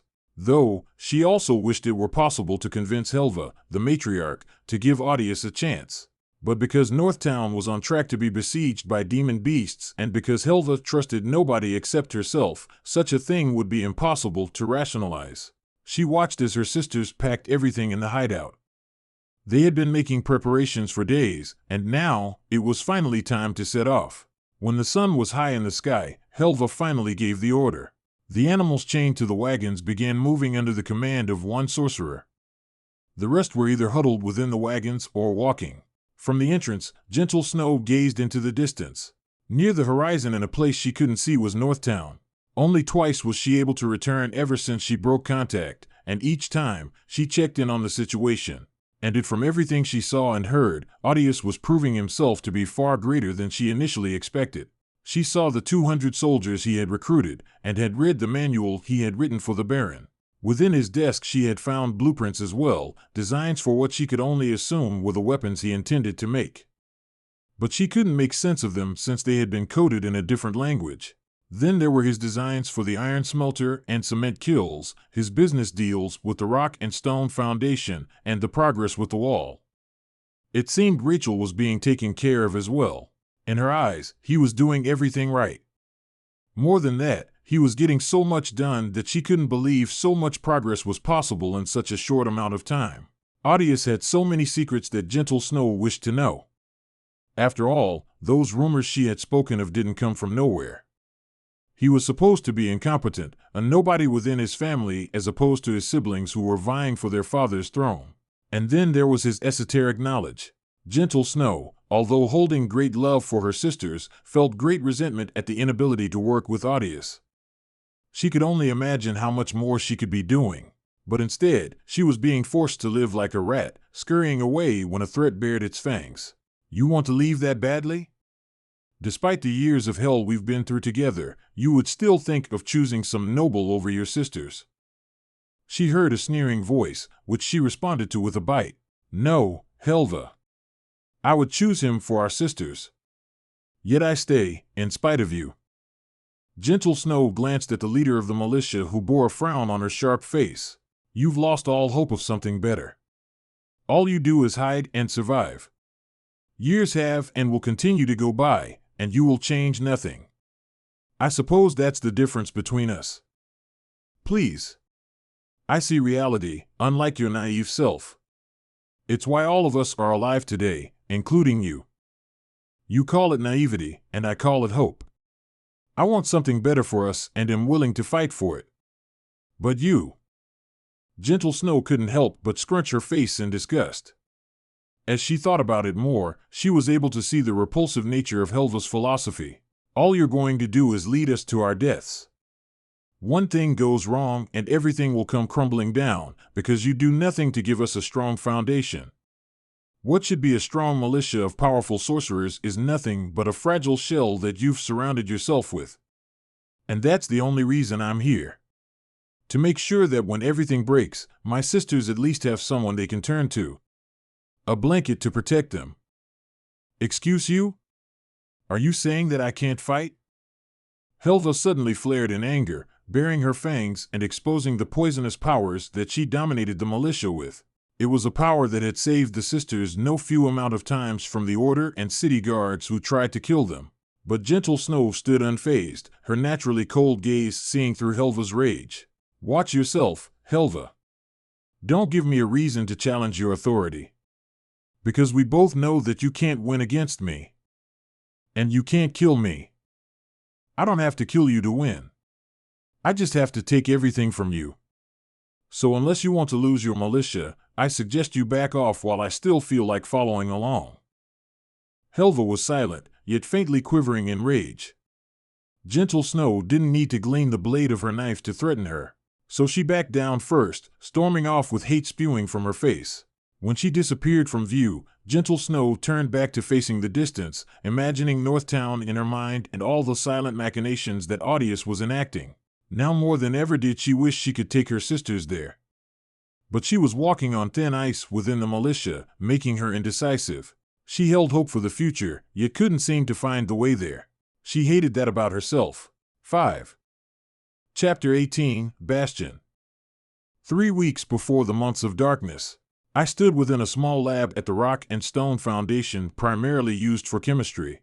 It was there that I stood before heaps of materials. Bags upon bags of saltpeter and sulfur laid before me, with more inside of a warehouse. I had spent a rather small amount of money for all this material, but that was only because this world had yet to find any use for such things. They were somewhat cheap, used in only a few special applications. I even intended to buy more, but there was only so much I could process in a given period. This would be enough for now. Good, very good. Now, we can begin. Taya. Yes. Taya jumped with a smile. She, Grace, and Rachel had followed me to this lab. I needed Taya's help, and the others wanted to see what I was doing. And on a table beside me was the first prototype for my new line of flintlock rifles. It wasn't much more than a long barrel secured to a wood body. The inner machinations of the flintlock mechanism had all been specially manufactured under my guidance alongside a local blacksmith. So long as it had the fuel, it would be able to fire. I just had to make the fuel. Recently I had also created charcoal, the third of the materials necessary. However, there was an underlying issue that I had identified in secret. Not all charcoal was created equal. Different types of trees and there would created charcoal that was more or less suitable to making black powder. The reason for this was found in the organic components, primarily the nitroglycerin found within the wood. More of this reactive chemical would create more powerful black powder. But using my tool, I was able to identify the concentrations of these chemicals. I quickly found that the concentration of nitroglycerin wasn't optimal. This meant I would have to reduce strictly the carbon content to increase the concentration of the chemical. And who better for that job than Taya? I gathered some of the charcoal, dumping a pile of it on the table. My eyes focused on hers as I explained. Your power is that of controlling carbon. This pile right here is called charcoal, and it's created by burning wood and leaving behind carbon. However, there are some other chemicals in there besides carbon. What I need you to do is pull out carbon, and only carbon, from this pile. We're going to do some tests in order to see if your power works the way I need it to. Okay. I'll do my best. Although nervous from my expectations, Taya rose to the challenge. She looked at the pile of charcoal and lifted her finger to it. Her power was invisible, so all I saw was the pile shift around a bit as particles flowed out. They gathered beside it, forming an almost pure black pile. I nodded, already seeing how her power was working. The charcoal was gray, naturally because it had things other than carbon within. But this pile was black, making it nearly pure carbon. Stop. I grabbed her hand after a small pile was formed. I didn't need too much to be taken out. She froze and her power deactivated. After I let her go, I gathered some of the other materials and some tools. Within this chemistry lab were some measuring devices, so I grabbed them and started throwing different amounts of these ingredients together. What made black powder so easy to create was the fact that every ingredient was easy to find and mix. Smokeless power or gun cotton required sulfuric and nitric acid to form nitrocellulose or nitroglycerin from different compounds. Even primers for cartridges require these acids to fulminate mercury, but black powder didn't need any of that. Of course, the only reason I was stooping to this primitive compound was because of the looming threat to my city. With these thoughts in mind, I successfully and easily created the mixture of powder. I also created a mixture with the unaltered charcoal. Then, I took a match to them both. Whoosh! The flame rapidly ignited the modified line of powder, burning through it much faster than the unmodified line.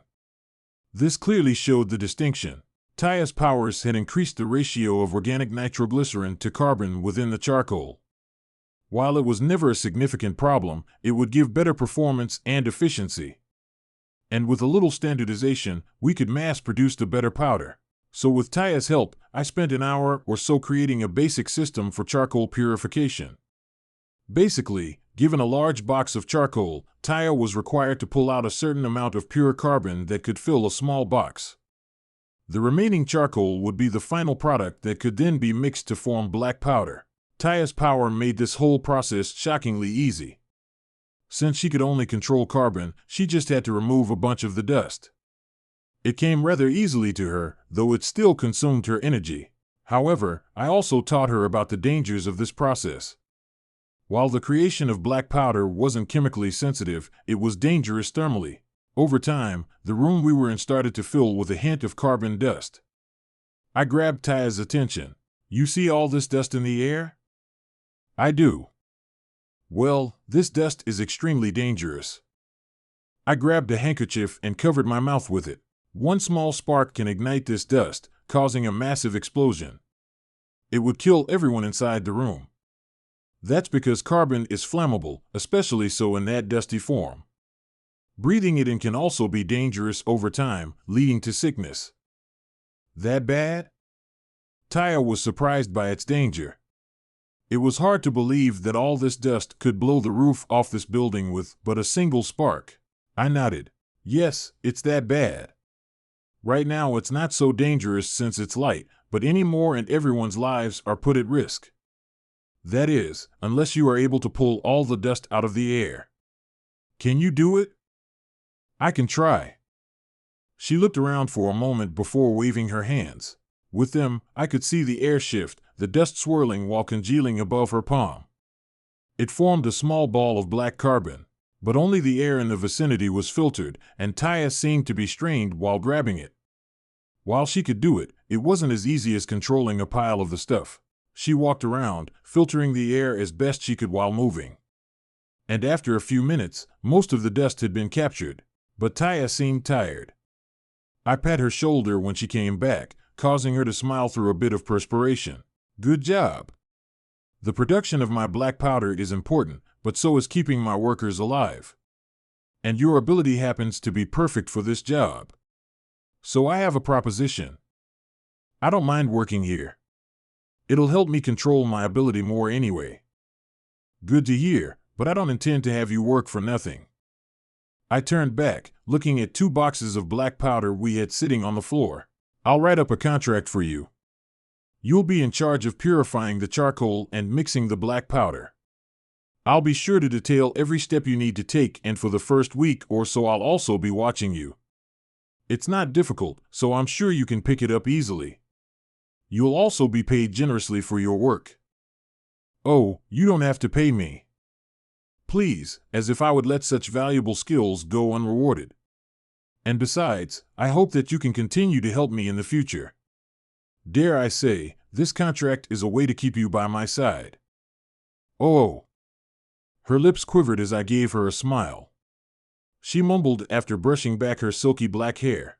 "You don't need a contract to keep me here. I've already decided to stay with you. All the more reason to give you something for your help. I won't take no for an answer.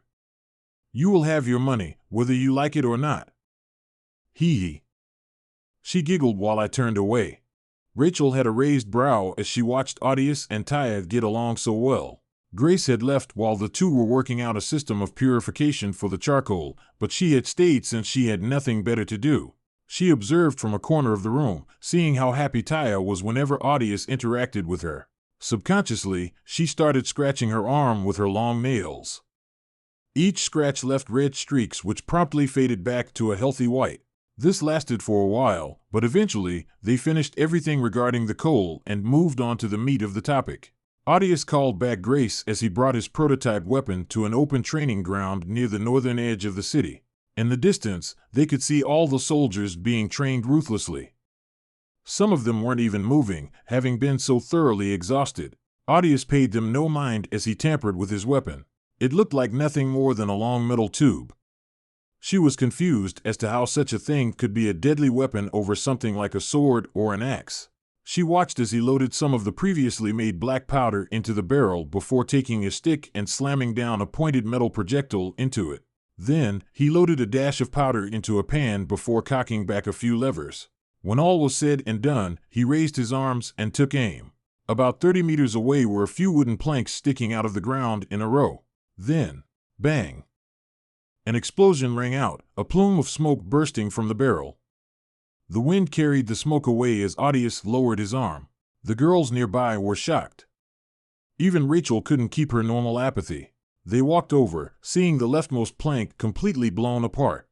Grace grabbed a large nearby chunk of wood in awe as Audius explained. "Basically, the powder we made explodes and pushes the lead bullet out at really high speeds. That bullet carries vast power that can kill even armored knights, at least at short distances. And if you have dozens of soldiers carrying these weapons, you can kill entire armies before they so much as touch your walls." Amazing. The three girls marveled at the gun, as Audius called it. It could make a wooden plank explode. Just imagining what it would do to soft fleshy targets was horrific. And it took no more than a pull of the trigger. To think that you could so easily kill someone without any form of training or skill. Grace also felt enlightened. If it were dozens, hundreds of these weapons against those monsters. No wonder Audius had confidence. She gazed at him while he observed the mechanisms of the gun. Whatever knowledge he gained from awakening as a sorcerer was far more amazing than she thought. She wondered just how much more he knew, and if he would be able to create any other amazing things like this gun. Satisfactory. I nodded pleasantly as I felt the wooden handle of the rifle. There was no rifling and no sights. This was a primitive weapon that was open to many improvements. But even this was enough to buy me a ticket into the highest echelons of power and influence. As of this day, this world had officially stepped beyond the age of sword and bow. A new type of warfare had just been introduced, one that would flip all preconceptions on their head.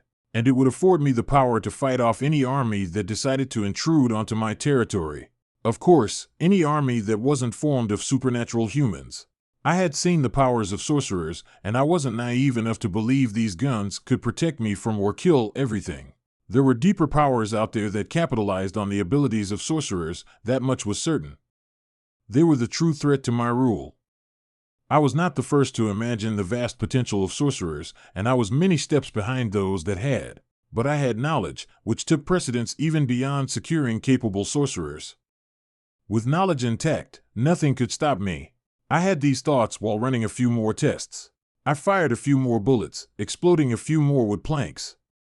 And when I was done, I packed up all the black powder while taking the rifle with me. I stashed it within my room, particularly a spot only I could find easily. After all, I didn't need Rachel seeking it out for some tests of her own. Now, I had a definitive foundation for my army. This weapon proved that, even though this world was different with its supernatural laws, those laws didn't render my knowledge useless. And being able to fire that weapon was the golden ticket out of this mess known as the months of darkness. Everything now came down to production and construction. I wasted no time in working with the local blacksmith. He was a man not usually concerned over his smithing business. He usually only had to repair broken tools for the farmers of the city. He was one of the few skilled metalworkers with the tools, but ever since I enlisted his help, he was busy. And he wasn't the only one. I had brought over another pair of blacksmiths that worked together, using all their resources and skills to expedite the production of the flintlock rifles. Production wasn't fast, even while pooling their resources under my authority and providing financial incentives. In fact, I wasn't sure we would have my desired amount by the time the months of darkness came about. The wall also wasn't finished, even with the level of cement production we had achieved. These facts would normally make one anxious. The looming threat was right around the corner, and even if I did manage to secure everything in time, it would be cutting it close. But I was confident. The stakes were high, and I was putting almost everything I had on the table. If I needed to bring out my trump card, then I would. But I would have my victory, no matter what it took. This city would be my foundation, the bastion of my rule, when the months of darkness ended. 1. Chapter 19, Gordian Ballin. 2 weeks before the months of darkness. Time passed uneventfully. For an entire week, the only things going on were construction. Everything had been laid out. All plans were being acted on. They just needed to finish. And now that my biggest development had finally passed in regards to the flintlock rifle, I only had one more matter to take care of. I spent a few days preparing for this moment, and it had finally come. I was standing at the gates to the manor, my gaze forward with the Baron and Grace by my side. There was a carriage approaching us. It was adorned modestly, but there was no mistaking the fine craftsmanship that had gone into it. I could imagine the comfortable interior. The driver stopped the horses before the gates, and the side door was opened. A man stepped out. He was tall, valiant, with a cleanly shaven face, brown hair, and bright green eyes. He wasn't sharp like many businessmen, but carried an air of leadership and respect. He wore the standard business attire of this world, which resembled a suit, and had a leather coat draped over it. The leather was worn, but it clearly displayed experience. He was a wildly influential and rich man that I didn't think I would meet anytime soon with my status. The fact that he was standing here was a miracle, and I could only think of one reason why he would even bother wasting his time in this place. The Iron Horse. Gordian Ballin. Sir Ballin, I welcome you to Northtown. I had inherited my father's height, so I stood at around 6 feet tall. Yet I was still shorter than this man. That wasn't a factor though, as I carried myself as I always did. I stuck out a hand in greeting, which he took promptly and shook with a smile. Audius Fox. It's a pleasure to meet the third son of the Gilded General. Likewise, to the second daughter. A pleasure, Sir Ballin. Grace curtsied in greeting. Ballin also greeted the Baron before we all headed to the manor. The place was spotless, having been prepared for Ballin's arrival. We headed to a meeting room that was already prepped with a small table of snacks and tea. We all took a seat, and pleasantries were exchanged. These kinds of things were normal for meetings between nobles, but Ballin wasn't a noble. That fact was one that made him popular with the merchants who divided themselves against the nobles of the empire. So I didn't allow these meaningless conversations to carry long. After talking about the Fox family a bit, as well as the state of Baron Viral, Grace took the Baron and left the room. I was left with the Iron Horse, sitting across from each other in silence as the door clicked shut. There were a few moments of tense silence until I took the initiative. What do you think about the Fox Air Wars? I asked, causing Ballin to smile. I think it's something that will shift the Empire's dynamic in a bigger way than most think it will. Right. I don't know much, being the fourth child of my father, but I know it's become a catalyst for several other machinations of the royal family. Audius Fox didn't know much about the Air Wars because he wasn't directly involved. But he had heard many things within his father's household, and he had been to no small amount of events that the Fox family had been invited to: balls, meetings, tea time, and annual holiday events. There were dozens of small and big affairs that he had gone to, and there was no small amount of eavesdropping. He had heard much, and knew that these air wars to take his father's throne weren't as simple as just that. They represented a dynamic change in the Empire's power structure. The emperor was getting old, the royal children wanted power, there were many nobles who wanted a slice of the pie, and countless resources were invested into these silent changes. These were all recipes for either revolution or disaster. To say that I was a bit behind was a monumental understatement. It was definitively impossible to squeeze my way into this whirlpool. No amount of money or otherwise could change that. Too many alliances had been cemented, and nobody would invest into a lost cause, the fourth child of General Charles Fox. I knew this long ago, and back then I had decided on what I would do. I didn't need to squeeze into the small cracks of a crumbling castle. I would just build my own. My visage turned neutral as I continued. Sir Balin, I can take a guess as to why you've decided to grace Northtown with your presence. But does my name carry that much weight? It didn't. He took a moment to respond, and I could see his gaze turned a bit colder. This reaffirmed something in my mind. Gordian Balin, at his core, was a businessman. Beyond the valiant exterior lay a calculative and purpose-driven mind. He continued, "You, the fourth child of Duke Fox, have no chance at the air wars. But that doesn't mean there isn't opportunity to be found. And already, I have realized a valuable piece of information." He leaned forward, looking me in the eye. "You're not the nobody that the rumors say you are. I can see it. You hide very deep ambition. Not that you're hiding it either. After all, walls aren't built around a city in order to keep people inside. And large groups of strong young men aren't trained just to keep order in a small city. You're well informed, as expected of the head of the most massive monetary network in the empire. Which merchant told you? There are only a few here. It would be more appropriate to ask which merchant didn't. The merchants who don't have a hand in my guild are the minority." We both smiled, a few of our cards having been played. I moved on. "So, I was told about your pending visit by the Brothers of the Rock and Stone Foundation." "Yes. I had correspondence with them, intending to enlist their help. You see, I plan to build a port here in Northtown, and they are the most convenient people I can hire." "You plan to take over the Ridge River for good? Are you looking for the wood from the forests here for ships? After all, the water flows down from this place. It would make a good production center." "That, among other things. Anyway, I also heard about you not long after our talks, and then I heard of some curious movements you were making. This all piqued my interest. I'm glad. I can say with certainty that your trip here will not be wasted. And so, I offer you the first piece of our deal." I reached toward the table. Beside the snacks and tea, there was a bundle of paper stacked to the side. It remained untouched and unquestioned until I moved it in between us, taking the top sheet and handing it to Balin. On it was the recipe for my cement, which the man quickly understood. The value of a versatile building material is incalculable. It's the foundation on which kingdoms are built. The stronger the material, the stronger the foundation. And this cement and concrete is more than capable of changing the landscape of construction as we know it. More than that, it will persist well into the future. That piece of paper in your hand is nothing short of the recipe for eternal revenue. And you've allowed me to lay an eye on it. Is there a reason you've given this away for free? Why do you think?" I leaned back and smiled, waiting for him to ponder. "You obviously don't intend to take advantage of your monopoly on this. It certainly is very similar to existing recipes, besides a few key differences. Nothing that couldn't be developed given more time. More importantly, though, you don't have the ability to take advantage of this, while others do." "Indeed." I nodded, his thought process heading down the right track. He smiled as he figured the rest out. "And yet you want to use it. So you'll just let others develop it for you.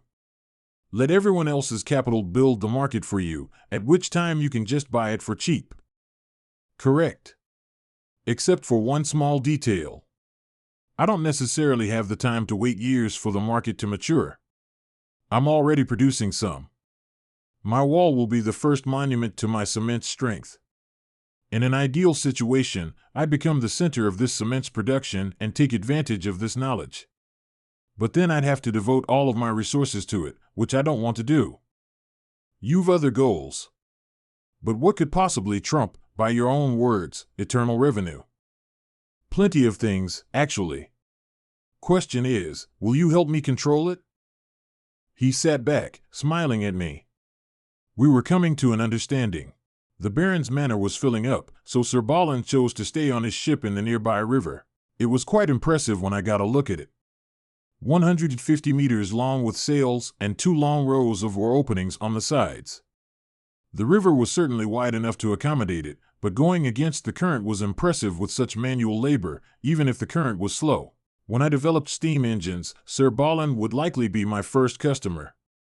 His personal boat would be a form of advertising for my machinations. For now, though, I had to focus on other things. My nights hadn't been spent merely scribing. Although I had received more paper and bookbindings, my top priority had always been on mounting a defense. And although many functions were limited, light energy operations were still capable of being carried out on my matter tool. I used this, almost every night, to perfect the imperfections in my fortifications. Tonight was another of these nights. I told nobody when I snuck out, and even then I treated my trip to the front walls as a workout. Once at the walls, I'd run a variety of operations. One of the most important was hardening the concrete and perfecting the mixture. Although the tool couldn't yet synthesize any element I wanted from mere hydrogen, it could still analyze chemical concentrations. It took no more than observations utilizing the variety of bands from the electromagnetic spectrum, penetrating every micrometer of space, mapping out the atomic configuration of the material, and giving me a report on its chemical makeup. Things like too much or too little water added to the mixture of concrete could ruin its properties, more often than not ruining it and reducing its ability to adhere to the other parts of the wall, like the rebar within. So what I did was remove any excess. If there was too much water, I would atomize some of it. There being too little water was very rare, and oftentimes nothing to worry about anyway. Then, after the concrete mixture was perfected, I'd accelerate the hardening. This took a lot of time because there was a slight amount of roundabout atomic synthesis to be carried out, which required more power that the tool didn't have a lot of. But it could be done, on a shallow level, bit by bit at a time. It would take hours just to do one small section of the wall, which is why I had to come out here and work frequently. Tonight, I was finishing up the last of the wall. Only the edges had yet to be completely formed. The rest was finished. Technically, it was battle-worthy right now. The wall was 40 meters tall and 10 meters thick.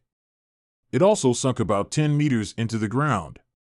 It had 2 gates as well as towers dispersed across its length.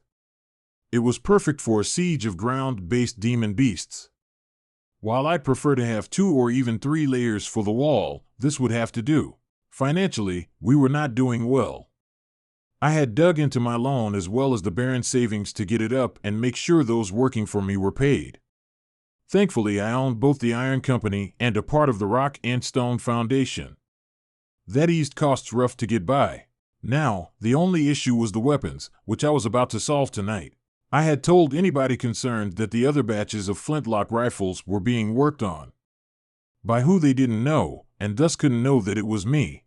If I wanted things like rifling and precision barrels, then I needed my tool. Thankfully, atomizing some iron wasn't difficult. Once I was done with the wall for the night, I ran my way over to a storage warehouse near the Rock and Stone Foundation that was used for black powder mixing and cement storage. There, I found stacks of barrels and trigger assemblies. About half had been formed to my specifications, while the other half had yet to be touched and still sat around as iron rods. First, I picked up one of the mostly formed barrels. Then I lifted my left hand. Scanned for life forms within this warehouse. Scanning. Different wavelengths of radiation shot through the area. I couldn't be too cautious, so I had started to scan around for other people before operating my tool in any significant or noticeable capacity. It quickly finished scanning. No life forms detected within the structure. No life forms detected within line of sight. Thank you. Now. The tool manifested and sparked with power when I brought it up to the barrel assembly in my hand. Atomize. Light beamed across the barrel, sliding across it from back to front. In my head, I could see the blueprint that it was following. Rifling was being added while the internals were perfected in shape. Anything that wasn't needed was atomized into dust. In only 5 minutes, the barrel and trigger assembly was perfect. All it needed was to be mounted to a wooden stock, which was being made by a local carpenter. I moved on to the others, even the iron rods, and formed them all into working rifles. After another few hours, I gazed upon 50 flintlock assemblies. I could arm a quarter of my small army with this. Even with just that many, and perhaps a bit of magic on my part, I could successfully defend this city so long as I armed the rest with spears. But my plans went beyond that. I'd be having the blacksmiths with overtime to make more barrels. They would be crude, but so long as I perfected them, there would be no issues. For now I still had to put on the airs of an ordinary man, making it seem like I was attaining everything through legitimate work. And for the most part one was, but things would be better off with my personal touch, so I didn't spare the effort. I wouldn't take any chances with this new foothold in this new world. With that, I went back to the manor. I arrived drenched in sweat, and just as the sun started to rise. Well, I wouldn't be getting any sleep today. I still had to monitor the soldiers and construction on both the wall and our iron facilities. Training with the rifles would come soon too. There were only 2 weeks left until the months of darkness started. While the monsters wouldn't necessarily come right then, I still had to prepare as if they would. I washed up before going back to my study, starting another page and scribing some educational content within. Things were coming together nicely. 1. Chapter 20, Demons. I can't. Emery, you can do this. We only have a few more miles before we rest. A girl turned and went to her friend as she kneeled, mud coating the pants around her knees. Emery's breaths were shuddering, a single tear falling down her cheek as she clutched her ankle within her boot. Once she stopped walking, it became clear she wouldn't start again. Gentle Snow appeared next to her, putting her hand over Emery's. What's wrong? In my foot. It hurts so much. Take your boot off. I'll take a look. Emery sat down with a nod, gritting her teeth as she gently pulled the boot off. Then, when she went to go take the sock off, she let out a whimper. Gentle Snow slipped her finger underneath, gently pulling and watching as some skin lifted with the sock. Discolored, probably infected, with some blood dampening the sock. Gentle Snow realized that this girl was walking on a completely shredded sole. How she managed to last this much, she wasn't sure. Emery was only 19, yet could bear so much pain. There was only one reason she was being forced to, though. What's going on? Why are we lagging behind? Helva looked back from the front of the pack. She could see Gentle Snow's eyes go deadpan when the two caught each other's gaze. This girl can't walk. We need to rest. We rested yesterday, and thanks to you, we took far too long to even leave in the first place. The months of darkness are almost upon us, and demon beasts could start flooding down any day. We have no time to stop. I delayed us because we needed to hunt for food. All the animals are disappearing. Do you expect us to relocate without anything to sustain us? I am not arguing with you about this, Snow. We are 5 miles from our next stop. Either keep up or get left behind. The choice is yours. Helva snapped before turning and continuing to walk. After yelling some more, the rest of the sorcerers continued walking, only a few staying behind with Gentle Snow and Emery. Gentle Snow gazed at Helva as she left. The summer was approaching, the air getting humid, the floors muddy in this mountain, and the trees becoming suffocating. Yet it was still generally cool because they were so far north. Gentle Snow felt that chill when she watched Helva. She felt the blades across her body, feeling like she needed to act. Helva was nothing but poison for these girls. She would drive them to their deaths. She had managed to delay the evacuation for over a month because not only did they need to stockpile food while animals still existed in these mountains, but she wanted to continue checking on Audius. She needed to see his progress. She had to know that he was still someone they could return to, that Northtown could protect them if they ever had to fall back. And he didn't disappoint. More than ever, Gentle Snow wanted to return, to simply bring her girls to him for refuge. Someone as smart as he could surely find value in them, and would honor his promise regardless. Simply gazing upon that wall instilled faith. It was surely unbreakable, and such things were what she and the other sorcerers needed. But this foolish, venomous woman refused to see anything but her own position at the top of their militia. Anything that threatened her control was something she refused to stand for. The only reason Janelle Snow was still there was because both of them were exceedingly dangerous to one another, and neither wanted to test the other.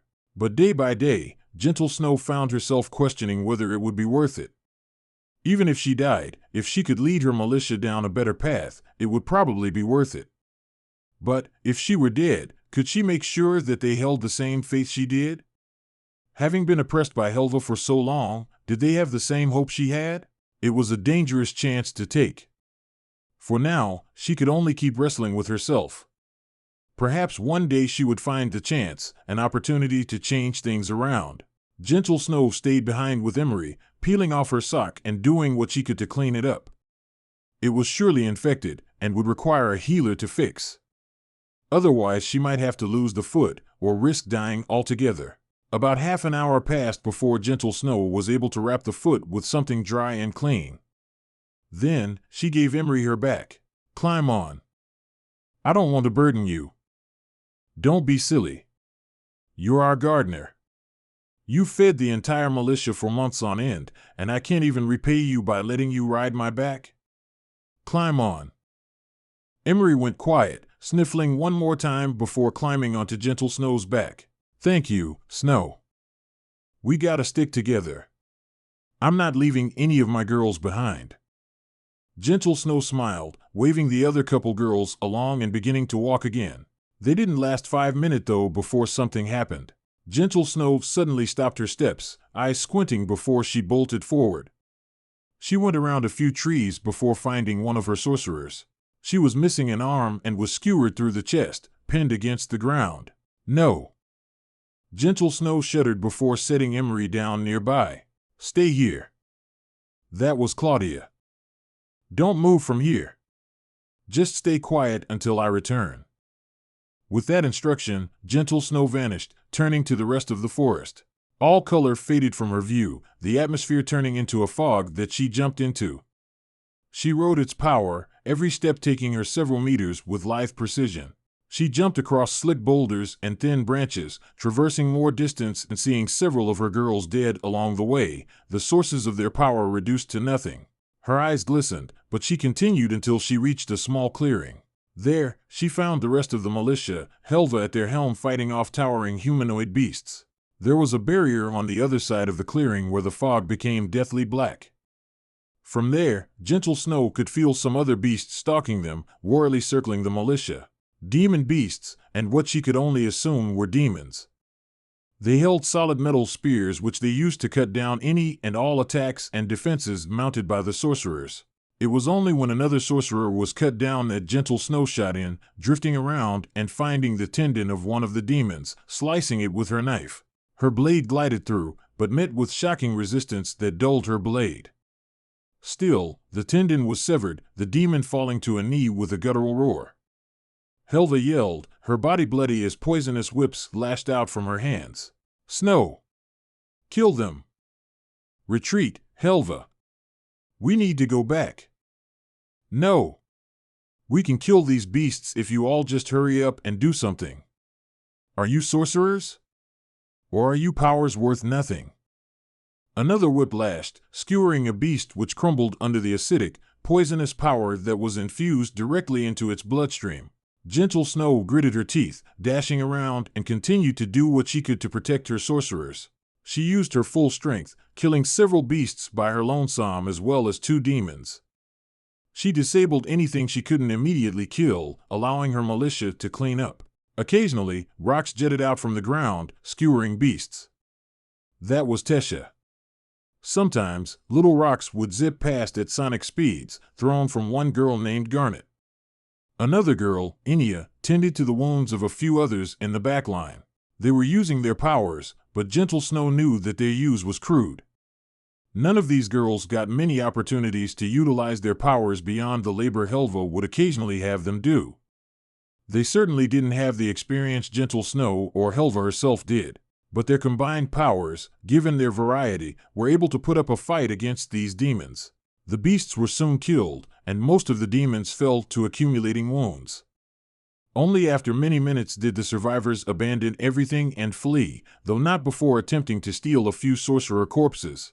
Gentle Snow tried to stop them, but she was tired. She finally allowed herself to manifest when all the enemies were gone. When she did, the smell of blood and iron stung her nose. She looked around, seeing 18 sorcerer corpses. They were all her girls, her friends, and memories of them surfaced when she saw their bloody faces. Her chest constricted, a few tears falling before she turned to the others. "We're going back. Right now." "No, we're not." Helva yelled from the side, wounded and just as exhausted. "We've come too far. We need to keep pushing on. This is a trial that we must conquer." "No. I've had enough of this, and I will not allow you to march my girls to their deaths any longer." Gentle Snow practically screamed, more tears falling with every second that she remembered her dead friends. She pointed to Helva. "You can either follow us, or get left behind. You are no longer our leader. If you wish to go out there and take more risks, then do so. But you will do it without the militia." "You bitch. I created this militia. You would be nothing without me." "I don't give a damn anymore, Helva. I will not cast you out, but you will no longer lord over us. So fall into place, or leave us. Should you threaten any of my girls, I will personally put you down." "You fucking..." Helva shuddered, the blood on her face painting a nightmare. Gentle Snow turned to go help those still alive, yet her senses remained primed. And sure enough, she saw one of Helva's poisonous whips lash out, threatening to skewer her.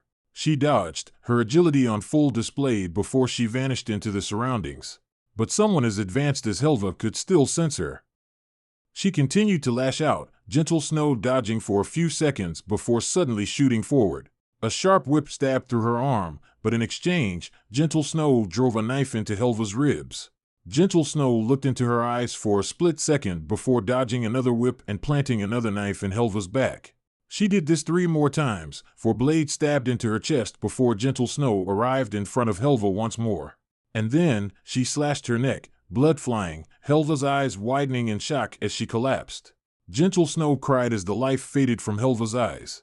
"May you be the first and last sister I ever kill. May you find peace, somewhere, you rotten woman."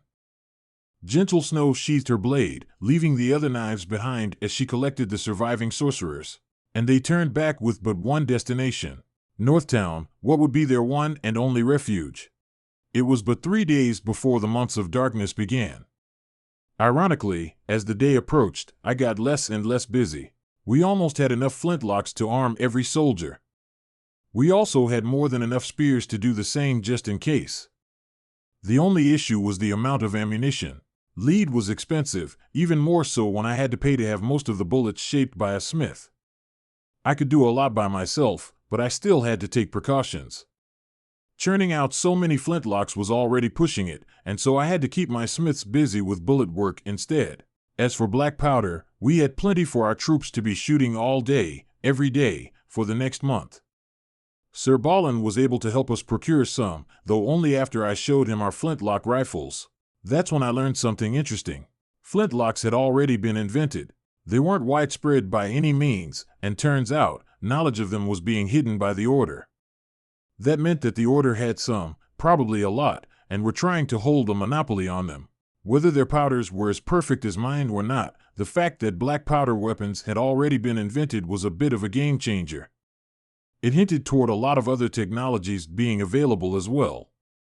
But if the Order was using their influence to stifle the technology from spreading, then it was no wonder these people weren't yet industrializing despite being primed for it. It was quite malicious, though I couldn't say it wasn't effective. Firearms represented a monumental change in the dynamic of warfare. If someone could keep a monopoly on them, then they would dominate all battlefields. It was clear that the Order knew what they were doing. I wondered what other conspiracies they were behind, especially their hatred for sorcerers. I had a feeling there was much more behind that detail than most knew. Well, that would be an issue for later. Sir Balin stayed for over a week. He apparently enjoyed the atmosphere of Northtown, and given who he was more than capable of ignoring work for that duration. Either way, every day he stayed was another point scored for me. Our relationship was growing, though it was unfortunate that I couldn't spend as much time with him as I wanted. I was still busy with my own affairs, most of which were still a secret. Northtown still had yet to know anything about the nearby corrupt rift. I had built a wall and trained an effective small army, but not even the soldiers knew we would be getting attacked very soon. It was too late to back out now, though. I was investing everything into this, and I wouldn't fail, even if I was forced to act myself. At some point, Sir Balin left. I was honestly glad when he did, because I was getting worried about the scrutiny regarding the sorcerers. Taya was getting more comfortable, and Rachel had no issues making herself at home. This was all fine except for the fact that both of them enjoyed being in my presence. This was a problem when many in the household were watching. The Baron had to let go many people, including maids and guards. I also didn't allow him to take any more risks by informing people of Rachel and Taya's identities, finding out whether or not they sympathized. It only took one wrong chance to ruin everything, and I wasn't keen on earning more enemies while we were battling demon beasts. As for the Baron's wife and sons, only the wife was informed while the sons were left in the dark. All they knew was that two very pretty girls were now lingering within the manor. They tried to seek them out frequently, but thankfully Taya and Rachel knew how to make themselves scarce by sticking around my claimed spaces. Those sons weren't keen on running into me. Unfortunately for the girls, though, I was being even more scarce than they were. I had too much to do and thus ended up neglecting them for up until now. Grace informed them of what was coming, so they understood why. Taya could handle it, and I tried to talk to her whenever I could. But Rachel ended up hurting herself a few times, relapsing basically. I did feel bad, but for now, I couldn't be holding her hand. And so a couple more days passed. Things were going good, and everything was in place. I finally found some time to relax, lounging back into my chair in the study. I wondered where Gentle Snow was, how the sorcerer's militia was doing. "How are you feeling?" I heard Grace's voice as she walked in. Thankfully she was alone, because I preferred not to put on a face for Taya or Rachel at the moment. "I'm feeling all right. Perhaps a bit tired. I might sleep for a few more hours tomorrow." "I think you should. You've done more than enough to earn it." "I'll have earned laziness when I solve the issues threatening to wipe us out. Including the Order. That would be many years from now at best. Then I've got my work cut out for me. Geez. If you're not careful, then you'll be the one vomiting from stress." Grace walked around to my side, looking at the papers on the desk. "More academic material?" "Something like that. Sometime after the months of darkness, I want to reformat the local school. Education standards need to rise, and it starts with the younger generation. We'll need more skilled labor in the future if we wish to generate a great economy. That would also take many years, if not decades, to realize. It all starts somewhere. What's that saying? The best time to plant a tree was 20 years ago. The second best time is now." Grace hummed, pondering, eventually shrugging. Then, the door in front of us flew open. The Baron stepped inside, a girl I had never met before with him. She was dirty and a bit bloodied. My face sharpened. "Lord Audius Dash. Take me there." "Why, yes, sir." I stood and ran out with Grace. We left the manor, getting graced with the cool night air. From there we went and found a local stable, the Baron taking some horses which we rode to the walls. I had yet to establish patrols, though I'd be doing just that soon. Either way, there were no soldiers manning the walls, so Nabdi was there to see the sight. A militia of sorcerers, much smaller than what I was told, and most of them ding in some way. I spotted Gentle Snow, who came running over with blood across her clothes. "Audius." "Snow, what happened?" "We were attacked by demons and demon beasts in the mountains. Over half of us were wiped out." Tears threatened to fall. She was physically and mentally exhausted, her short white hair disheveled and speaking to the battle she went through, not to mention the mounds on the rest of the sorcerers. After taking a glance back at her dying militia, she looked toward me, practically begging me with her eyes. "Hey, it's all right." I put a hand up to her face, wiping her grimy cheek with my thumb. "You made it, Snow. Let me help you now. I'm going to take care of you all, like I promised." "Thank you." More tears fell as she tried her best to pull herself together. Then, I walked over to the other sorcerers. There were 8 of them, as well as 3 corpses. They had been dragging along a cart with some food scraps in it to carry the injured. I went to them before subtly touching my left hand to their bodies, having my tool skin them one by one. Subject 1, evisceration across the lower left quadrant of the abdomen. Kidney contusion and intestinal laceration. Infection. Subject 2, degenerative trench foot. Infection. Early signs of septic shock. Subject 3, major blood loss. Stab wound through the right quadricep. Femur fracture. Internal bleeding. Subject 4, linear skull fracture. Cerebral spinal fluid leakage. Concussion. Blunt trauma to the left chest and lung. Subject 5, extreme fatigue. Subject 6. The tool listed out all the life-threatening injuries of each girl. Some were okay, many were not. It was clear that all those wounded needed advanced treatment, and fast. How they made it this far and still managed to live, I had no idea. They should have died a while ago. Well, although I couldn't just fix them up like I normally would, I could at least keep some of them from getting worse. I went over to those with infections, subtly activating the tool once more. Atomize. Atomizing infections. The tool used radiation to target the infected material and bacteria within their bodies. Because organic material was much easier to atomize than pure iron was, the process was quick. I spent no more than a minute or so both diagnosing them and ridding them of the infection. Even the girl who was about to enter septic shock was stabilized. Now we just had to keep them from dying any more than they had. Baron. My lord. Hitch the cart to a horse, and let's get them all to the manor.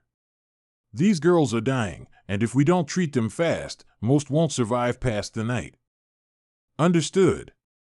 Point, help me. The Baron brought Sir Point with him. The man had been brought along for this very Arison. They tied the cart to a horse, which was easy since the cart was built for that in the first place. And before long, we were riding back to the manor. Thankfully it was night, otherwise we'd be attracting a lot of eyes. We rolled straight to the front doors before stopping the cart and offloading the girls. Those who were able started picking them up and carrying them to my room, which was the biggest room in the manor. I shoved the bed out of the way and made mats with blankets before starting to triage each girl as they were brought in. None of them were actively dying. With me having killed all infections on the atomic level, so long as we could get them any half-decent treatment, they'd recover given time. The issue was that I didn't have the tools for half-decent treatment. I had no surgical supplies to repair internal organs, nothing to clean them properly, nothing that could numb their pain. I received scans of each girl, quickly figuring out who needed treatment first. Then, I asked the Baron, "Is there a doctor somewhere in this city?" "There is." "Should I bring them here?" "No. Take me there. I need supplies if I'm going to treat them." I stood and started walking out, giving one last order. "Grace." "Yes?" "Start cleaning them. Wipe down the wounds, get their clothes out of the way." "And Rachel?" I looked toward Rachel, who stood in the corner of the room watching. "Can you heal other people?" "I've never done it before, but I can try." "Then try. These girls need your help. Do what you can until I get back." I left with that, running out of the manor before jumping on the horse. The Baron was right behind me as we started galloping down the streets. He led me to the doctor. Once there, I didn't politely enter like I should have. Instead, I atomized the lock and threw open the door. "Stay out here." "Yes." The Baron remained outside as I went through the place. There was nobody home, so I was able to use my tool to identify every item within the shop, from herbal remedies to more proper medicines and medical equipment. I grabbed everything useful, snatching a box and filling it before running back out and closing the door behind me. "Let's go." "Right." The two of us hurried back. Once we made it, I had the Baron clear out the horses and cart with Serpoint before I went in. I got back to the room, seeing Rachel kneeling over one of the girls. She had her hands hovering over an abdominal wound, but there was nothing happening. Rachel looked at me with a small frown. "I'm sorry, I don't know how." "That's okay. I'm thankful you tried." I kneeled down beside her and looked at the girl. Then, I brought out some sutures and a mild numbing agent. I looked around, seeing everyone working except Gentle Snow. She paced anxiously. "Snow. Come here." I waved her over, letting her kneel down beside me before speaking softly. "The numbing agent isn't strong, so this is going to hurt. I need you to hold her." "I understand." "Thank you. Grace, once you're done, I need some water over here." "Got it. Then let's start." I looked at the girl's abdominal wound in front of me. The dirt and blood was cleaned away, so I could clearly make out the flesh wound. The tool also gave me a full scan, allowing me to see the internal laceration. I had to repair that first, so I applied some of the numbing agent around the area before opening up the wound a bit, taking a look inside. It wasn't pretty, but it was fixable. The weapon that inflicted this was just a spear, nothing like the wounds caused by the advanced weaponry I was used to. Memories of pulverized flesh and ground organs surfaced in my mind while I hooked one of the lacerated intestines with my suture needle. With some atomizing, I sharpened the needle on a molecular level, allowing it to pierce flesh with buttery ease. It still caused the girl pain though, and she started groaning after waking up. I sutured quickly. The most pain was coming from me opening up the abdominal wound. I needed to get in and out. Before long, the intestine was sewn up. I got some water from Grace and washed out the area. Definitely not sterile, but that's what atomization was for. After that, I simply sewed together the muscle and flesh. Soon, the girl was fixed up, though not after plenty of pain. It was a good thing Gentle Snow was there to hold her. Just one more bad night. Everything's going to be fine after this, I muttered while moving on to the girl with the broken femur. While the girl with the skull fracture wasn't doing well, the fracture wasn't bad, and thus didn't need my immediate treatment. There wasn't much I could do to fuse a broken bone anyway, so I fixed what I could. Once these girls were repaired and set up right, it would just take some time to heal. Perhaps later I could find a healer to take care of them. 1. Chapter 21, Trust. Next. After some hours, all the survivors of the sorcerer's militia were taken care of. They at least wouldn't die, even if their recovery would take some time. Thankfully, infection was a non-factor with my atomization. I didn't have to worry about sterility or things getting into their bodies through the wounds that I couldn't clean out properly. Any contaminants left behind were also atomized. By the end of it all, my clothes had blood and grime on them. The ground was littered with rags and clothing and medical supplies, making quite the mess. But they were safe. It was only after that was certain that I finally let out a long breath and relaxed. All good now. They'll live. Thank you, Audius. That's the 14th time you've said that. I looked back at Gentle Snow standing behind me. She had multiple dry tear streaks on her face, her complexion screaming exhaustion. I pat her leg. You should go rest. All of you need rest. Baron, are there any more clean sheets? I'm sorry, we've used them all. That's fine. Rachel, can you help me clean the fabrics tonight? And Grace, if you could start helping those who are conscious drink some water. Baron, if you could bring some food for those that can eat. Got it. Understood. I stood while making a list of plans, the others moving to get things done. I didn't mind working overtime tonight since preparations for the months of darkness were just about complete. When the day came, we'd be ready. I just had to keep doing what I've been doing for the past several days and train the soldiers with the rifles.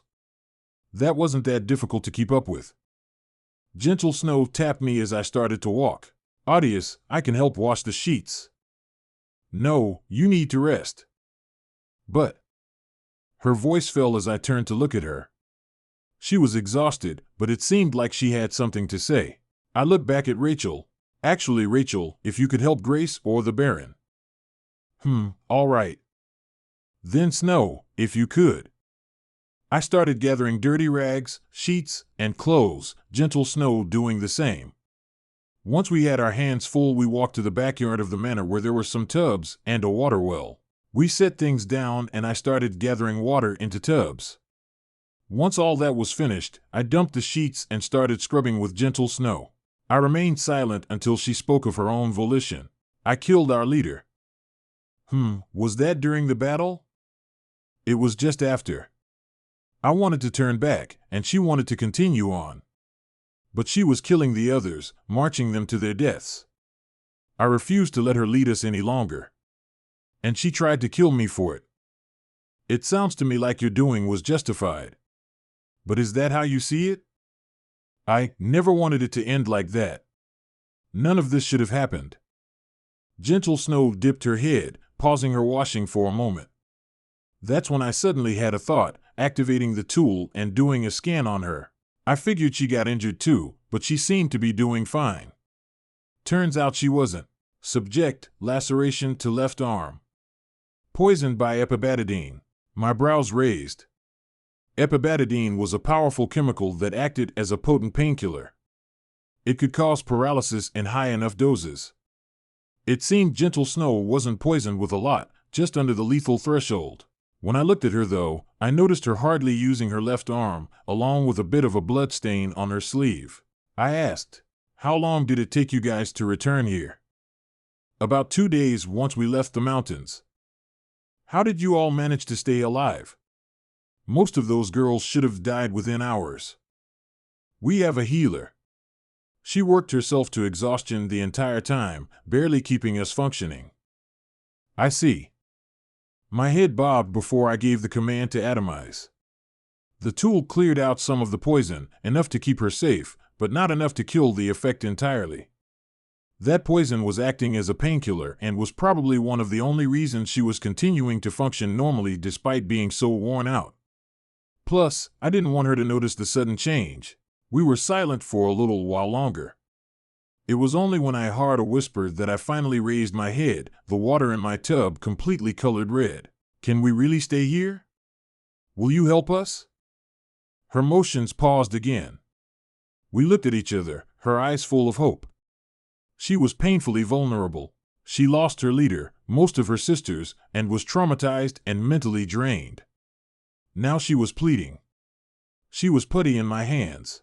I took my hands out of the water, drying them off on my shirt before reaching over and lifting her arms, pulling her up to stand with me.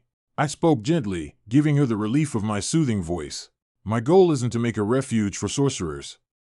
My goal is to give them a home to live in, a city to protect them, walls to defend them. They will live here not as demons or thieves, but as people. They will grow, they will learn, they will have families and food and money. That's my vision for this place, and I will do what it takes to manifest that vision. If I must wage war, then I will. And all I ask of you is to hand me your burden. Relieve your heart of your worries and allow me to shape that future for you." "But why? Why must you take on so much?" "I'm an ambitious man, Snow." I smiled and lifted a hand to her face. Even before I decided to protect sorcerers, I always knew that my destiny in this life was to lead. I have visions, dreams, that I will make a reality. Visions of countless people striving for greatness within a kingdom of my design, and dreams of endless prosperity, of triumphant progress and technology. There is so much humanity is capable of, and yet they've been stifled and oppressed by twisted and ignorant doctrines, by rulers who reject what they cannot control. And I've had enough of the idiocy. I'm prepared to create my own empire, with a people that know no oppression, with a people who are empowered to create, inspire, and prosper. And this includes all people. I tapped Gentle Snow's nose with a grin, like pretty women with special powers. She scrunched her face with a smile. Are you saying you'll only keep me around for my looks?" "All I'll say is that I'm certainly not a man who doesn't appreciate beauty, even if that beauty occasionally vanishes from my eyes and sneaks through my drawers." Well, I wouldn't have to if you didn't make your drawing so interesting. She snickered a bit, the mood lightening enough for me to finish this conversation. My smile dropped a bit. Snow, I'm going to tell you what I told Taya. I don't want you to listen to what I say. I want you to watch what I do. It's never enough to give grand promises. I want you to look around and make sure that I'm the kind of man I say I am. I have full confidence in myself, in my dreams and visions. But I want you to have that confidence as well. I want you to believe in me, completely and utterly. But let me earn it from you. Your trust isn't something that should be given easily. You've saved your militia, and because you now lead them, you should be scrutinizing in who you place your faith in, for their sake. Do you understand? I do. Good. Then with that in mind, you should go rest. Take my room, wash up, and get to sleep. The months of darkness are coming, and we'll need all the rest we can get. I pushed her along. I never intended to make her help me clean. I just wanted her to get what she needed to off her chest. Gentle Snow acquiesced and retreated to my bedroom. After that I stayed up during the night and continued to wash sheets and clean up all the dirt and blood. With atomization, it was as easy as speaking the words. I also did my best to erase the evidence of the militia's arrival. When all was done, Grace and I went to her room. Since her bed was big enough and she insisted, I joined her and slept there. At least I wouldn't sleep on the floor. Morning came. Today was the day that I had to handle a big dilemma. The sorcerers of the militia were beginning the recovery process. Besides Gentle Snow, there were 8 who were alive when they arrived. 3 were dead, and unfortunately Gentle Snow and I could only bury them on the outskirts of the city in the area I had designated to build my mansion. Otherwise, the girls were all in the clear. Some of them were about to take on an illness of some sort, but with atomization I was able to prevent that. None of them would die, not that they were all on the verge of death. 5 of the girls had life-threatening injuries of some kind, while 3 of them were either battered or just exhausted. The healer was the most worn out. She ended up sleeping for a full 18 hours. The other 2 just needed some rest and fuel to recover. At some point, though, the recovery of the sorcerers dropped on my priority list. I knew that I couldn't hide them from everyone, especially from those living within the manor. And so came my dilemma. Sir Campbell. Lord Audius. I greeted my dilemma, having him take a seat across from me in my study. I adjusted my overcoat within my seat. I remained silent, forcing him to speak first. May I ask why you've called me at this time? Well, I like to make sure that the people who have any significant influence in my life are trustworthy enough to allow their autonomy. Now, both of us could have tactfully ignored the subject before. I was generally careful about what I allowed you to see. But now that's not possible. Recent events haven't gone unnoticed by you. No, they have not. Though I must admit I was surprised. I didn't think you were in contact with an entire group of sorcerers. Is that where you got information about the corrupt rift from? It is. One of them was generous enough to inform me. She saved the lives of all those within this city. Would you agree? I suppose I would. Sir Campbell measured his words, and me. We were both scrutinizing each other, but one thing was clear. I was giving a group of sorcerers refuge in my own home. The side I was taking was clear, and he had to decide what to do with the situation. It could be said that the ball was in his court. He held the cards. There was nothing stopping him from acting like he supported my position before leaving later and exposing what I've done. If that happened, I'd be screwed in more ways than one. So I had to truly determine his position before trusting him. There were a few tactics to do such a thing. I stood from my chair, walking over to the front corner of the desk before looking down at him. You're a smart man, Sir Campbell. You've served my father as a skilled officer. You supported me when it came time to militarize. I'm sure you even suspected the presence of a sorcerer when I told you about the corrupt rift. Now, I'm not sure if you learned about Taya before now, but her presence here was another variable that you could have suspected me for. This is all to say that I'm inclined to believe your words when I ask. I looked directly into Campbell's eyes, watching them as my tool activated from beneath my coat, hiding the transformation. Do you believe in the innocence of sorcerers, or do you believe they are of the devil? I watched Campbell while simultaneously receiving information on his vitals and bodily systems from my tool. He wasn't outwardly moved, an excellent poker face. But there were indeed fluctuations within, including increased brain activity and stress levels. But they were within acceptable levels, dropping when he formulated his thoughts and spoke. I don't believe in the doctrines of the order. I was never a religious man. But I've never been faced with determining the life or death of a sorcerer before either. Even without that experience, however, I don't believe that sorcerers are inherently innocent. Do you believe they are inherently evil? I continued to pressure him a bit. It was fine to believe that they weren't inherently innocent. That was a realist approach, understanding that all people had a certain capability or inclination to what some may consider evil. It was the primal instinct of every human that Campbell had seen enough of during war. But if he believed them to be inherently evil, then we'd have a problem. Thankfully, he shook his head. No. How evil a person is most often comes from their environment, or so I believe. Very few people develop inclinations beyond what they've been taught or exposed to. So you believe sorcerers, beyond their special powers, are no different from normal people inherently? If we are also ignoring their common environments created by their persecution, then yes. My only concerns would stem from their reactions to being hunted. Like cornered animals, they may harbor emotional tendencies stemming from desperation. They could be dangerous, especially given their esoteric powers. How reliable they are despite that can only be known on an individual basis. I would never explicitly trust one simply because they are a sorcerer. I see. I nodded, feeling a tap on my cheek.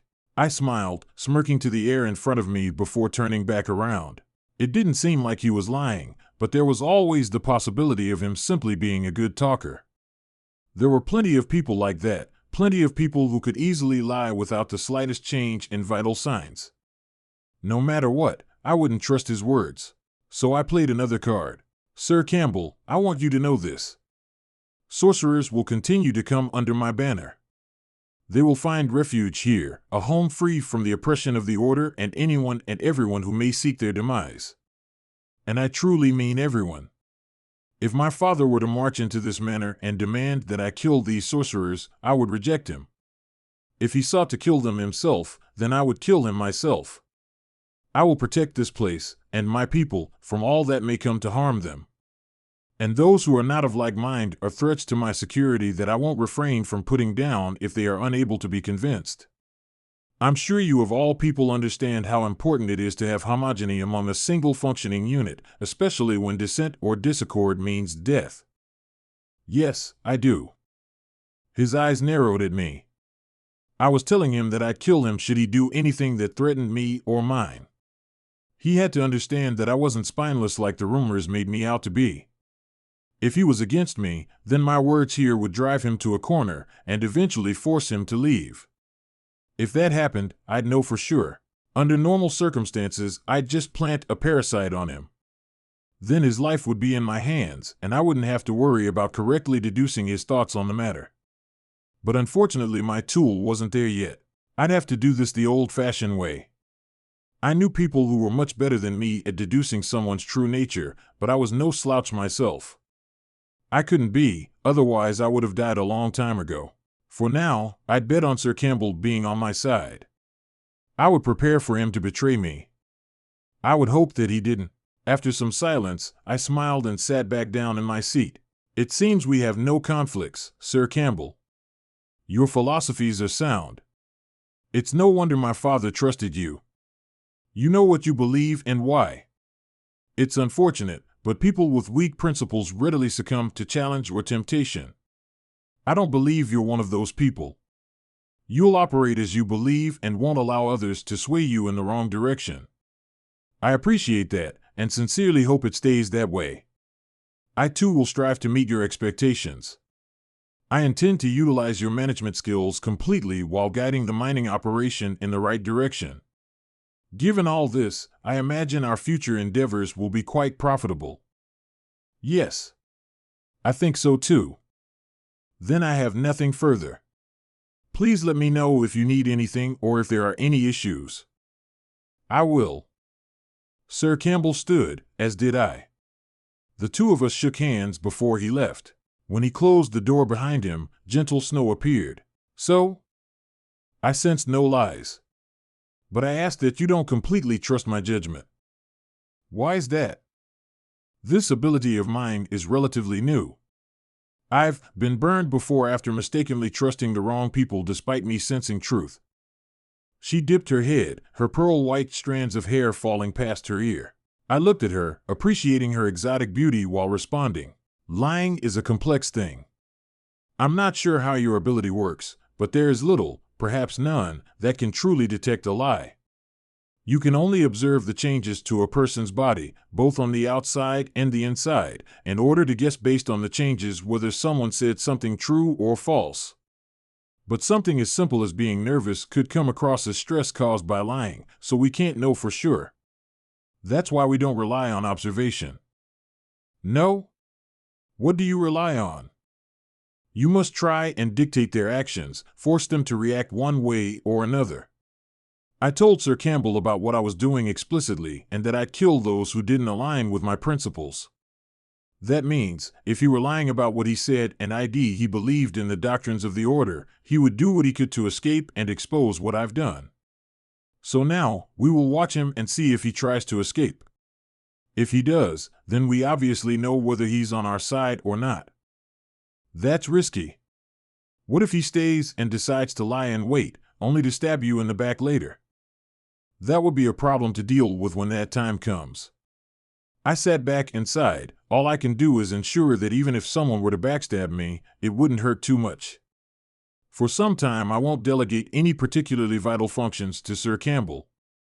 But if he proves himself trustworthy, then I will continue to use him. Still, it's impossible to know for sure. Gentle Snow frowned in uncertainty. I agreed with her too. It was impossible to know for sure, impossible to know if someone was simply waiting for the right moment to strike. The smart ones knew how to bide their time and act. They were incredibly dangerous, increasing unease all the more. I tilted my head, still staring at her. I particularly liked her eyes. Snow, don't let yourself be overwhelmed with uncertainty. You'll never be able to know with absolution. It's possible that everyone around you could be an enemy. Sir Campbell could wait for years and wait, garnering power within my retinue before ultimately sabotaging me when it would hurt me the most, possibly resulting in my demise. Going even further, maybe I'm your enemy. I could be feeding you lies about my goals and ambitions.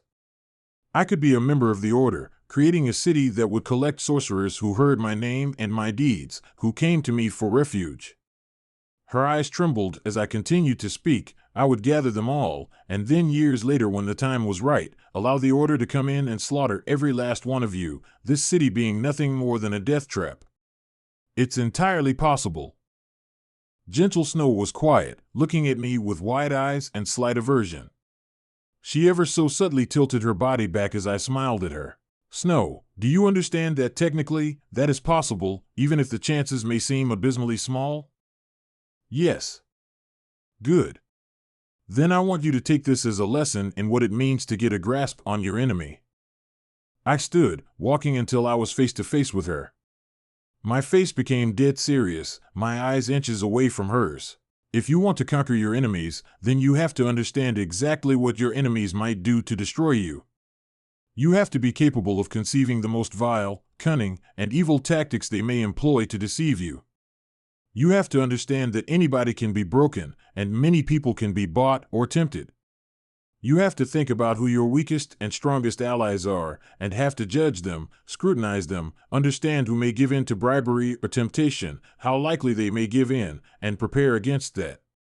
And most of all, you have to accept the fact that you can never know if someone is an ally or not. How you operate with these understandings is up to you.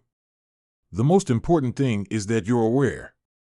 She muttered after some seconds in critical silence, how could I ever trust you if you could be an enemy? If I can't believe that someone is an ally, how do I trust them? That is something you must rectify yourself. Snow, I've been betrayed by people who were so paranoid that they betrayed me because they thought I might betray them first. I've also been betrayed by those who I thought were my closest confidants, people who were by my side for years, lying in wait the entire time, only to turncoat when their presence mattered most. But you know what? I was okay with that. I gave her a smile, recalling those bitter memories underneath the council. I've chosen to believe. Many years ago, I decided that I would rather trust both allies and potential enemies rather than trust neither. This means that I could have enemies in my midst. But it also means I would have allies in the same place. This isn't to say that I blindly trust either.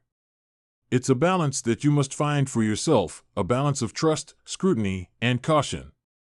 I'm willing to accept being vulnerable for the sake of those who truly are on my side, and not push everyone away simply because I can't find it in myself to be open.